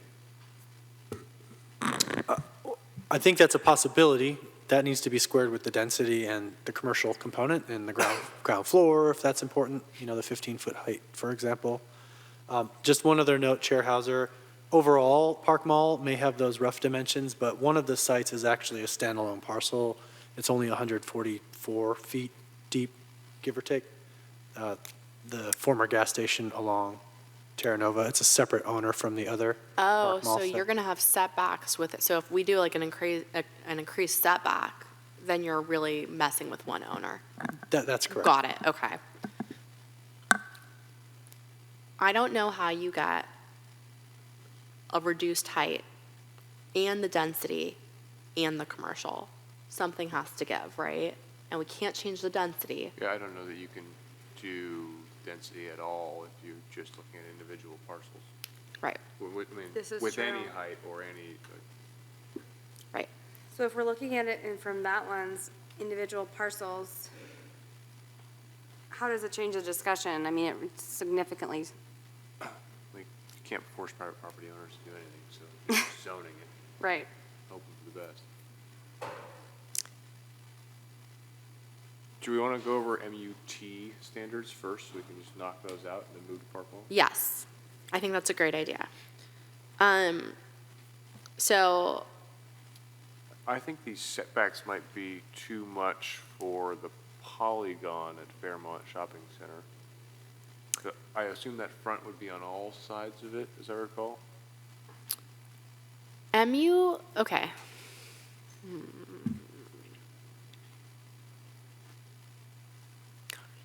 Okay, hang on. Sorry, I'm going to complicate things once again. We have 3 sites that are in the MU50. The 2 malls that were okay with the higher height and the 1 mall where we're not. But what we're not contemplating is future sites that may get zoned into this. And if we do something specific to Park Mall and MU50, then we've created a problem. So, let me throw this back. Sorry. What if we just, instead of an MUT, what if we just keep everything MU50 and then do a footnote that's specific to Park Mall? And then new sites that get zoned into MU50 later can comply with the rest of MU50. Do you see what I'm saying, Director Murdoch? Like, if in the future we put, I don't know, I'm going to just throw this out there, Pavilion of Flowers really becomes MU50, all of a sudden, if MU50 is based on Park Mall, then Pavilion of Flowers no longer makes sense. We've essentially spot zoned something and called it base zoning.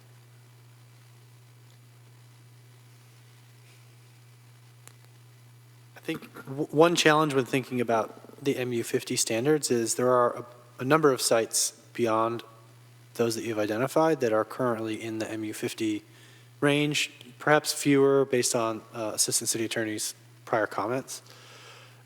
But you're not simply thinking about Park Mall or Fairmont Shopping Center or Lindenmar Shopping Center in that sense. Yeah.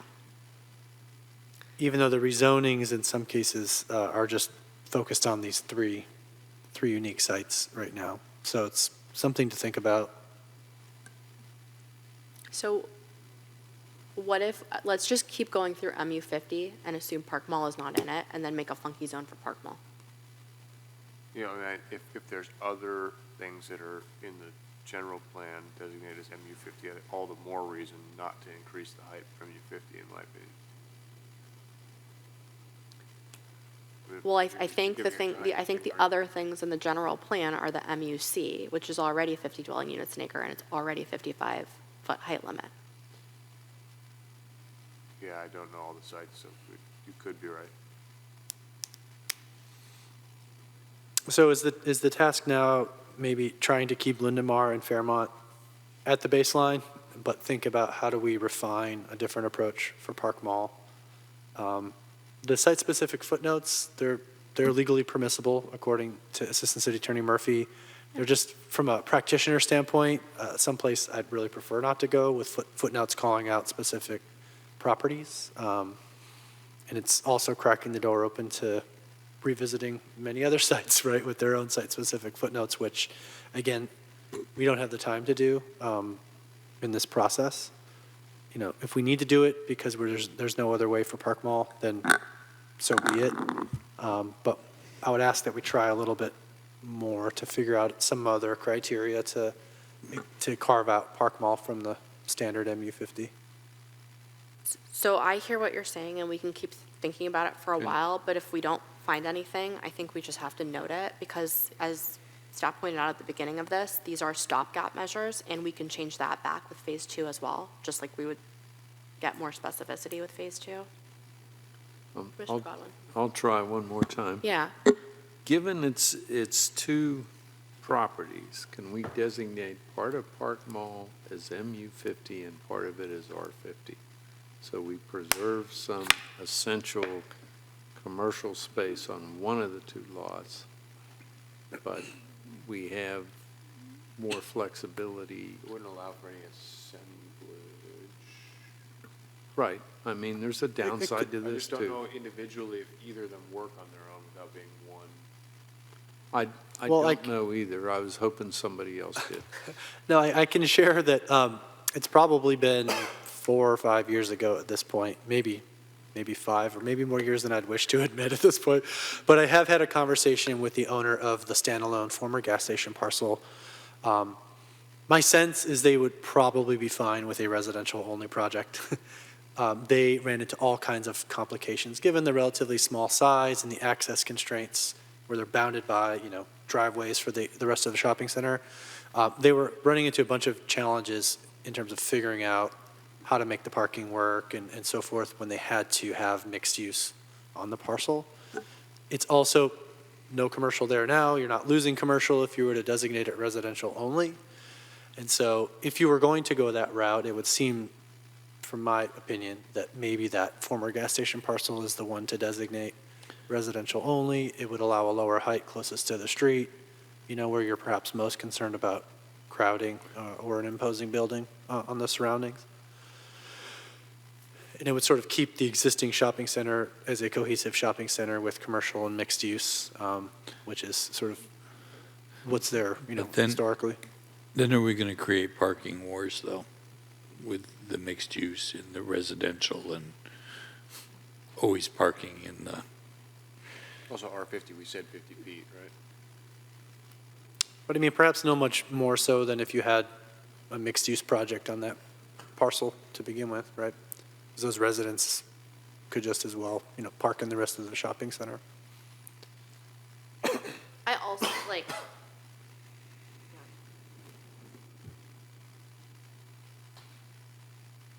I mean, I also think the best place for the commercial is along Terra Nova, and 16A is wholly along Terra Nova and only part of 16. Like, this is a longer parcel than it is wide. Do you know what I mean? So I really think there should be commercial along the public street. I think that's going to be where the successful commercial is. Should we come back to this one? well, I think it might be helpful for us to think about what height do we think is appropriate for that lot. Leave whatever the rules are aside.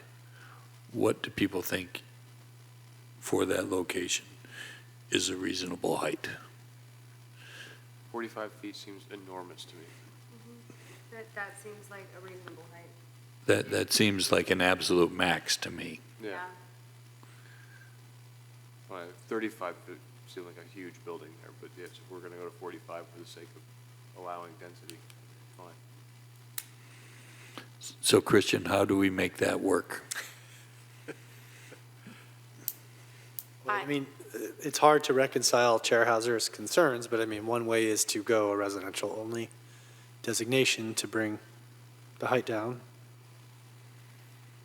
I just want to point out, and I'm, again, like, look, I don't love the idea of having 55 feet anywhere. This really sucks. but you have a 35-foot building across the street, right? This is exactly what's across Odstad, and I don't know if we could bring the Google map up of what's across, but I mean, I think it would be beneficial to pull it up, honestly. Can I just take a closer peek at that? So you've got 11 risers of berm, which is like 7 feet-ish of berm. So you already have a 42-foot building across the street. And it doesn't feel crazy because it's set back. So if you drop into Odstad, yeah, there, to the senior living.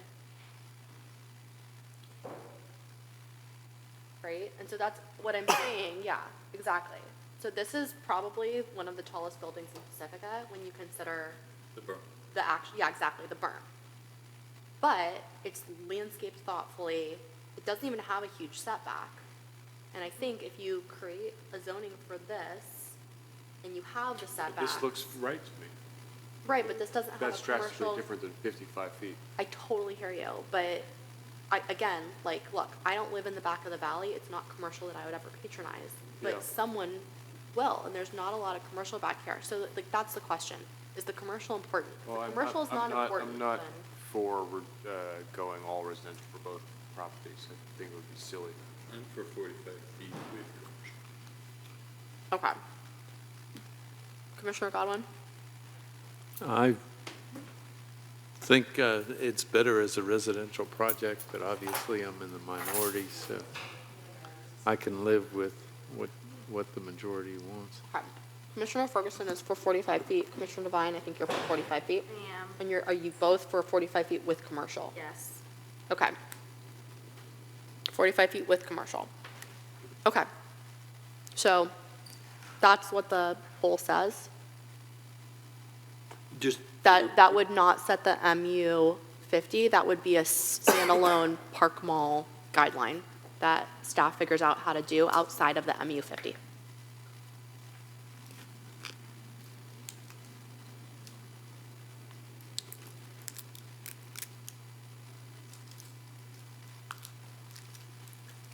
And then we already talked about the other two properties, but we didn't talk about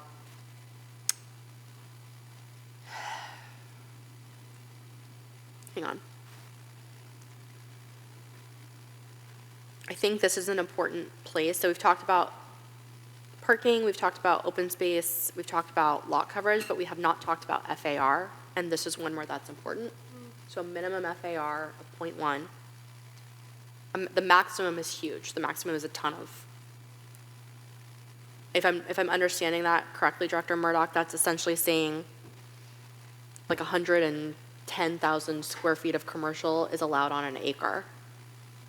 But the minimum is 4,300 on an acre. So at Fairmont, which is an acre, you'd have 4,300. I'm actually okay with that, considering that's probably a restaurant or 2 restaurants based on the size, like 2 fast casual or 1 sit down. And I'm kind of okay with Lindemar Shopping Center doing that because there's really not a lot of commercial going on back there in that area anyway. So I'm okay with this as it's written, except that 65 goes down to the 50. Goes down to whatever it was in the SPSP. The 55. And just, Chair, a quick note, receiving some feedback that the commissioners really need to speak into their microphones directly for the Sorry. audience that's not in the chambers. Okay. thank you. So for Park Mall, are we okay with, so going back to the acreage of Park Mall overall, we're at about 2 usable acres, because I think that considers the parking lot or the driveways in. Okay, so 2 usable acres, which equates to 8,000 square feet of commercial. Everybody okay with that minimum? Okay. That Is was the everybody- minimum. That's the minimum. The maximum is huge. We'll never get the maximum. Sure. Right. Is everybody okay with the lot coverage at Park Mall and the setbacks at Park Mall specifically?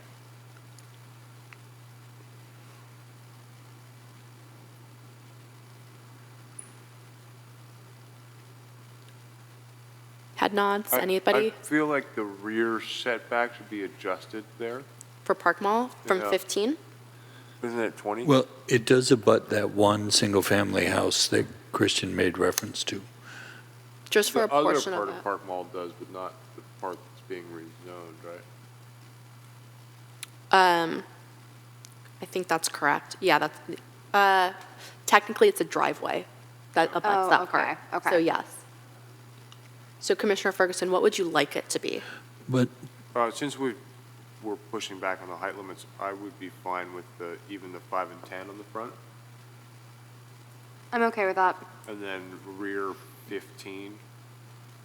I don't know what sides would be there exactly, but sides fine, and back is fine with me too. Sorry. What was the rear setback? I just don't want to write this down. They have 20 on there. And I you're would down with say go to 15? 15, but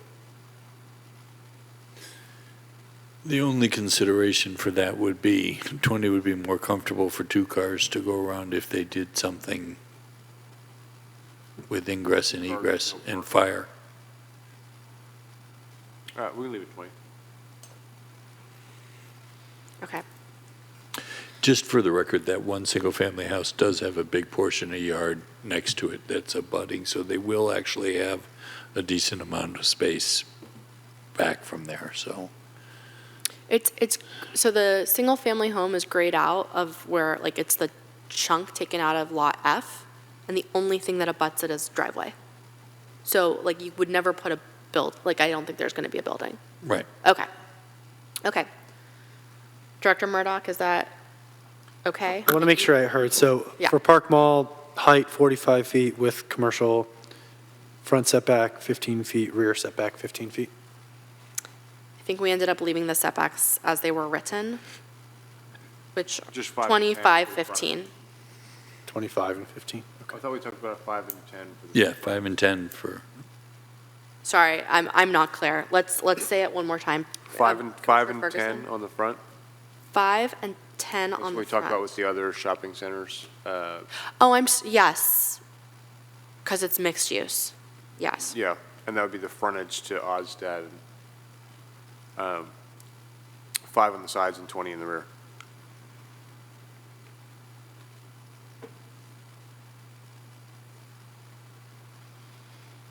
Okay. R60. So let's find what's R60.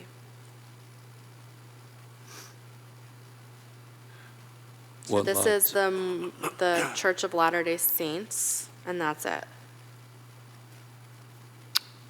So R60 is vacant Coast Highway, San Marlo, East Side. Commissioner Devine has a conflict of interest for that property. And then vacant Coast Highway Southeast. So Commissioner Devine also has a conflict of interest for that property. Okay. Do we want to come back to R60 and start with MU60 so that you can just stay here? Sure. Okay, we'll do That's MU60 fine. at the end. Okay. So MU60 is the one that I had the hardest time with. Can we eliminate it? So there's also a conflict of interest on one of the MU60 sites. I for- have at least one of those. Okay. So who's got the conflict on the MU60? Commissioner Devine. But Sorry, Commissioner Devine does? I do. I would have said I'm conflicted on Oceana, but I gotta look where that really is. So let's do this. We'll reserve the MU60s for the end, and then let's talk about the I districts now, and maybe some specific sites, and that way you don't have to wait for us, We won't have Commissioner a Devine. quorum on 60 if we two. both recuse. Commissioner Ferguson, can you specify which site you think you have a conflict of interest on? 555 Oceana.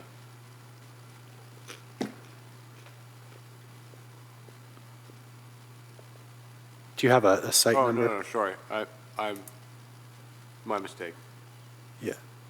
Yeah, Thought that was I mistook that one for the Oceana Shopping Center. I thought that was the street through. understood. Right, yeah, I'm not aware of any conflicts for the rezoning sites for you, Commissioner Ferguson, No, at this you're time. right. Okay. Just one of the sites for Chair Hauser and several of the sites for Commissioner Devine.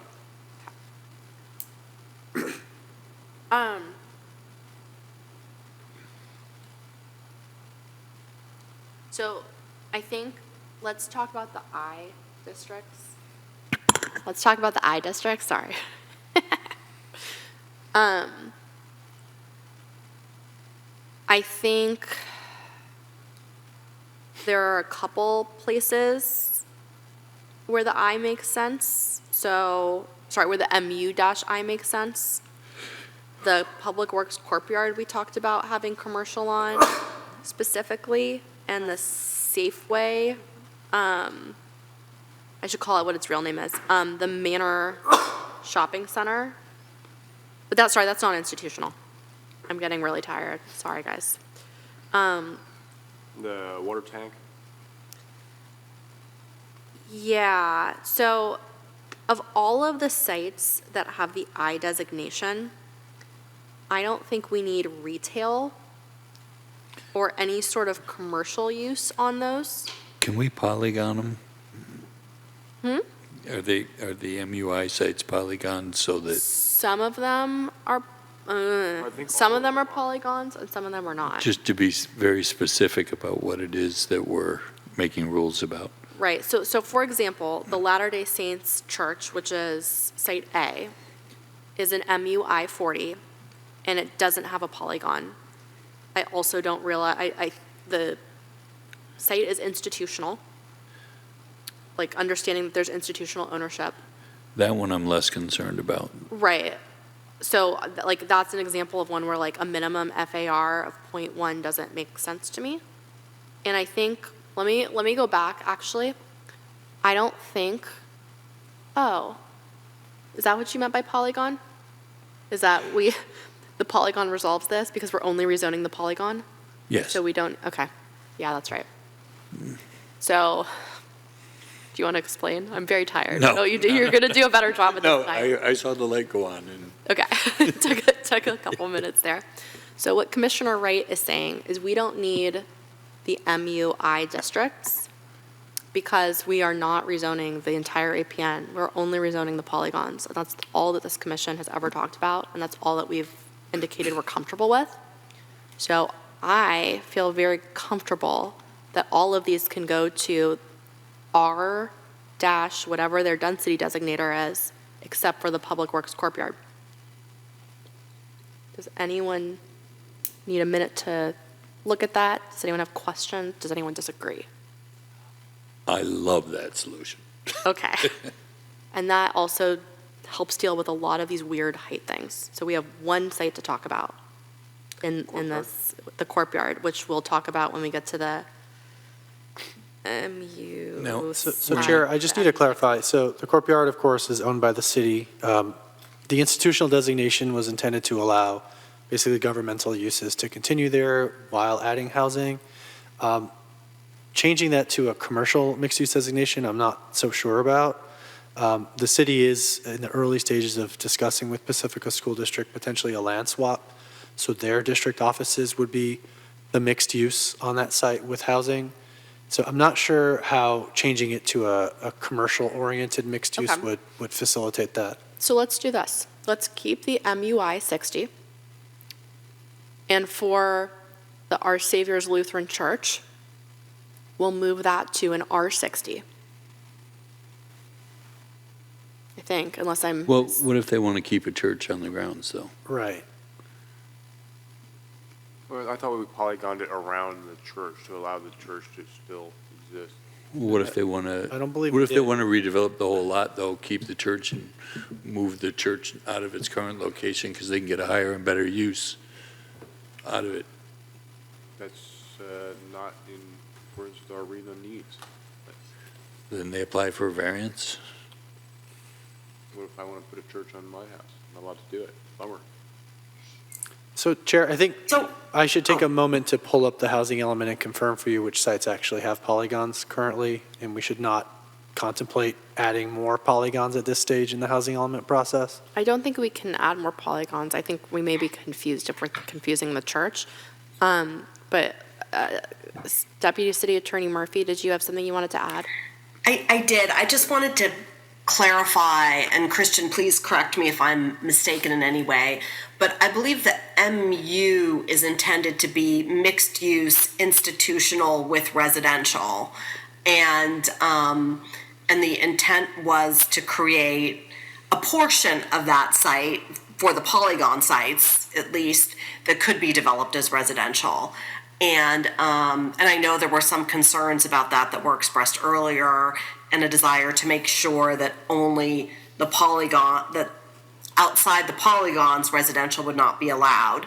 So certainly we will make sure to do that. But I think that was the overall intent, not to allow any commercial, but to allow a mix, like for example, on the Latter-day Saints site, a mix of institutional and residential.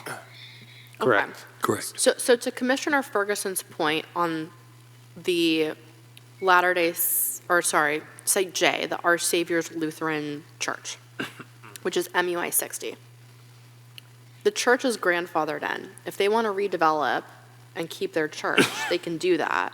But if they want to redevelop into something else, it would be housing. And that's what we're doing with the housing element. We're saying this is a site where we think there should be housing. So I don't think we should go through the various scenarios of grandfathering or non-conforming uses and rebuilding. The concept in the way that this is prepared by staff is that a site like the Our Savior's Lutheran Church may choose to keep the church in its current configuration and structure, but also undertake housing development on some portion of the site that may allow it. That's the mixed use in that MUI configuration. So mixed use meaning, not just one use, not a single use on a site, but more than one use of different types. In this case, residential and an institutional use, not a commercial use to be introduced. I think the thing that's confusing about this is what you've just described is probably contemplated as more of a horizontal mixed use, or maybe it's not. But having MUI 60 just be the same designation as MU 60 doesn't make sense. Yeah, acknowledged. And I think we discussed earlier perhaps eliminating that 15-foot ground floor, commercial component, for example, or 15-foot ground floor, height requirement.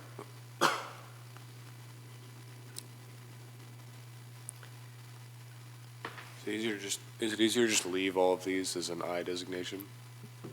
I think we need to go through, I really think that we need to take Oceana High School, since there's a polygon. I think any of these with polygons, Oceana, Terra Nova, Sanchez Art Center, those should just be R. Right, I mean, that's certainly Not Sanchez Art Center, though, because that polygon is over the whole building.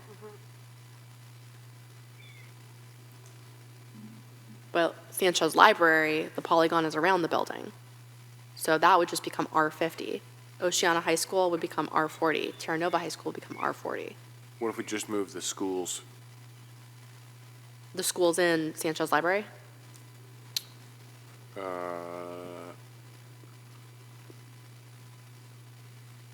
Yeah, rezone Sanchez Library to R. That's what you're suggesting. Okay. Commissioner Wright, are you comfortable with that? No? You want to leave the schools? I want the schools out, but Sanchez Library, I would need to think about a little bit more. Okay, so, sorry, let's go one at a time. So are we comfortable that Oceana High School and Terra Nova High School would both go from MUI 40 to R40? Because there's For the a polygon. polygons. Because there's a polygon. Yeah, just for the polygon. Yes, Commissioner Godwin, yes. I can live with that. Commissioner Ferguson, Commissioner Devine? Seeing head nods from Commissioner Ferguson and from Commissioner Devine. Okay. So Where were you on that, Sam? I'm a yes. I'm strong for the polygons. Okay, so that's site 21 and site 22 become R40.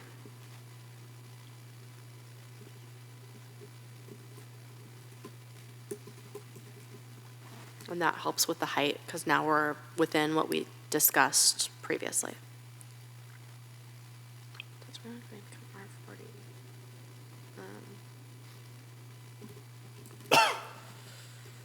R40. Okay. So So other I designations. I think we should reduce the height limits to be consistent with, so we can call it MUI, like, okay, let's back up for a second. We can call the Church of Latter-day Saints MUI 40, but instead of saying same as MU 40, it should say same as R40. And now it allows for mixed use. And then the only place where that's different is on the FAR allowed, and the FAR has to be institutional FAR. Does that works. Does that make sense to everybody? Does that work for you, Director Murdoch? I missed the point about the institutional FAR. Okay. Because I think we discussed earlier not establishing a minimum or maximum of non-residential use on those sites. I think we were going to get rid of the minimum. Well, yeah, it's fine. I'm fine with not having a guideline. As long as it's clear. Okay, sorry, let me back up. The reason I'm specifying that is because in the residential district, so MUI 40 is not going to say same as MU 40. It's going to say same as R 40, which disallows FAR, right? Commercial FAR. The only thing that's allowed there is density. So now under FAR, you need to allow some institutional FAR, right? To specify that it is allowed. Well, I think the way that FAR has been used in this process is perhaps a little unconventional in my mind. So I think what we've been striving to use it for is to specify where there's a minimum or maximum amount of commercial floor area required. Okay. Where it's silent, it's not a standard that's being addressed. It's not as though you can't have some floor area if it's consistent with the allowable uses. There's just no standard to regulate how much there should be or how much there can be. So you're going to add then maybe a footnote that says institutional uses are allowed in this zone? Like, Well, why even have an I if you don't distinguish it from another zone? Yeah, and not necessarily in the development standards, but we can. But in the land use designation that's described in the housing element, or in the general plan land use element, where it describes the range of allowable uses, right? Those need to be different for mixed use I than a mixed use 30 or 40 or 50. So that's why we put less emphasis initially on the development standards being different. Got it. Now there's good reason, I understand, for why those should be different. But it's a use description that's the most important for those. That's a perfectly good explanation to me. So does that make sense to everybody else? Yes. So then I just love the idea of changing everything to be same as R instead of same as MU.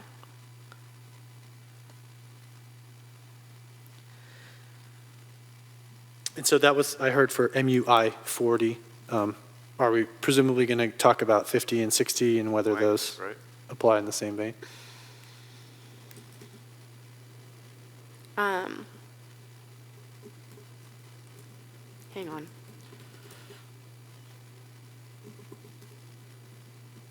I think we bit off that one, though, because that was a non-polygon site, correct? Yeah. And So the polygon sites just changed to their R district. And I think that was really the polygon sites for the high schools are the only ones where that happens. We could add that to the library, which has a polygon that excludes the building. That excludes the building. Sanchez Library, the polygon excludes the building. Sanchez Art Center, the polygon includes the building. So that's why I was saying before, I would be an advocate for taking site 24, Sanchez Library, out of MUI 50 and putting it into R 50. And there's currently like a Frisbee golf course there, and so we're going to be limiting it some. At Sanchez Library? Or at Sanchez Art Center? At Sanchez Library. What's the At Sanchez, Sanchez Art Center, there's a polygon that includes the building for redevelopment because we're asking them to maintain that soccer field and baseball field over there. So there's further levels of complication. That's why the site-specific thing that we went through was so bloody helpful, because it allowed us to take into account a lot of the historic, traditional uses of our sites here in town that are kind of built into the fabric of our community, so. I do think for Sanchez Art Center, the discussion changed the polygon that was approved with the housing element. That polygon got changed, which I think is helpful. For Sanchez, I mean, I'm looking at the polygon now, like, the building is not in it, and the parking for the building is not in it. This, I'm just gonna show this to everybody. So I think we can make that an R district zoning. Is there any reason Okay. to? If we're already matching all. Yeah, it lowers the height and lowers, like, yeah, the you could MU just say districts are same more as intense. R and leave it as an MUI Okay, 50, right? If we're just match the standards to R 50. yeah, if we want the ability to create more library, then we can create more library. Yeah. But I envisioned everything in here as housing in this polygon, that's why. It doesn't matter. I'm fine either direction. What does staff want to do? I prefer we keep Sanchez Library MUI for the Okay. whole thing. Okay. So all MUI sites are just going to refer to the R district standards. The general plan will clarify the allowable land uses.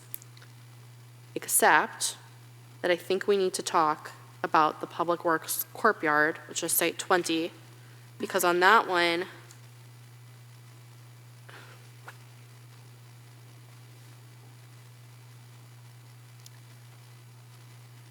oh no, we actually didn't have commercial there, so that simplifies that as well. For some reason, I thought we had commercial on Oceana, but we did not. So then I think we can do it everywhere. Okay. So all MUI just point to their corresponding R for For standards. standards. Look at that, 2 to go. Except Oceana High School and Terra Nova High School, those will be designated R40 in the polygon only.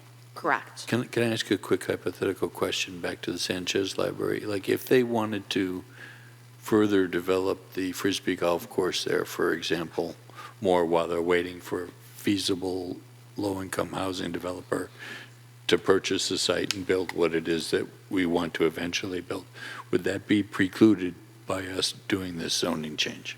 Don't get a permit.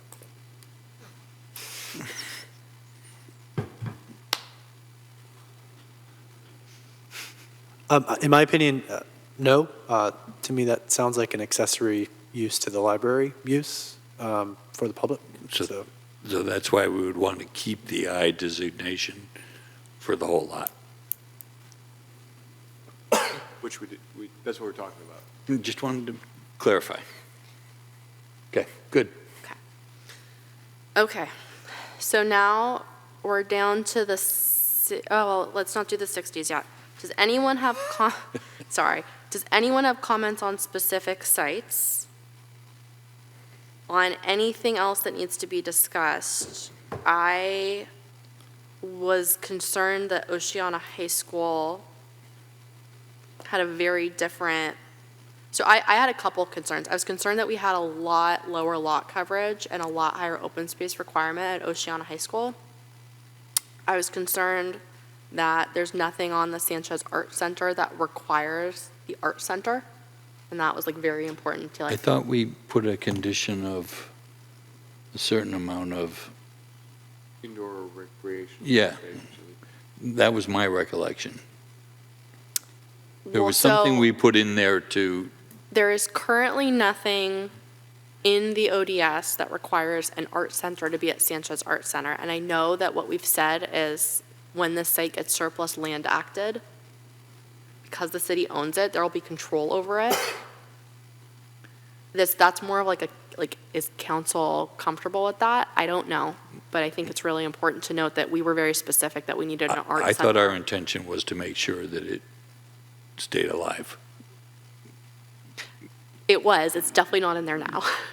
So that's why I'm like, If council wants to overrule us, that's fine, but I think we ought to be clear and speak with the unanimity that we want that to stay. So those were my two big ones. I feel like we covered everything else pretty well. Does anyone else have other I just said site-specific ones? not necessarily stay, but any development will require the same amount of indoor, you could say indoor recreational space or indoor artistic, creative space, public serving, creative indoor space, something like that.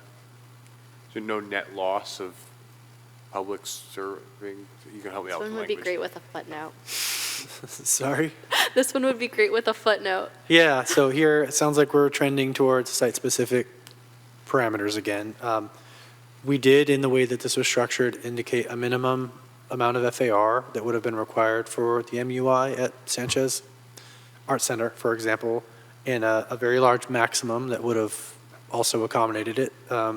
It's true that with the city as the property owner, really that needs to be effectuated through the negotiations process with a potential future developer, in my mind. I don't know if Assistant City Attorney Murphy has other thoughts on that. It's one of those very site-specific criteria that's challenging to put into place in this type of framework. I think one footnote through 30 sites is pretty impressive. And you should just give it to us. Sorry, it's late. It's a lot later than I thought it would be. Yeah, so just one thing, that I understand the intent to keep the art center in place. And typically in the zoning, you wouldn't require a use to stay in place, but you could certainly, when the zoning comes before the planning commission and then moves on to the council, make it clear as part of your recommendation that you want the art center to stay in place as part of, the council's consideration moving forward in terms of the future development. Yeah. And it can be zoned to make sure that art center stays in place and then that portion is used as institutional. I wonder if there's just a way to say, on Sanchez Art Center, no net loss of art space will be allowed unless otherwise approved by city council. Art space or public use space? Either.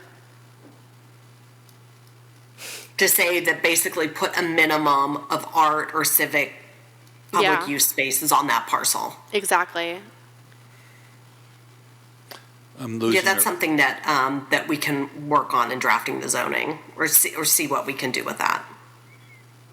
Can we add it to the ODS for just this? I mean, again, we went through 3 individual meetings of site-specific stuff, and to get through and try to streamline all of this and be down to One one. footnote. I'm shooting pleases at you. Yeah, I think, as Assistant City Attorney Murphy mentioned, we can think very carefully about this when crafting the zoning, if there is an opportunity to do that, and if there is, Okay. to do it. Okay, maybe the staff report to council can say that we really tried. Okay. Oceana High School, we had You had concerns about lot coverage and said 40% lot coverage. there were reasons for that, though. I recall the discussion. Do you want to go through them? I think it had to do with, we have very limited amounts of playing space. And while we may have declining enrollments at the moment, it is our job to consider the future and that it may not always be that way, particularly if we're adding 1,890 some odd units of more families, and that we need to maintain some of that space while at the same time allowing more low-income housing to become available. So I think the idea was to shrink the footprint to maintain the open flat space, which we have at a premium, to try to accomplish that goal, particularly considering that on that particular building sites, there were other places that weren't quite as conducive to sporting activities that could also serve as residential sites.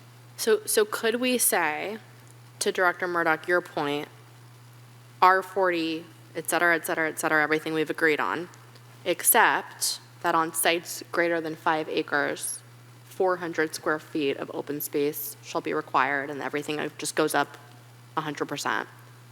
And lot coverage shall go down to Again, we had said 40, and we're at 70% max. Can we put the polygon up for Oceana High School so I can see exactly what we're talking about? Are there any other 5-acre sites that would be captured by that? No, that's why I'm saying it. Is that gonna Everything eliminate else the maxes softball in like field? 4.5s. Is that going to eliminate the softball field? There's a 300 by 300 softball field there, baseball field. And then there's a small triangular lot that's fairly large. And I think that was the reason, the intent was to try to get the housing built on that large triangular lot and leave the baseball/softball field alone.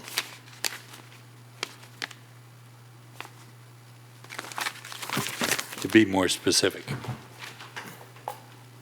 Great if these could be on the screen so the public could see them too, but.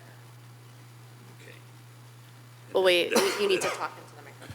That's exactly what I'm saying, is we were trying to preserve this. They could build here. That was the reason.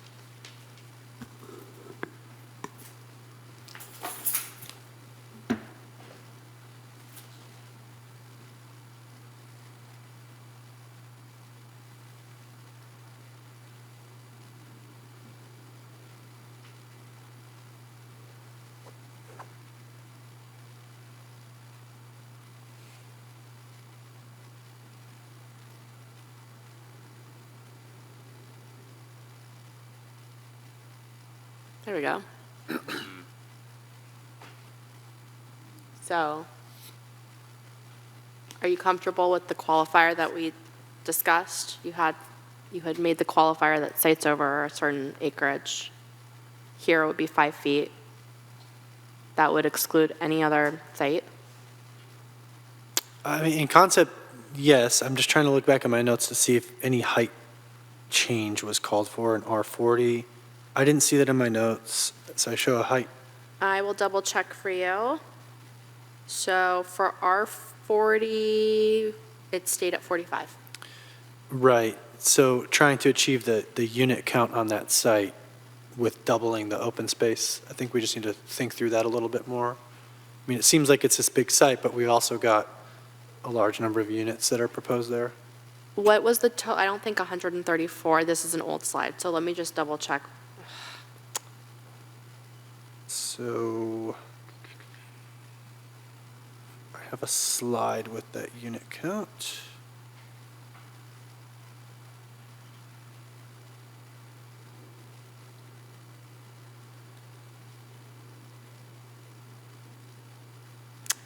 So you have 178. It went up from 134 to 178.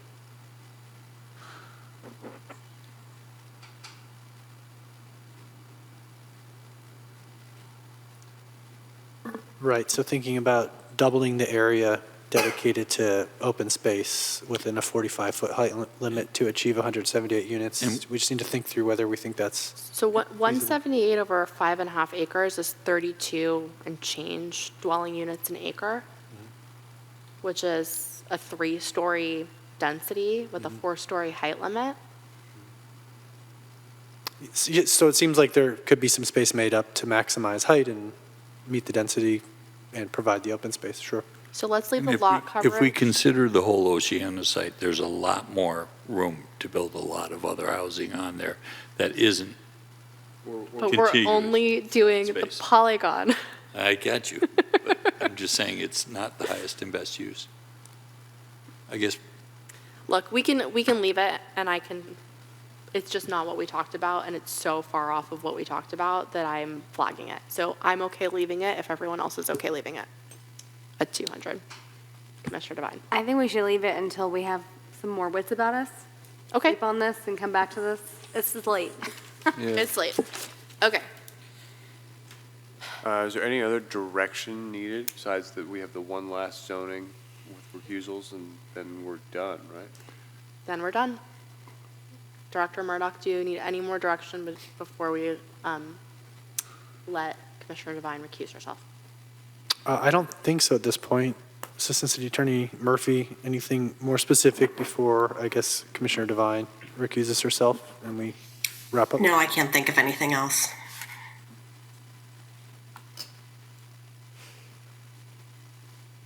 So Commissioner Devine, before we jump into those sites along Highway 1, is it your conflict of interest that you own real property within the vicinity of those sites? That is correct.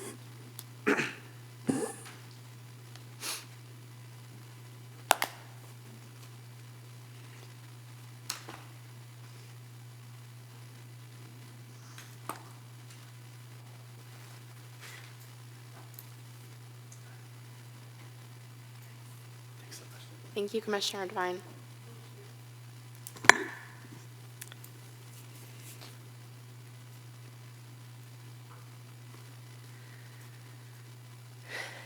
Okay. So let's start with R60. Guys, we're so close. It's great. Yeah, let's not. Let's bang it out. So R50 is at 55. 65, like, okay. So I've been like pretty on board with all of the 50s and stuff like that, but 65 sounds crazy to me. So I'm just gonna put that out there. Say that again. 65 sounds crazy to me.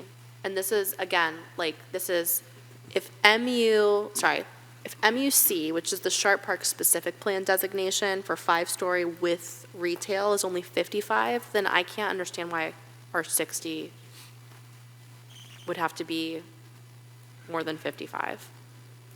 Because that would allow for 5 stories. Are there particular sites that we're talking about here? Oh, yeah, for R60. Oh, wait, sorry, there's a lot of MU60. Let me look. R60 is both sides of the, adjacent to the Lutheran Church on Highway 1. And so behind that is the hill. Yeah. Yeah, so it's just one. It's And- the and- church. Pardon my ignorance, but is that going to obstruct anybody's view? Not that that's really supposed to be a consideration, but No, you're already given that you're going to kill that green corridor on Highway 1, any size building, so no. and we're not turning it into a commercial corridor, so it's going to become a residential corridor, Correct. Yeah, which hopefully will make it more profitable for them to bring mass transportation in that'll actually serve the community, but I just want to clarify, primarily those sites between Fassler and Reina Del Mar are proposed to be mixed use. This Okay. is the exception down at that very southern end.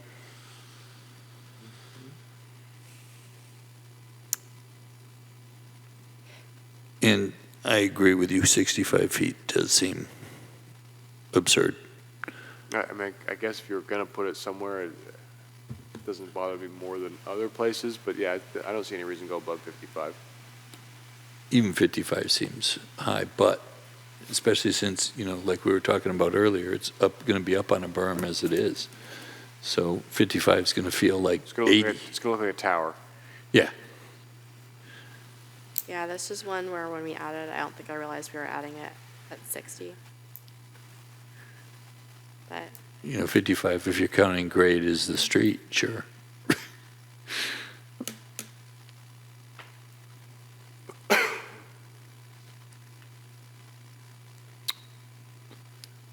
A flat roof might not be an issue because there's nobody that would ever see the roof line.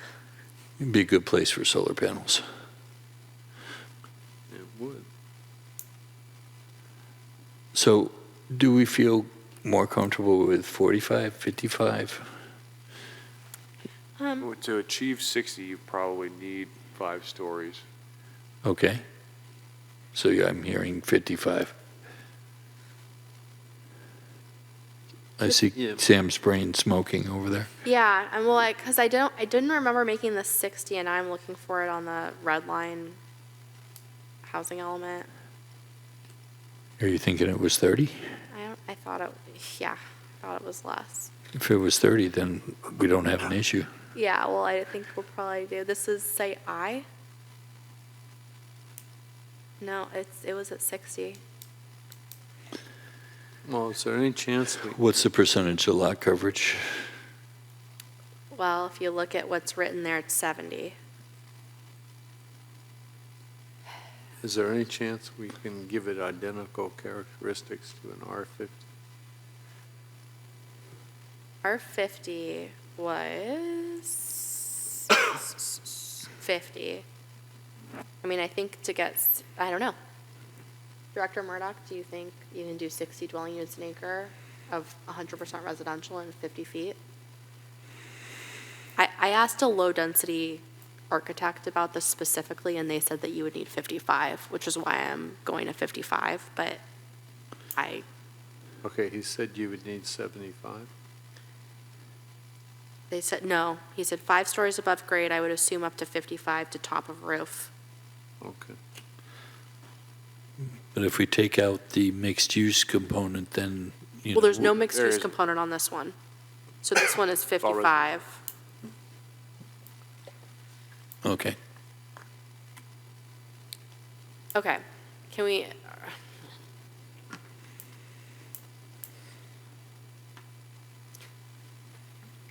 So I'm okay with this one being 55. I wish this site wasn't this zoning, because it's on top of a hill. Other than Sounds that, like I'm okay- we're stuck We're with, stuck, yeah. Other than that, I'm okay with what is written in here, which is a 20-foot front setback, a 5-foot side back, a rear 15 setback. Again, I think we should switch the front and the rear so that the rear has 20 and the front has 15. it's, I don't know if I understand the purpose of a rear setback there. In theory, someone could build above it. I agree, absolutely. I'm actually thinking for other sites, not specific to this. Got it. I'm trying to Yeah, keep I'm in my fine with brain that there might be other sites. I'm wondering if 15 feet is enough distance off of one. Well, this one's not on one. This one is the one that's up the hill. The one on one is an MU-60. Coast Highway. if we're going to do 15 feet, I would always be in favor of 20, but Right, this is I, and I think 38 is MU-60, I think, maybe, I could be wrong, I'm really tired, hang on. 38, yeah, the one on one is gonna be taller.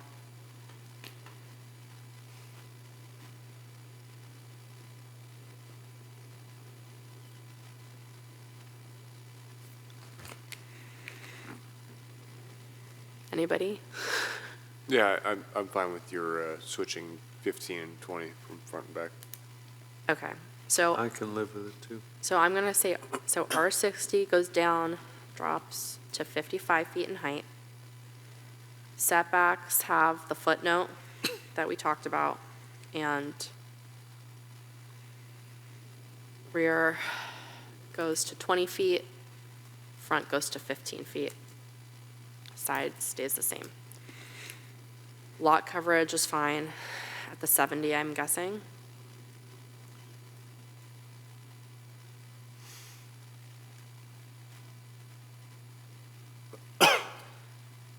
The open space goes to whatever it is that we said for all the other open space. The parking stays at the parking. It's not going to apply here, but this one, note 3 stays.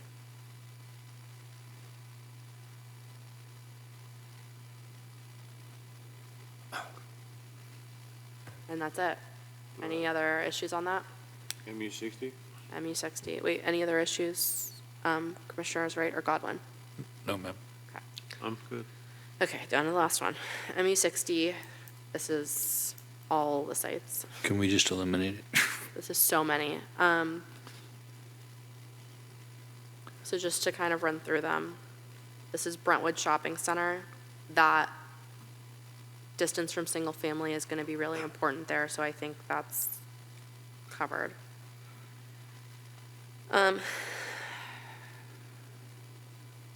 Manor Shopping Center, Which one? Manor Shopping Center, the parking lot.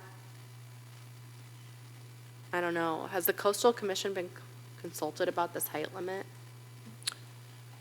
Not specifically, but there's nothing specific to the Coastal Act that limits heights to 35 feet. It's just a height that they're customarily used to, but there are good reasons in this instance. They typically just require a robust visual resources impact analysis, which would be part of the future LCP amendment, local coastal program amendment that would be required. Okay. Caltrans Park and Ride. Am I confused, or when, like, we were talking about Manor Shopping Center, were we ever talking about 80 feet? We were talking about 5 stories specifically, and no one said 80 feet. So that's what we said. We said mixed use on the ground floor on Bill Drake Way, I think is what it's called, the top part, Yep. not Yeah. on the other side. And we said 5 stories. And we acknowledged that there would probably have to be a level of parking because we're taking all of everybody's parking. So I don't know where anyone is going to park. So So you're already at 55 or 60, and So this is why I started this meeting tonight with saying I think that the 80 should go down to 65, which is the Sharp Park specific plan, which is the 50, and an additional 10 on top. Do we have consensus on that? We didn't when we started this meeting. Can we try again? I mean, you guys can outvote me, but I'm not going to 80 or 65. What? Yeah, so I'm at 65, and I'm not thrilled with it, and I don't see any other options. So what do you think, Commissioner? So I heard you say 80 is a no-go, and I agree with you on To that. me, 65 feels like a no-go. We haven't gone to 65 anywhere else. I don't see why there's a lot of sites here, not just the Manor Shopping Center. I don't want to beleaguer my point all night. I'm just going to say that you're not budging me off of 65, but I'll leave it to you guys to discuss amongst yourselves. What is something you would budge to? 55. I'm more comfortable with 55, too. If you make me choose between 65 and 55, I'm going to choose 55. Look, I'm more comfortable with 55 too. The question is, can we get 15-foot commercial floor plates and 60 dwelling units an acre? And I don't know the answer. I just don't know. I think What if we don't have 15-foot commercial first floor? then we really don't have commercial, right? Because a residential is 9-foot floor plate. You've got kind of cruddy office at 10 foot. You're not going to get like a good Yeah. use, right? So then why have commercial there at all? So then that begs a different question. Do we just do we need a Manor Shopping Center commercial? Yes. Do we need well, I agree with you. I was the one that was very I need the commercial, especially on this side to Right. complete the district. Do we need the commercial over at the Caltrans Park and Ride? I think that was someone just told me that was part of the economic study, right? And that was a very important potential economic driver in Pacifica. So probably need it there. Now there you're on the back of the single family, so that will adjust the height automatically, but Well, when we had one of the earlier consultants in, he said the commercial businesses were not growing. The only thing that was growing in Pacifica was service businesses. Do we need all this commercial space? Well, service businesses are still commercial. Yeah, they're still it's commercial, food, but right? it's- If you want a restaurant, which is I think what we want, right? We want food or boutique retail or just other stuff like that, then you got to look at a taller floor plate. Okay. But the boutique retail, there's been a terrible lack of growth in the town. I can see restaurants, I can see somebody setting up a doctor's office or vet or some sort of But those all consult. take they're bigger all the floor same plates. money. Yeah, go what's ahead. that? If he's 55 Yeah, and he's 55 yeah. and you're 65, what Okay. if we chop and we meet in the middle at 60? I mean, okay, look. It's binary, right? To me, there are two, I guess it's not binary. There are two considerations. Do we want commercial? My answer is yes, I think we need it because I spent a lot of time on the EDC talking about how we weren't fiscally solvent, all of this stuff, how we need these people, talking to economic groups that couldn't come in here because of this or that or whatever, talking to Kimco, a lot of time, and I think we need the commercial. I also don't want the height. I don't know how to rectify, if you can get 60 dwelling units an acre in 60 feet, then I'm totally fine splitting the difference. If you can get it in 55 feet, then let's do that. But we gotta hit it, right? Right. It has to pass the Right, muster. exactly. I agree with that, too. Yeah. What's that number, 55 or 65? Well, according to the Sharp Park specific plan, 50 is 55 feet. 50 with a ground floor commercial plate of 15 is 55 feet. So 60, to me, That's why I'm saying that, like, right? This is why I started Well, with if this. you go, well, It's yeah. 65 feet. Like, Unless I you have just, bigger parcels and. Well, hold on. maybe. We're at 50. What if we mess with the lot coverage or the parking? Well, okay, so let's break that down, okay?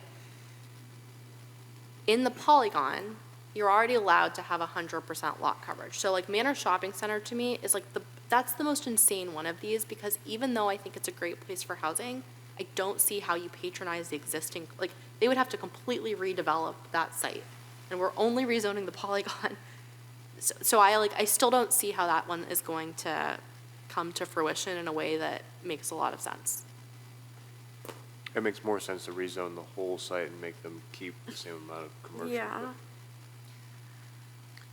And just a reminder, one key difference from the Planning Commission's in-depth earlier discussion on this is the site's now 2 sites reflective of the different ownership. So I don't know if that helps or makes the task more challenging for you, but it is slightly different in terms of the specific feedback that was provided previously because of it being 27A and 27B at this point in time. So perhaps there's a scenario where a higher height, in one versus the other might make sense. I'm not sure. We'd have to figure out how to allow that.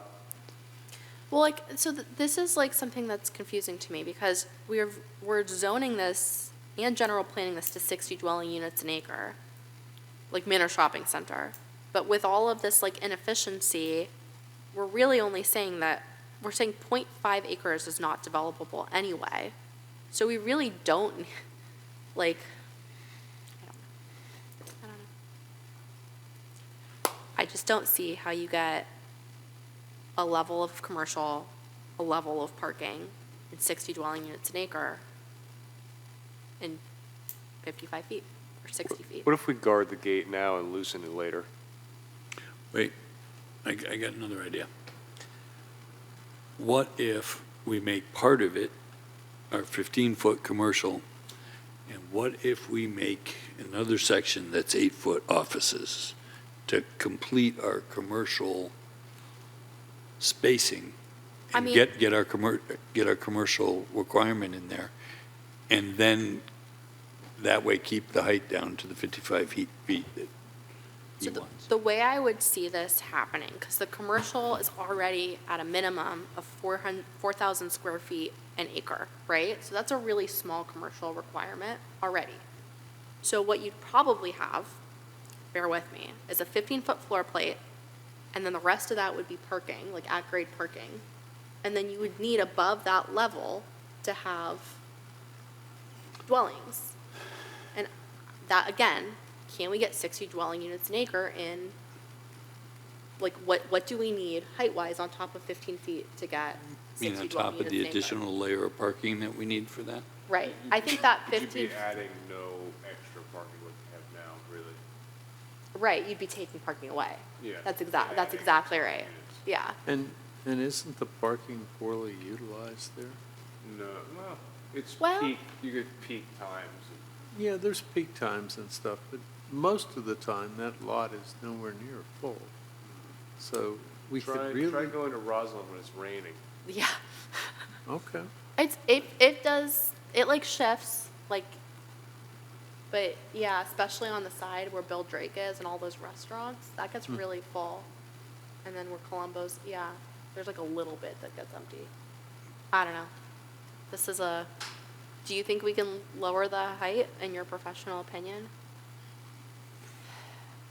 I think you can probably do it and probably get the bare minimum unit sizes and probably still not recover all of the parking that may be lost and make this even more Someone's constrained. gonna do a density bonus and we have all these objective development standards, and then it's gonna be. Yeah, I think that's just the balancing dynamic, right? Where you may end up overly restrictive, you're incentivizing perhaps someone to invoke density bonus law when they may not have otherwise, in order to get a feasible No, any project. developer would not use it on every project. So, Christian, if you were whipping votes, and you were the whip, we only have 4 people here, would you say, what would your proposal be? It would be 80 feet. You already said Yeah, the 80. 100 feet. Yeah, but that'll get you 0 votes.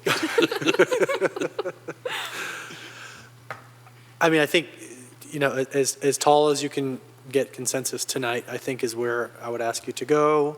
Or if you can just get outside of your comfort zone a little bit, recognizing we're preparing an EIR, and this is a uniquely challenging site, and recognizing maybe it'll still dial back to where consensus is at some later stage. That's another way to go. Okay, let me just put one more yay in for the 65 feet.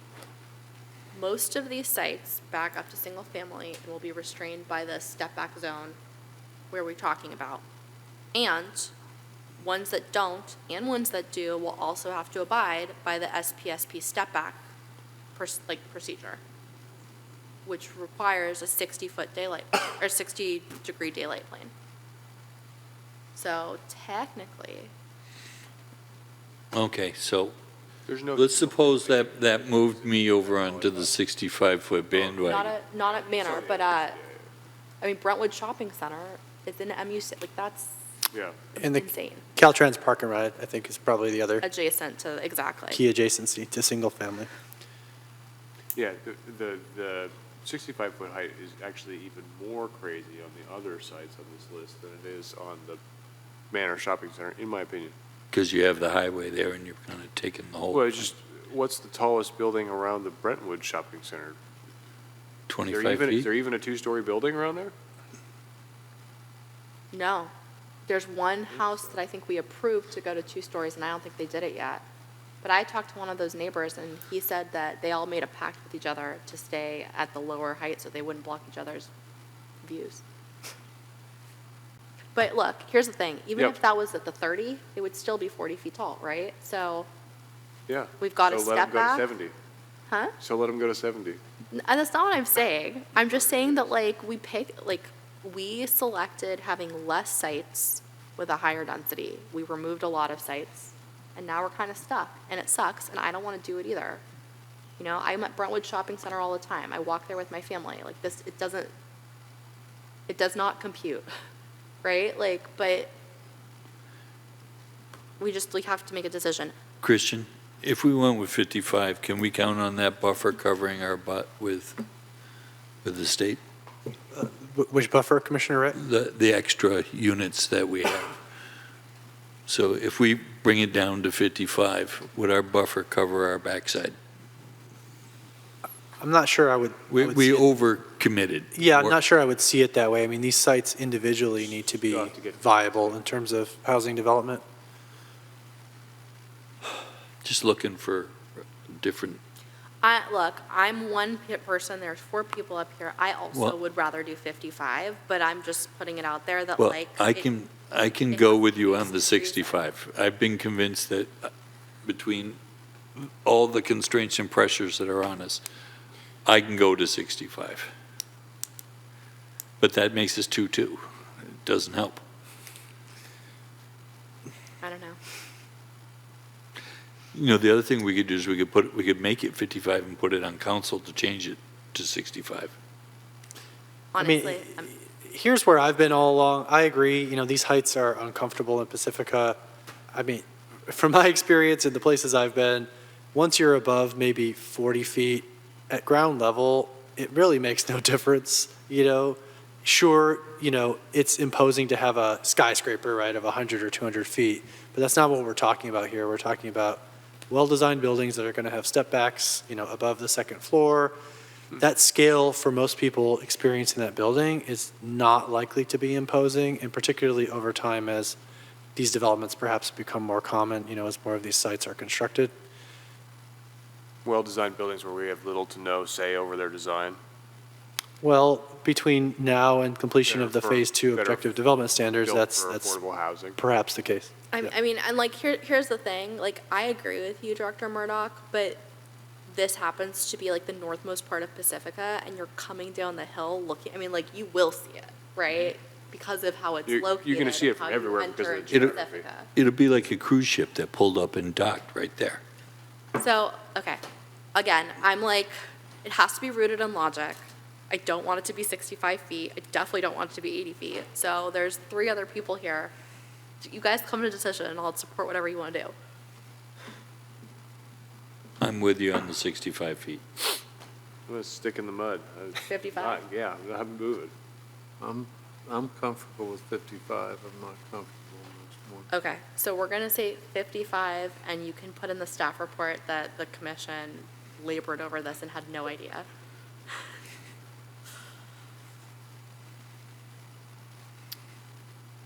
And I think we're done. Was that a fourth down play? Was that a punt? So, That was like a squib that didn't get, I don't even know how to, okay. There's a rain delay. Call it at the end of the game. I mean, were there other standards? A lot of time was spent on height. Is the commission comfortable with the setbacks and Yeah. lot coverage and so forth? Yeah. Yeah. As long as we're like noting it's all the same changes, Correct. and that note about the 50 feet goes in and makes sense here. Okay. That's it. Can you put a footnote in that says that what the state has done to us is really unfair? I point out that I conceded an extra 10 feet off the highest site-specific we had ever done before. Can we put into the meeting minutes that the chair left to cry in the corner for 5 minutes? Okay. And with that, I think, do you have the feedback that you need from us? I do. Thank you very much for sticking it out and getting it done tonight. It's a huge help for us to process this feedback and to continue on with the EIR process. So really appreciate it. Yeah, and I appreciate the rest of the commission sticking out too. I just want to echo what Commissioner Wright said earlier, and I'm sorry to say it, Director Murdoch, but like, I think it's really important that all the stuff that we talked about today is what gets transmitted to council. And I think any one of us, but I will volunteer, would be very happy to read the updated chart before it goes to council and compare it with our extensive notes. Okay? Thank you. Thank you. Okay. At the So, same time, I think it's important to recognize too that, Christian has kids too, and he also stayed here late, and Yes. he's had to take this on top of a bunch of other things while having kids with a relatively new staff being, once again, what I consider to be severely understaffed for what he's being asked and tasked to do. yeah. And it's not fair to him. Well, we really appreciate you, Director Murdoch, and we want to make you very uncomfortable with the amount of praise we're giving you from the dais. Okay, so closing item 2 and moving on to commission communications. I have none. Does anyone have a communication? Okay, I don't have it. At this hour, I have nothing left. great. Staff communications. Thank you, Chair. As I noted earlier, hours ago at the beginning of the meeting, the City Council on January 22nd adopted the housing element update. So applause to the Planning Commission for its extensive efforts. We transmitted the document to the California Department of Housing and Community Development. Their comments are due back to us by the end of March, so we'll see where we stand in terms of our certification process. I also want to highlight the fact that we are making preparations for Local Coastal Land Use Plan Community Meeting number 3. That is scheduled for March 2nd. We have a portion of our webpage at planpacifica.org dedicated to the community to be able to submit questions using an online form, or to Coastal Plan at pacifica.gov. That's Coastal Plan at pacifica.gov. Folks can submit their questions in advance about the LCLUP update process, the policy provisions, why we're doing this, that, and the other related to the LCP update. And we will put written answers together in advance, depending on when we receive those questions. And then there will be a live Q&A opportunity as well at meeting number 3 on March 2nd. The key takeaway we heard from meeting 2 is there were a lot of unknowns and a lot of questions from the community. And so we're trying to focus the structure of this meeting number 3 on getting questions and getting answers out to the community. And that's all I've got. Thank you very much, Director Murdoch. May I have a motion to adjourn? So moved. Second. Please vote. That motion passes unanimously. Thank you very much, everyone. Night, everyone. Thank you, Commissioner.